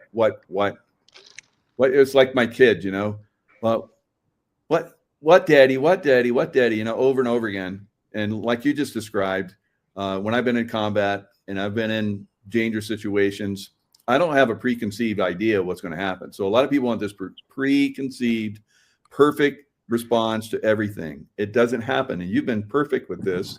You give the best, future event possible that we are focused on. We can focus on, but you have to go in with an open mind, with critical thinking. and with team effort type mentality.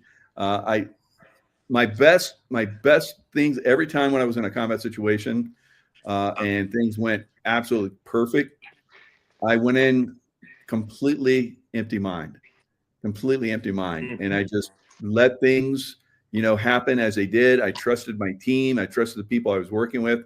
Everyone did incredible. We would look back on it and it's like, that was impossible what we did, but that impossibility is possible by that type of mentality. And you just described it perfectly. Thank you.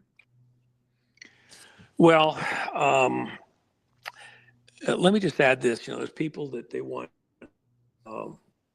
We do a show like this and give you every last detail.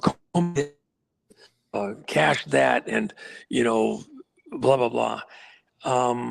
There's plenty of people doing that. I can do a blow by blow, but it might not be as useful as trying to game out some of the options of what's going on here, what's the broader meaning, and trying to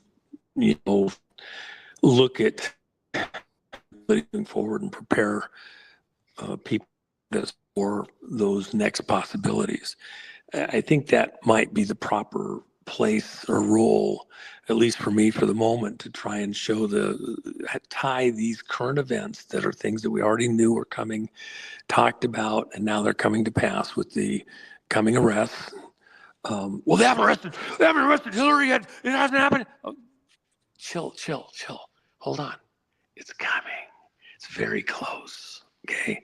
Now I'm trying to be further ahead than most of the other people out there. And what does that mean? Is the fight over? And if you think the fight is over, then you're missing the best part of the fight, which is the playoffs. Come on, take a deep breath. It's not season 2, it's playoffs. So anyway, because the other reason I want to get this, I want to get the show on the road. I want to get to the playoffs because I got a lot of stuff. I got a brand new engine for my Saline that's been sitting in the crates. All of the drivetrain pulled out, waiting for 4 years. It's painful.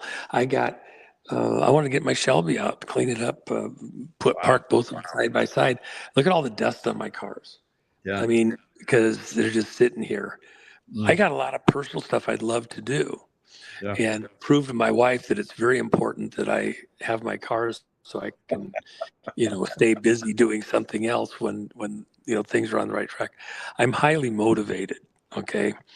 Yeah. But it just isn't the moment yet. It just isn't. And so you take a deep breath and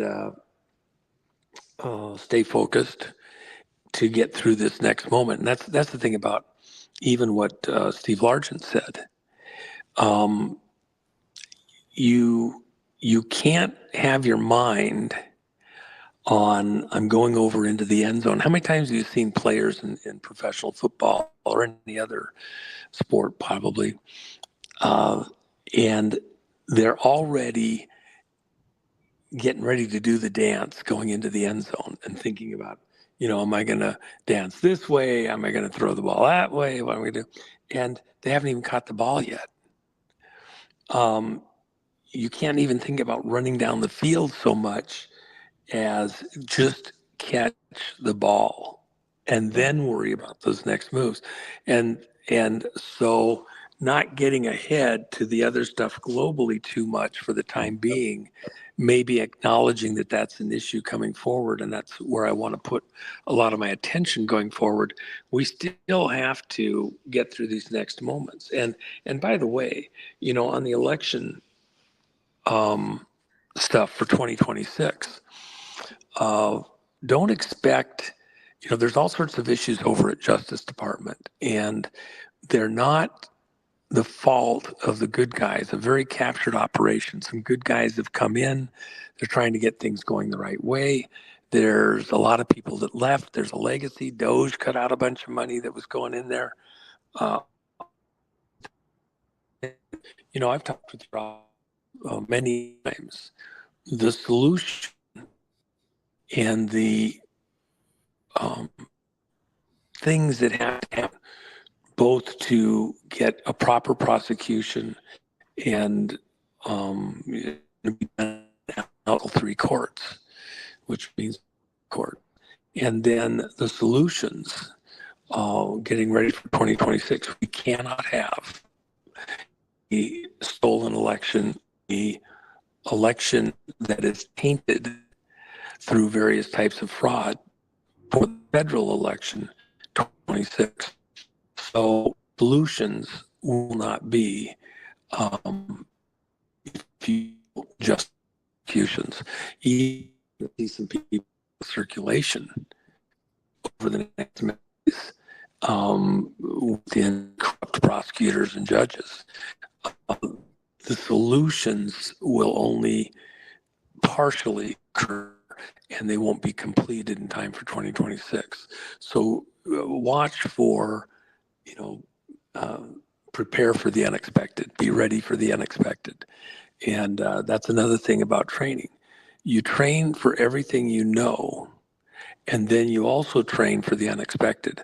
So within your conversations to your fellow citizens, friends, family, everything else, if you're over fixated on solutions coming from the place that they should logically come from, which is Justice Department, you might be frustrated or disappointed ultimately while you don't see it coming from that direction in the time period you expect to see it.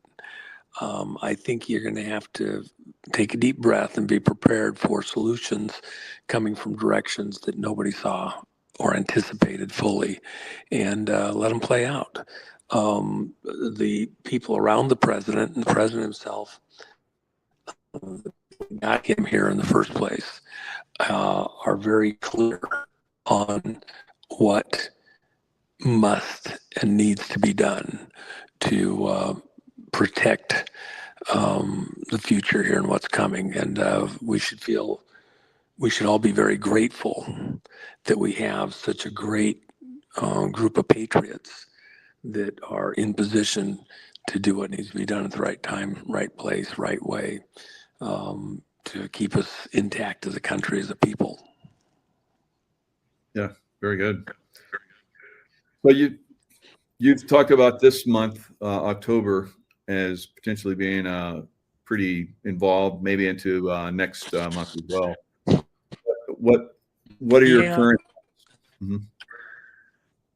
Well, I think it classically it's been referred to as Red October. Of course, we have the anniversary coming up of the October 7th stuff in Israel, and lots of anticipation that there may be some type of reprisals, attacks to emphasize that date. So I know that at other times there were attempts to try and do that. We thwarted them and anticipated, and the bad guys, the black hats, didn't get to pull off what they intended. But every situation is unique and different. So, again, deep breaths. Let's not drop our guard. And then each time we thwart some of these monsters, the more frustrated they get when they come back. Remember, Benghazi happened on the 11th anniversary, not the 10th anniversary. Most people were looking for that. And by the way, on the flip side, Bush 1, his New World Order speech happened 11 years before 9/11. So they had a 11-year calendar that they were working from, not a 10-year, which most people think of. You could easily see some kind of a variation in the attacks and things like that suits their purposes. They love to live by the numbers and celestial alignments and all sorts of other, gizmos. But let's not be afraid to think outside the box. We have very sophisticated enemies that we're engaging with. Yeah, totally. I was just talking with a person that's very high up in LA, and they were talking about 30-year, programs that they have going on. So, and they just pointed out all these different things, how every 30 years, they hammer down a little bit more, they grab a little bit more, they steal a little bit more, they're a little bit more corrupt. So, and that happens in a 30-year period. It's wow, crazy. Well, I'll tell you something interesting. You just raised something that I should mention. And I don't want to give away the farm on it. Mm-hmm. But in the bonds, see, one of the most insidious ways that the American people have been being trapped, our system hijacked, money diverted in order to do all sorts of political mischief, is in the bonds. Fire district bonds, school district bonds, road projects, high-speed train in California, the monorail up in Seattle. These bonds and then grants of money being diverted from the bond issues illegally. That's about to get a whole bunch of attention. And probably realistically, a month out before it really gets where it's going to. But billions and billions and billions and billions and billions of dollars in taxpayer money being hijacked, scooped off of this bond money that everybody that has property has to pay, being exposed for the frauds that are going on in there. Oh my gosh, you aren't going to believe what's coming. And it's going to affect the political machine in ways almost nobody can anticipate right now. I mean, I just went through it again over the last few days with the legal stuff that's coming. And money is the mother's milk of politics. So while you're looking at donations and Soros and all sorts of other things, what pales all of those donations is the bond money, because the bond money is what's running these law firms and the unions of, whoever does the projects gets the projects based on, government decisions and allocations and all that, project managers, program managers and all that. Consider the guy out in Iowa, who was the school superintendent. Everybody's heard about this. And he wasn't even a U.S. citizen. Now think about that times 100. Times 1,000. You're about to get your mind blown by what's been going on and why people like that. His wasn't as innocent as at first it would appear. The reason that was exposed is because that was peripheral to another project looking at these things in other locations. And it was decided to provide that information to target that particular individual without blowing other similar projects going on in other places in the country. You're about to see more of just that. Many of them orders of magnitude worse. And remember this, while you're all excited about he is an illegal, got to this high position with false credentials, etc. In his position, he had certain legal and signing authority for asking for and directing where school bond money goes in the largest school district in Iowa. Wow. or Ohio. So within that context, now think of many others. If you're a taxpayer, you have property, and you have to pay a bunch of money out. Who's, regulating, funding, controlling that? The law firms, all sorts of little things that you don't fully realize. Within the country of major cities, the working number right now is that 15% of all the bond money is being routed illegally. Think of billions of dollars. There's projects going on around the country, and somebody has access to 15% of that to support their legal, political ambitions. How are you going to compete with that? Okay, so that's what's coming. It's going to be epic. It's going to be a lot of fun. So anyway, just a little tidbit for folks. Yeah, good point about the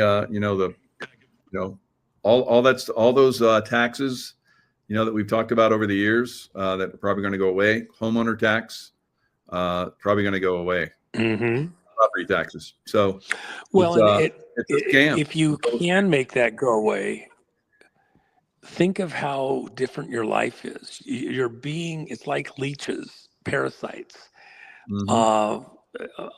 externally and internally on, us as a people. Wouldn't you like to have that to spend on your kids and the other guys not have it to spend on their latest bullshit?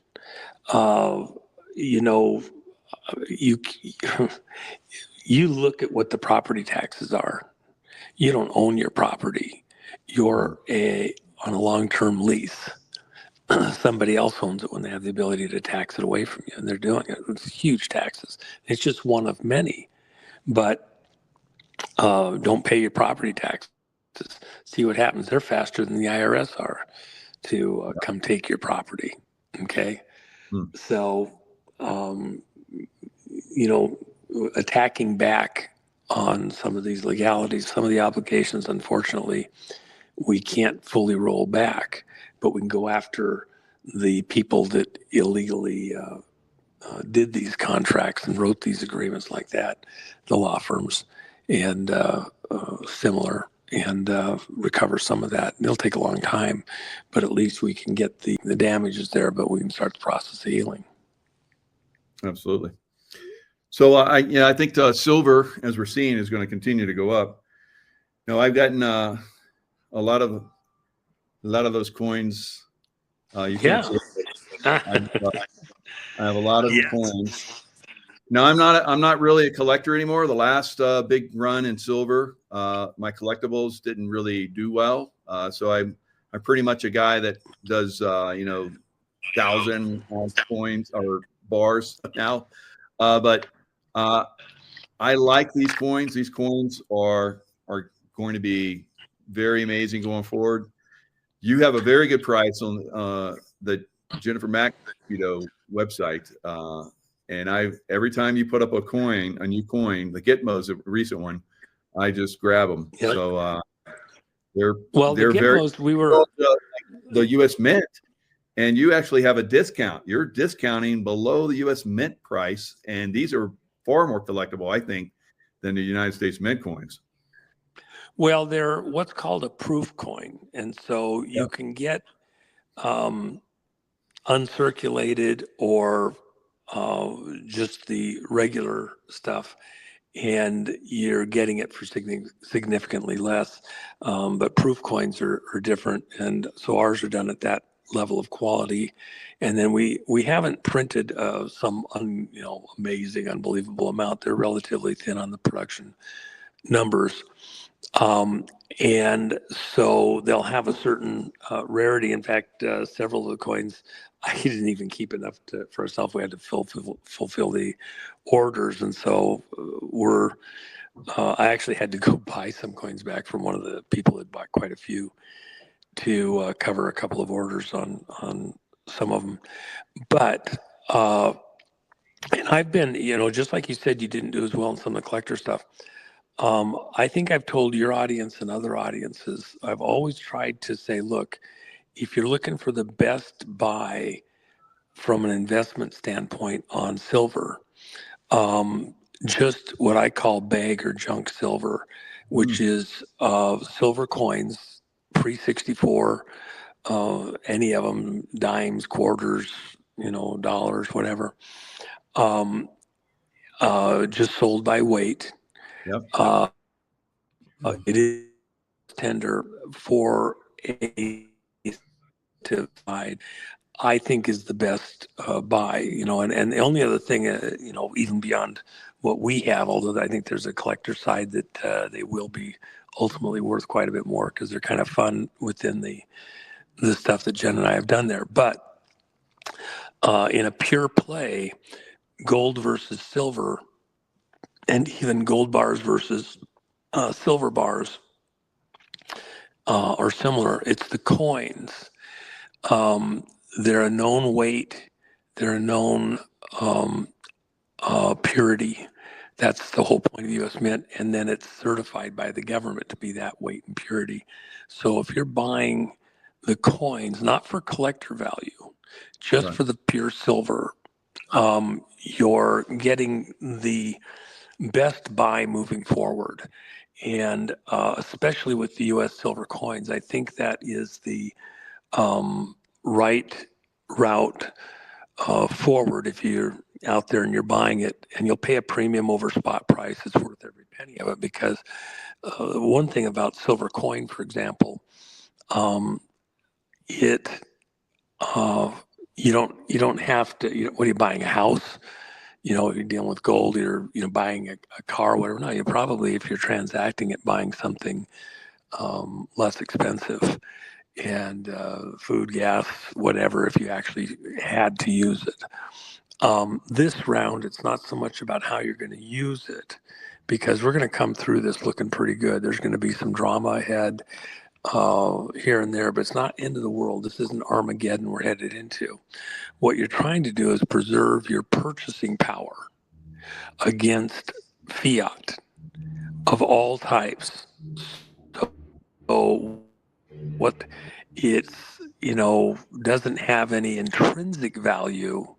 It's just a stated value of the paper or whatever, and by the way, people, if paper fiat, printed dollars in any country's thing, if that's sketchy because it's not worth the paper it's printed on, what do you think digital fiat is? I get it. I understand all the Bitcoin, the digital currency that the Biden people were trying to push, all of the cryptos. But the reality is there's, it's a perceived value. It's an agreed upon value, but it's not intrinsic. It's not like gold and silver tied to something essentially within that context immutable. And the way you have to look at gold and silver is probably the opposite of what you're trained. Silver, you mentioned just a minute ago, has gone way up in value. No, it hasn't. If you look at it correctly, the silver hasn't gone up in value. The paper required to buy the silver has gone down in value. Same with gold. And that's what the fiat is. It's a con game. So we need to be preserving our wealth. Is it a permanent position? No. I've told this to your audience before, but it bears repeating. Everybody has to kind of think about it a little bit. On the far side of everything that we're going through right now, you're going to want, if you've bought gold or silver, you're going to want to reinvest it into things that do things, that make things. That's why, for example, in the crash after 29, the one sector of the stock market that continued to do well, that actually made good profits, were the mining stocks, specifically gold mining stocks. This time around, there may be other mining stocks that have other focuses, whether it's rare earth or stuff that I'm into with certain metals used for aerospace applications that are very rare and unique. But stuff where it has some actual utilization value. If you just have your gold and silver buried under the bed or the couch or wherever, it neither spins nor toils. But this wild moment that we're coming into, it's hard to pick the right direction perfectly. And so there's moments where you know the music is about to stop, and you don't know which companies are really looking like they're going to survive on the far side. There's not enough data, it's not clear, etc. So you find a seat until the music starts up again. We're in that kind of a moment where there may be people that know the perfect best next play in some area, and they're going to go take a wild shot at it. For a lot of your audience, they're not comfortable, they're not that sophisticated, it's not the right moment. So they take a pause, they get something that has real value, let the war between the International Reserve Bank system and the US Treasury duke it out. And on the far side, by the way, the Treasury, which is denominating its currency as notes against in stock gold and silver.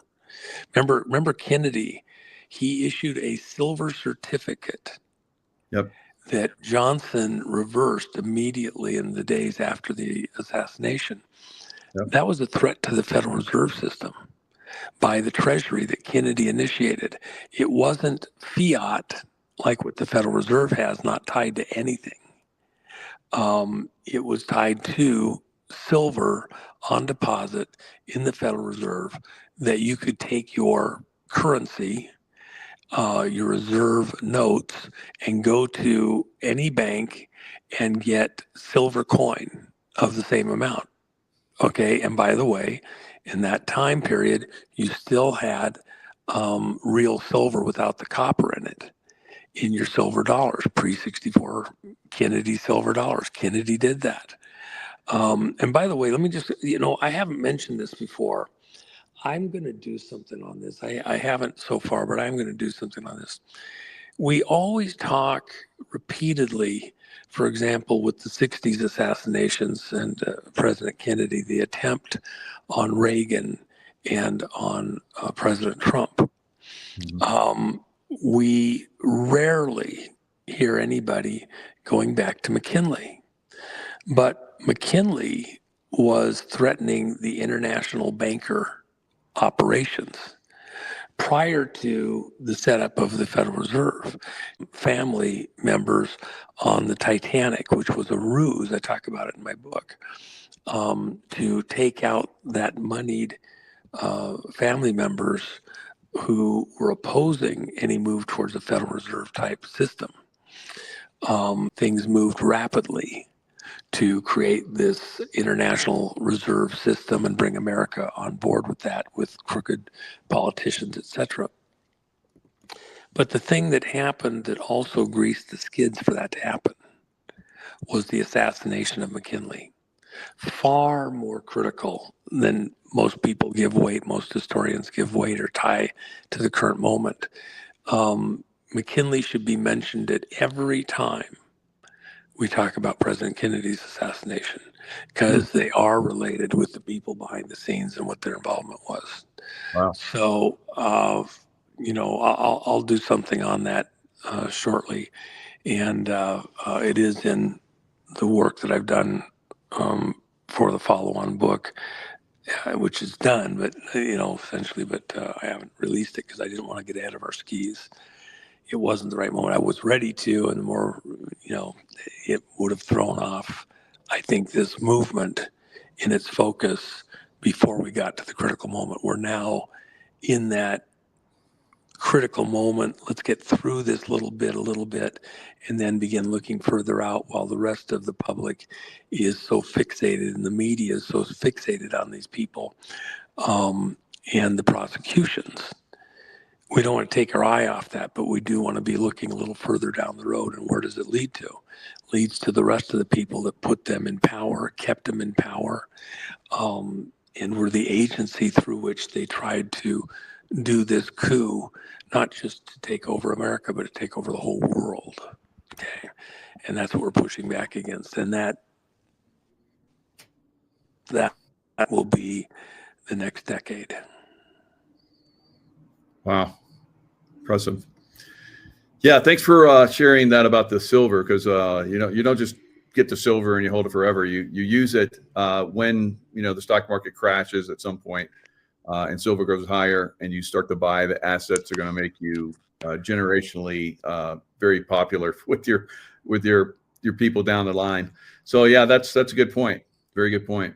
Well, let me just add this. Mm-hmm. If you think about it, the stock market, while it's going up, and it'll hit 50 here shortly, it's not going up and hasn't been going up as much as, for example, silver and gold. So while it is going up, you have to think about it's actually collapsing compared to gold and silver. Why have they gone up more?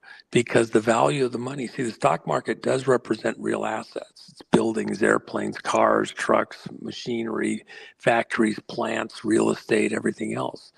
But it hasn't gone up that much compared to the price of gold and silver. So what you're really seeing, the correct way to see it is that it is relatively neutral or negative. And remember, when you have those stock positions and like that, you have a carrying cost, a broker fee, a tax liability.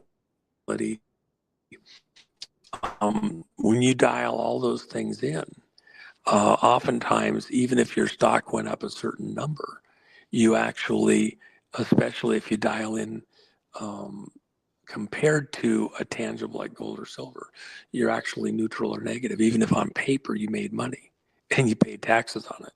So this is just one of those unique moments that you kind of have to think again. And I would say this too.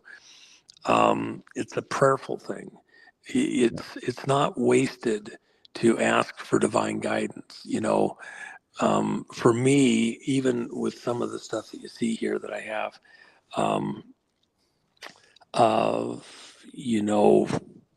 the far side of this, they're kind of a type of gold bar. I think when everything recovers and we get back on track as a country, that some of the things that I have will be worth radically more. They're art and they're fun. So I get them out, polish them off, show a little love. And they are a type of silver coin, gold bar or something. And people in your audience may have similar. It might be somebody that does farming or something like that, a tractor. It may be something that you do that you can make great gain. Let's put in prayer into it. One of the things Jen wants to go do is the whole food or the whole wheat, freshly ground stuff with the baking in the ovens and things like that. That really is a lost art right now for the most part, but has great health benefits.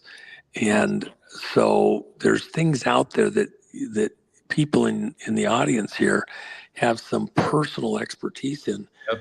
Gold or silver might not be the best thing for you. It might be a tractor that, you know exactly how to maintain it, or it has a certain application, or you got a piece of ground that it actually works on. There's something that you should be investing in, not necessarily holding paper at this moment in time, that fits your exact area of expertise. My mechanic has, with the stuff he has in his truck and trailer that he travels with, $500,000 worth of tools.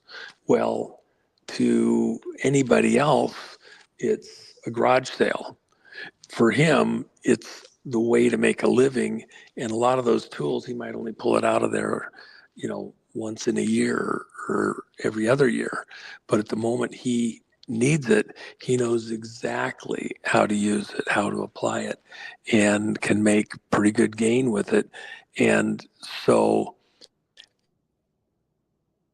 if you're in paper money, this might be the time to, keep some to pay the mortgage and the taxes or something like that.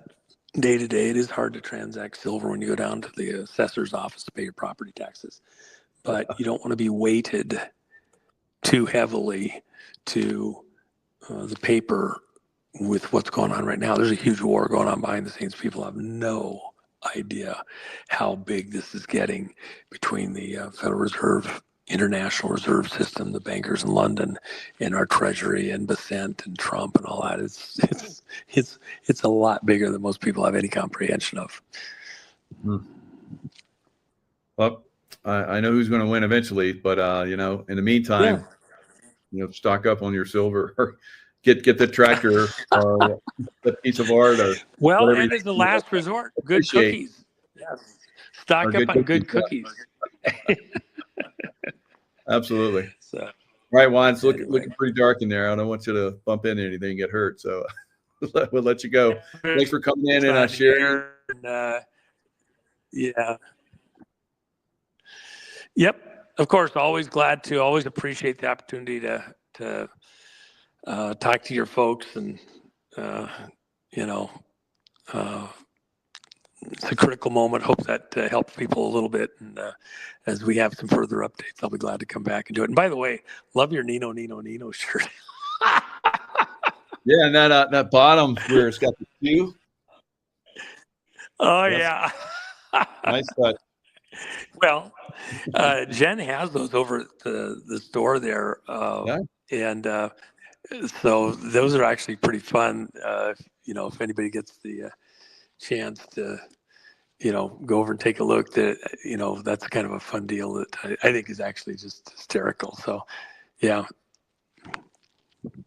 Definitely. And the links for Jen store, the Jen Mac, Jennifer Mac, is .com, yeah. Yeah, thejennifermac.com. And then there is stuff over at allpatriots.gumroad.com. And I'm going to post a little bit of a special over there on something before the silver hits 50. I'll probably do that tomorrow, but and I'll have to up prices a little bit more, but I'm going to hold tight for the moment. So if anybody wants to go over there and beat that, that's great. By the way, silver, I expect it, I've said this several times for folks. Once it crashes through 50, which they'll try to hold that just below 50 as long as they can, just like 40 was a big psychological number, and they kept it down in that 38, 39 range. It's going to switch from these 10, 10, 10 things. Gold's headed for 4,500. Everybody's fixated on that 4,000. Now it's headed for 4,500. Silver will probably be in the 70 range at the same time. And it's probably moving faster than most of the experts are dialing in. So I think it's a pretty safe investment for the time being, with a lot further to go.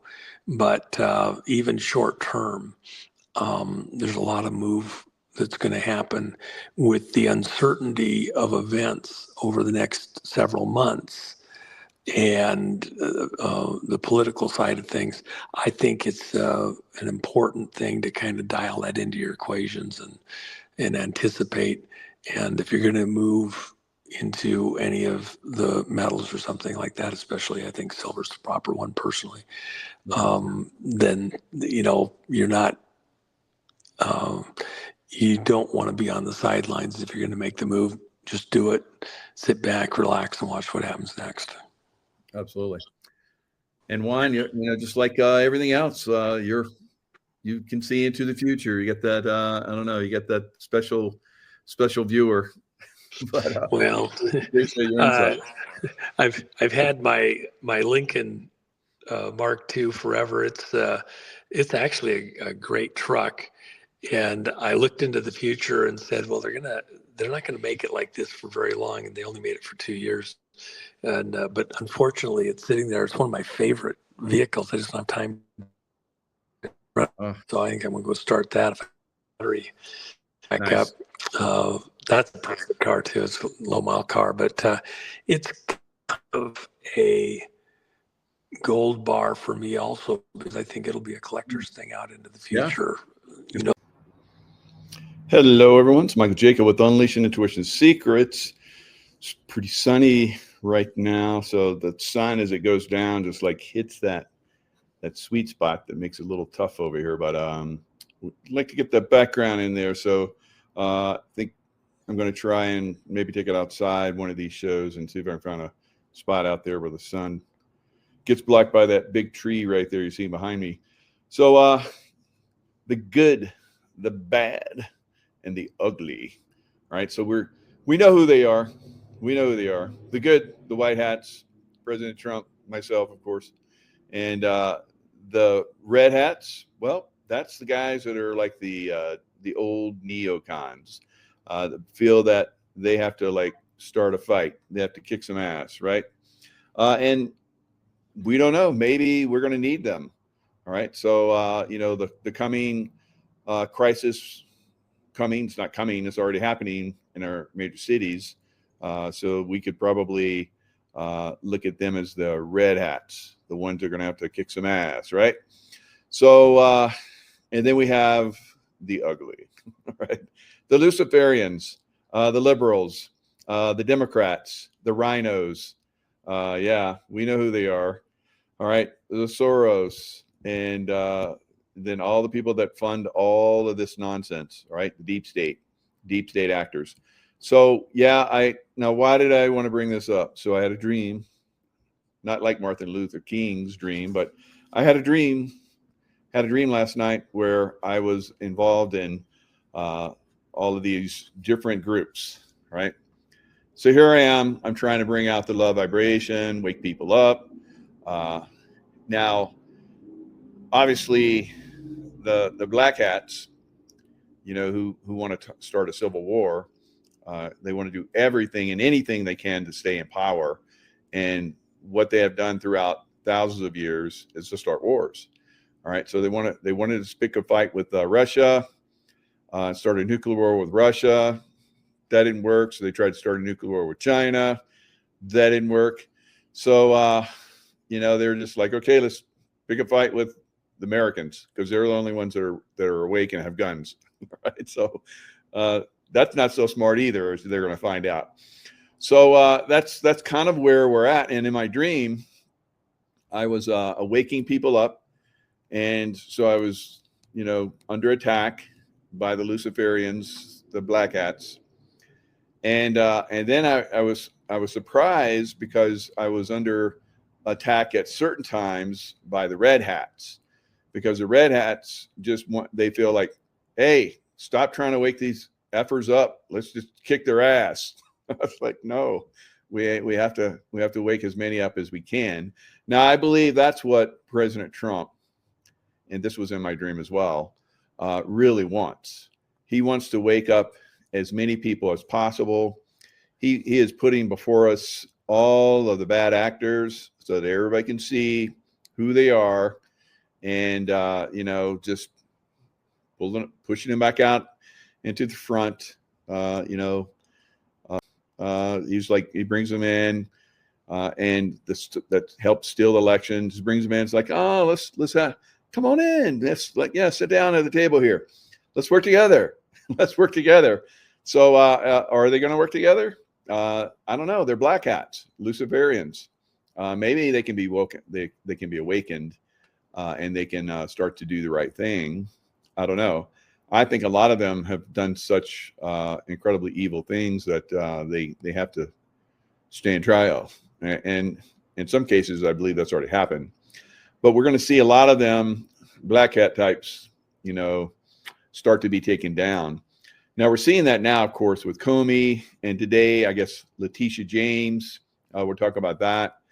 So, because that's up in the air. That's up in the air, all of that, as you guys are going to see. Trump appointed someone that's kind of on shaky ground. And if she's on shaky ground, calling in all these, criminal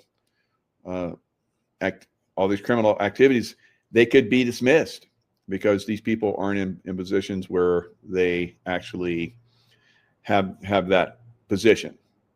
Because we know that the liberal Congress and the rhinos, right, the red hats, are dragging their feet and not appointing people.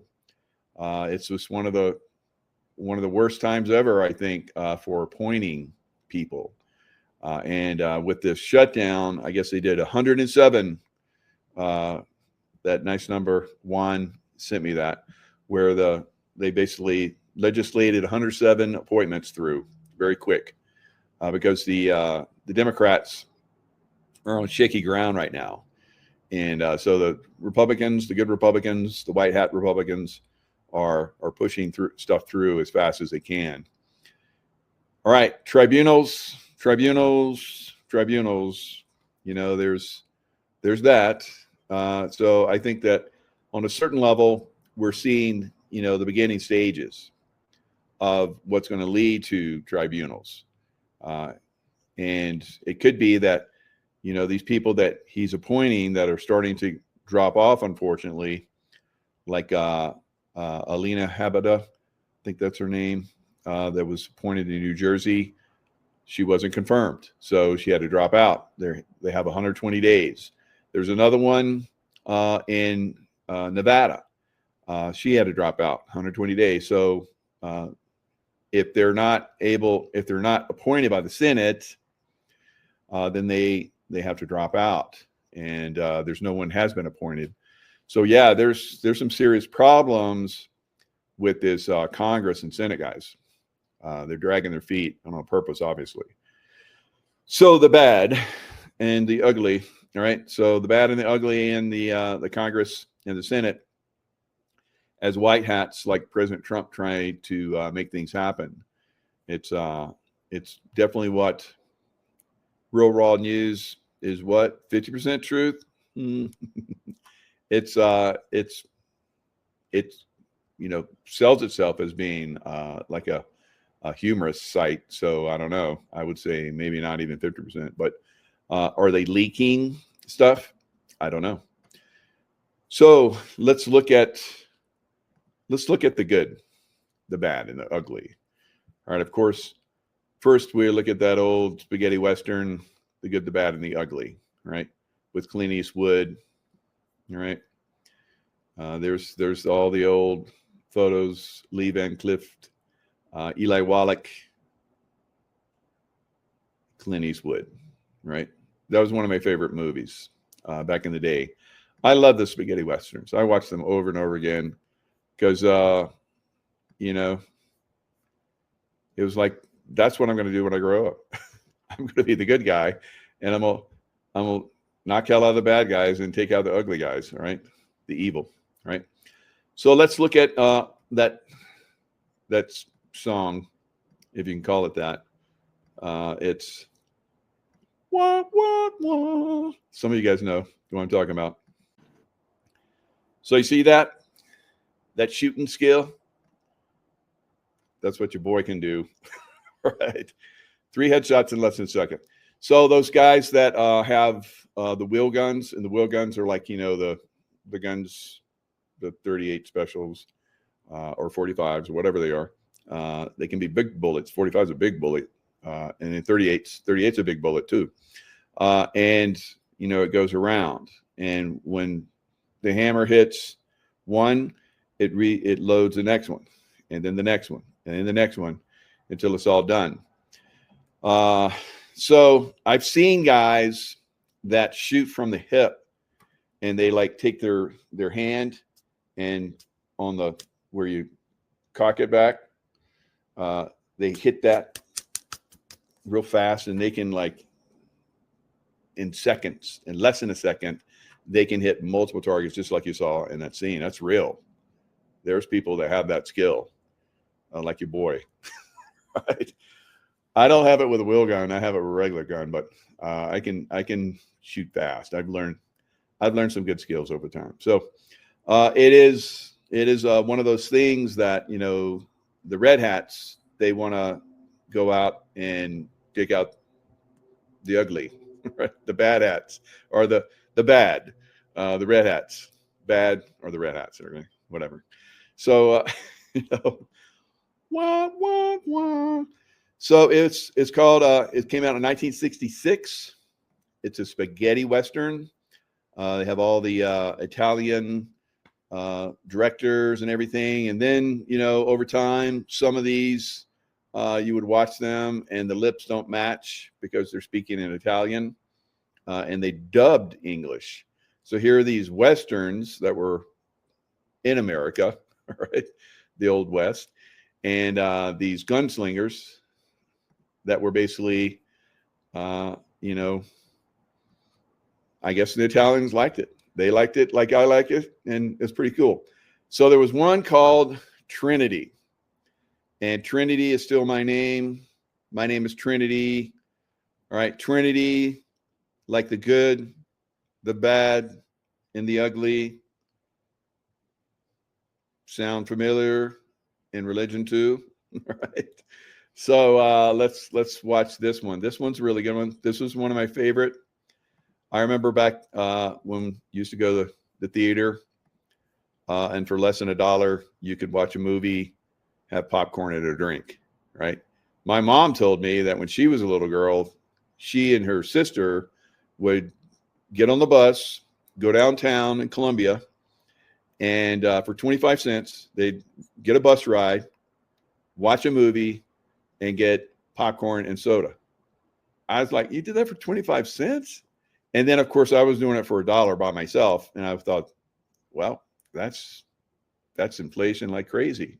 So I learned about inflation a long time ago. And, of course, you know, I'm a silver guy. Because I know about inflation. I learned it very early in life. And, of course, silver popped today, popped very high. There's some kind of rumor out there that Xi, the president of China, had a heart attack. So silver like went way up, and I think 51, over 51 at some point. Now on the COMEX, it didn't pass 50. It hit 49.96.5, right? So I don't know what other changes, but people were saying, some people were sharing with me, and Dr. Kirk Elliott, who I go with, he put out a video today, and he talked about how it went up to 51 today. So silver's just itching to go higher, like Trinity here. He's just itching to show the ugly. So watch this. I love this scene. This is like the most amazing scene in history, cinematic history, right? It's probably speeded up back when, you know, people didn't know about that, but look at this scene. Watch this scene. This is great. When the lead hits you, it'll hurt less. Now watch their lips, and it doesn't match. So spaghetti western. A little whiskey in your gut. Oh, yeah. Give the gentleman a double. That way you won't feel a thing.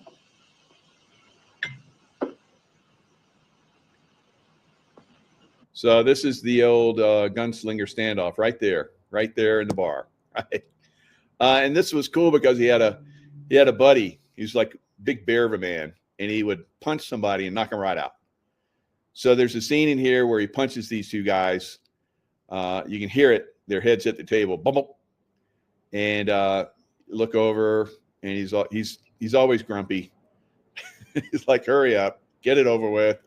And so now when I taught the hand-to-hand course, I learned how to hit like that. I could knock two guys out at the same time.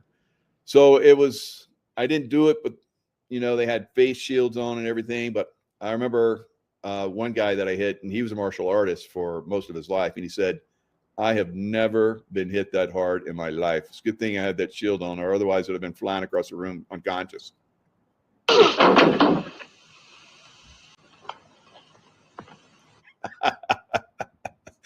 So no, it's like the bad in the room. So here's the ugly here. He's the head guy. So he's challenging Trinity, and he's like getting slapped. He's like drawing his gun, slapping him, put his gun reholstering, draw it back out of his holster, slapping him, and this guy can't even move fast enough. So and watch for the psych. He psychs him. Hello, this is Benjamin Fulford. We are definitely heading into a black swan event. There can be no doubt about that. The U.S. government shut down on October 1st, and there's no sign that it's going to reopen. September 30th is the fiscal year end for the United States Corporation, and it looks like this time they really didn't get the money to continue. Now, what I know from previous experience is that when there is a default at the international level, they're given 15 days to come up with the money. And that means that if I am right about this, starting sometime next week, the U.S. military will no longer be receiving their paychecks, and it will be game over for the current system.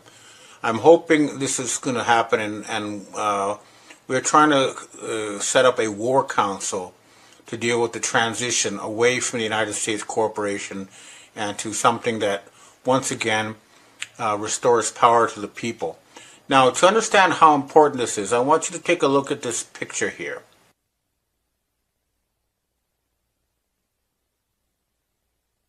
This is the Trump cabinet meeting with the heads of the Chabad Lubavitch organization.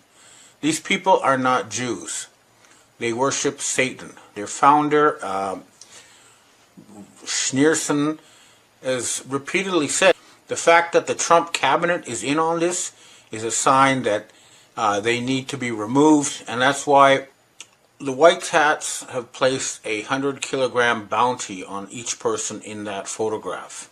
And my understanding is that your friends and your family are removed, arrested, and brought to justice, that the reward can be collected at any BRICS nation embassy or perhaps or Taiwan or China. In other words, also they have to be removed. And the fact that Trump is in that picture tells you everything. Now, the other thing is, that right now, Donald Trump is talking about sending Tomahawk missiles to Russia.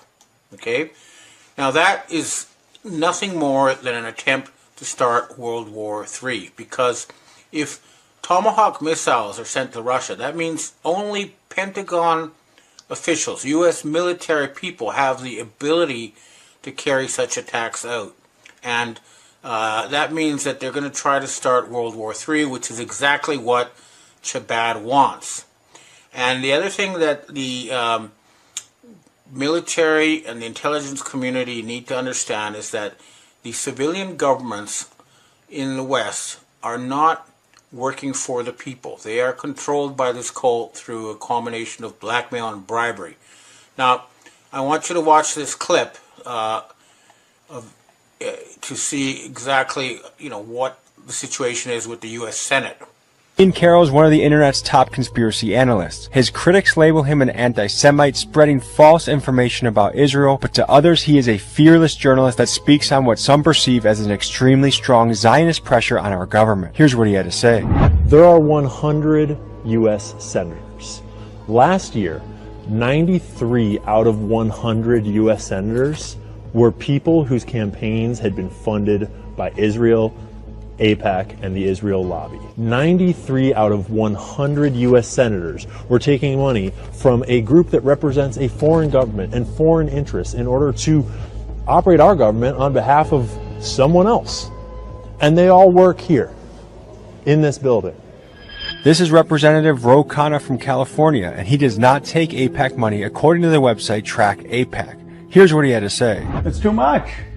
I mean, it's too much. All these super PACs and PACs are too much. I don't take a dime of PAC money, lobbyist money, since I've been in Congress. And I don't believe in super PACs. And so I can vote my conscience. But if you have people who have a particular point of view, in AIPAC's case, they're basically whatever Netanyahu does is right. That's their point of view. And they're saying, okay, if you don't take that view, we may come after you. So you can see that 93 out of 100 senators do not work for the American people. They work for Benjamin Netanyahu, who is himself a Satanist, which is, the majority of the people. This is just not right. This is not a system of government. This is a system of slavery.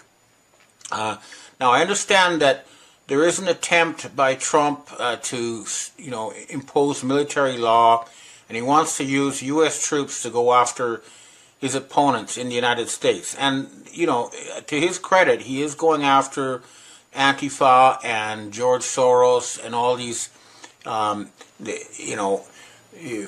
terror groups financed by the Zionists or the Satanists, and that's a good thing. But it's not, it's not enough just to go after your enemies. The whole thing has to be cleaned up, and until we see the Epstein stuff out there, this is not going to work. And the other thing is that there's nothing he can do about the United States being bankrupt. He's not going to be able to extort enough money from Europe or Japan or anywhere else to pay for what he needs to pay for. It's just not going to happen. The whole thing has to be shut down.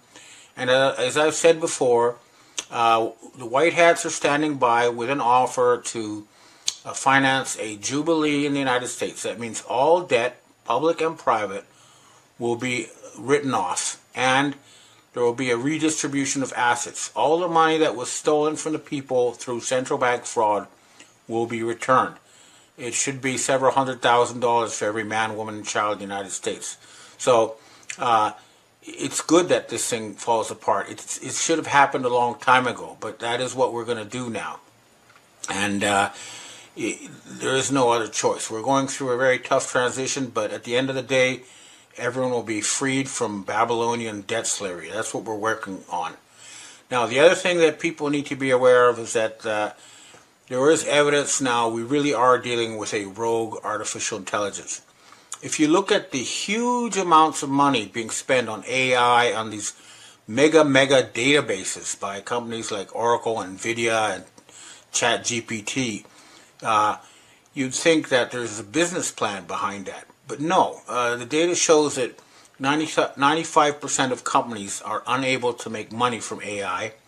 In fact, it's now turning out that AI is actually causing productivity to fall because lazy employees use AI to make reports that look plausible, but because AI cannot check facts, it's not connected to reality, it ends up causing more work for coworkers. And right now, this AI thing has gone so far, and this internet stuff has gone so far that 70% of content produced on the internet now is created by AIs, and 60% of communications is bots talking to each other. This is not a good way to use our energy or our money, to have bots talking to each other, and it needs to be removed from the system. They need to unplug all this. I mean, I've been watching some documentaries, and the AI is really awful. Like I was watching a documentary on the Battle of Waterloo, and they had these AI images with cannons firing from the wrong end. Or, they had one on Kennedy where they featured this orange-haired young guy who wasn't Kennedy yet, because AI is unable to distinguish realities. What I'm trying to say is that the one thing that has been booming in the United States, the super high stock market valuations of most of these high-tech companies, is a hallucination. It's one of the biggest bubbles in history, and it is about to burst. The other thing is that France is very close to revolution. I think they lost their 5th prime minister in 2 years, and support for Emmanuel Macron is now at 14%, which is a record low for any French president. And Emmanuel Macron is a front for Jean-Michel de Rothschild. And my French intelligence sources tell me in the satanic hierarchy, he is above Donald Trump or any of these other people. So if France falls and Macron is either arrested or flees the country, that will be the first domino. But when it falls, that will result in blackmailed pedophiles like Keir Starmer in the UK, Mark Carney in Canada, the Mertz in Germany. All these people will fall, and I'm believing that Trump is not going to last either. That's what I'm hearing. Now, again, like all of you, or most of you, I supported the Trump who was elected in January to clean up the deep state, and he was trying very hard to do that, but he has not been seen since June. So the Trump we're seeing now is a Chabad puppet, not the original Trump from the U.S. Space Force, the white hat Trump. I haven't seen him, but you can tell that the current Trump is compromised because he was there with Alec Bourla of Pfizer promising $70 billion U.S. tax money, you know, being treated as a hero. And the other thing is, I want you to take a look at this video from Finland showing a journalist being arrested for asking his president a question.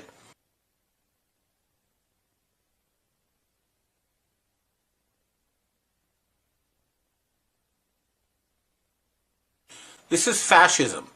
And right now they're trying to pass laws in Canada, the UK, Germany, the US, where if you write something they don't like on the internet, they can arrest you, they can cut you off. They're trying very hard to prevent us from realizing the truth, which is that we're ruled by Satan worshippers who use a system of Babylonian debt slavery. This system is now collapsing. So, you know, I hear the White Hats are going to be holding a war council, and they're going to find concrete ways to move in Mar-a-Lago and arrest all the people there, and move into the Senate and arrest the people there. All the traitors need to be arrested. Now, the other thing is, the breaking news is that Trump did not get the Nobel Prize. It was a Venezuelan opposition leader. So that means that a decision has been made that, you know, Trump cannot continue. He's not viable. So that's a very important thing that's happened. So definitely something big is in the pipeline, and I think the coming week is going to be historical. Let's see what happens, but there will be war councils. There will be a lot of stuff going on in the background. Right now, there are heavy-duty back-channel communications between the U.S. military, British intelligence, and the Russians. But the Chinese are out of the loop in this. This is going to be a Western solution to the Western problems, and then we can deal with China. But first, the West needs to remove its satanic infection, and that's what's going on. Okay, well, that's about what I have to say for myself this week. Now I'd like to answer questions from readers and viewers. Hi, Ben. We have our first question for today. Does the Commonwealth exist? If so, who is in control of the Commonwealth, and how can you help us reform this? The Commonwealth is still very strong, and it's built on a network of personal connections at high levels, and I'm hearing that there's going to be a serious reform in the British royal family, but the key to the Commonwealth becoming viable again is to make sure that India and other Commonwealth members are full participants, because when it existed in the past, it was a sort of a white man's club with white men at the top, and no one from India or somewhere else could rise to the top of the Commonwealth. That is now changing so that it will be possible to have someone from India or Belize or any other Commonwealth country run the organization. And they have historical links. They're linked by the English language.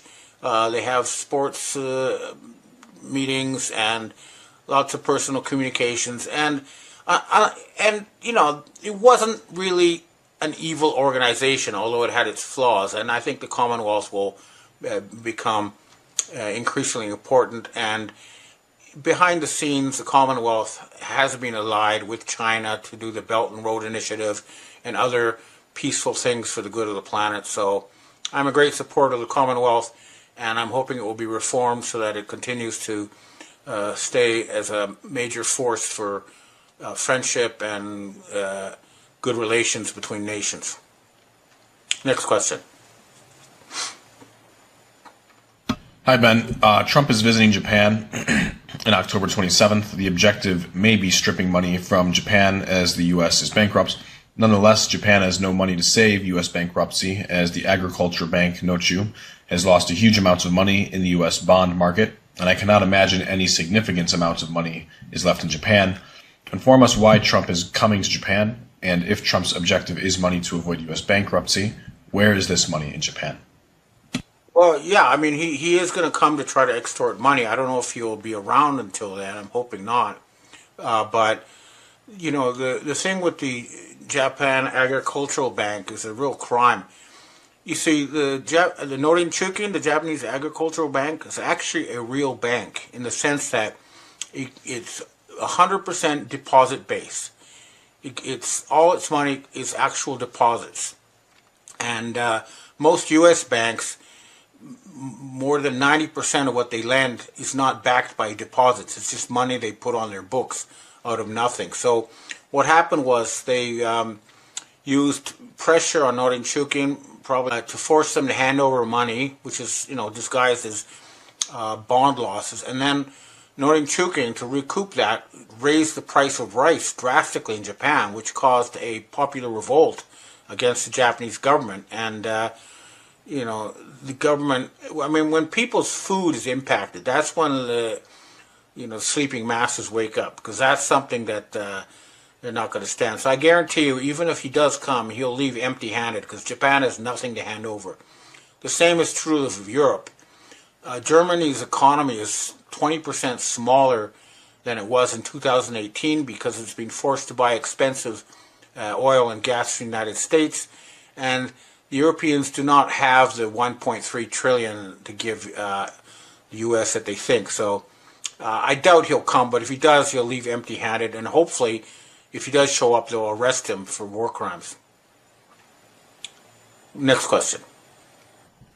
Hi, Ben. Can you clarify if the military brass attended that meeting that was called? You originally said in your Monday newsletter they wouldn't attend because it was possibly a trap. Real Raw News is stating that about 250 were requested to take polygraph tests to prove if they were loyal to Trump.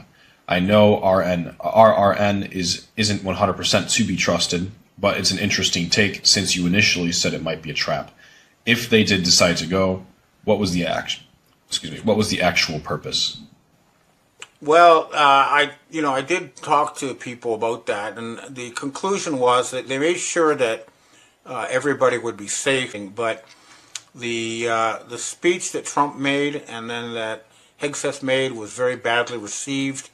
But right now, a large part of the military is still following Trump because he's their nominal commander-in-chief, but a growing group is aware that the real Trump has been replaced by a fake and that their commander-in-chief is not there. But there is a group that is still trying to start or use a threat to start World War III in order to get more money to keep the U.S. government going, but I don't think it's going to work. So what will probably happen is when the military stop getting their paychecks, they'll finally wake up. But I do know there's been a split with the Five Eyes, and so that right now at the highest level of the intelligence community, they're no longer with Trump, and they're negotiating with Russia for Ukraine peace, and also Israel has basically lost the war in Gaza, and Egypt has moved in. So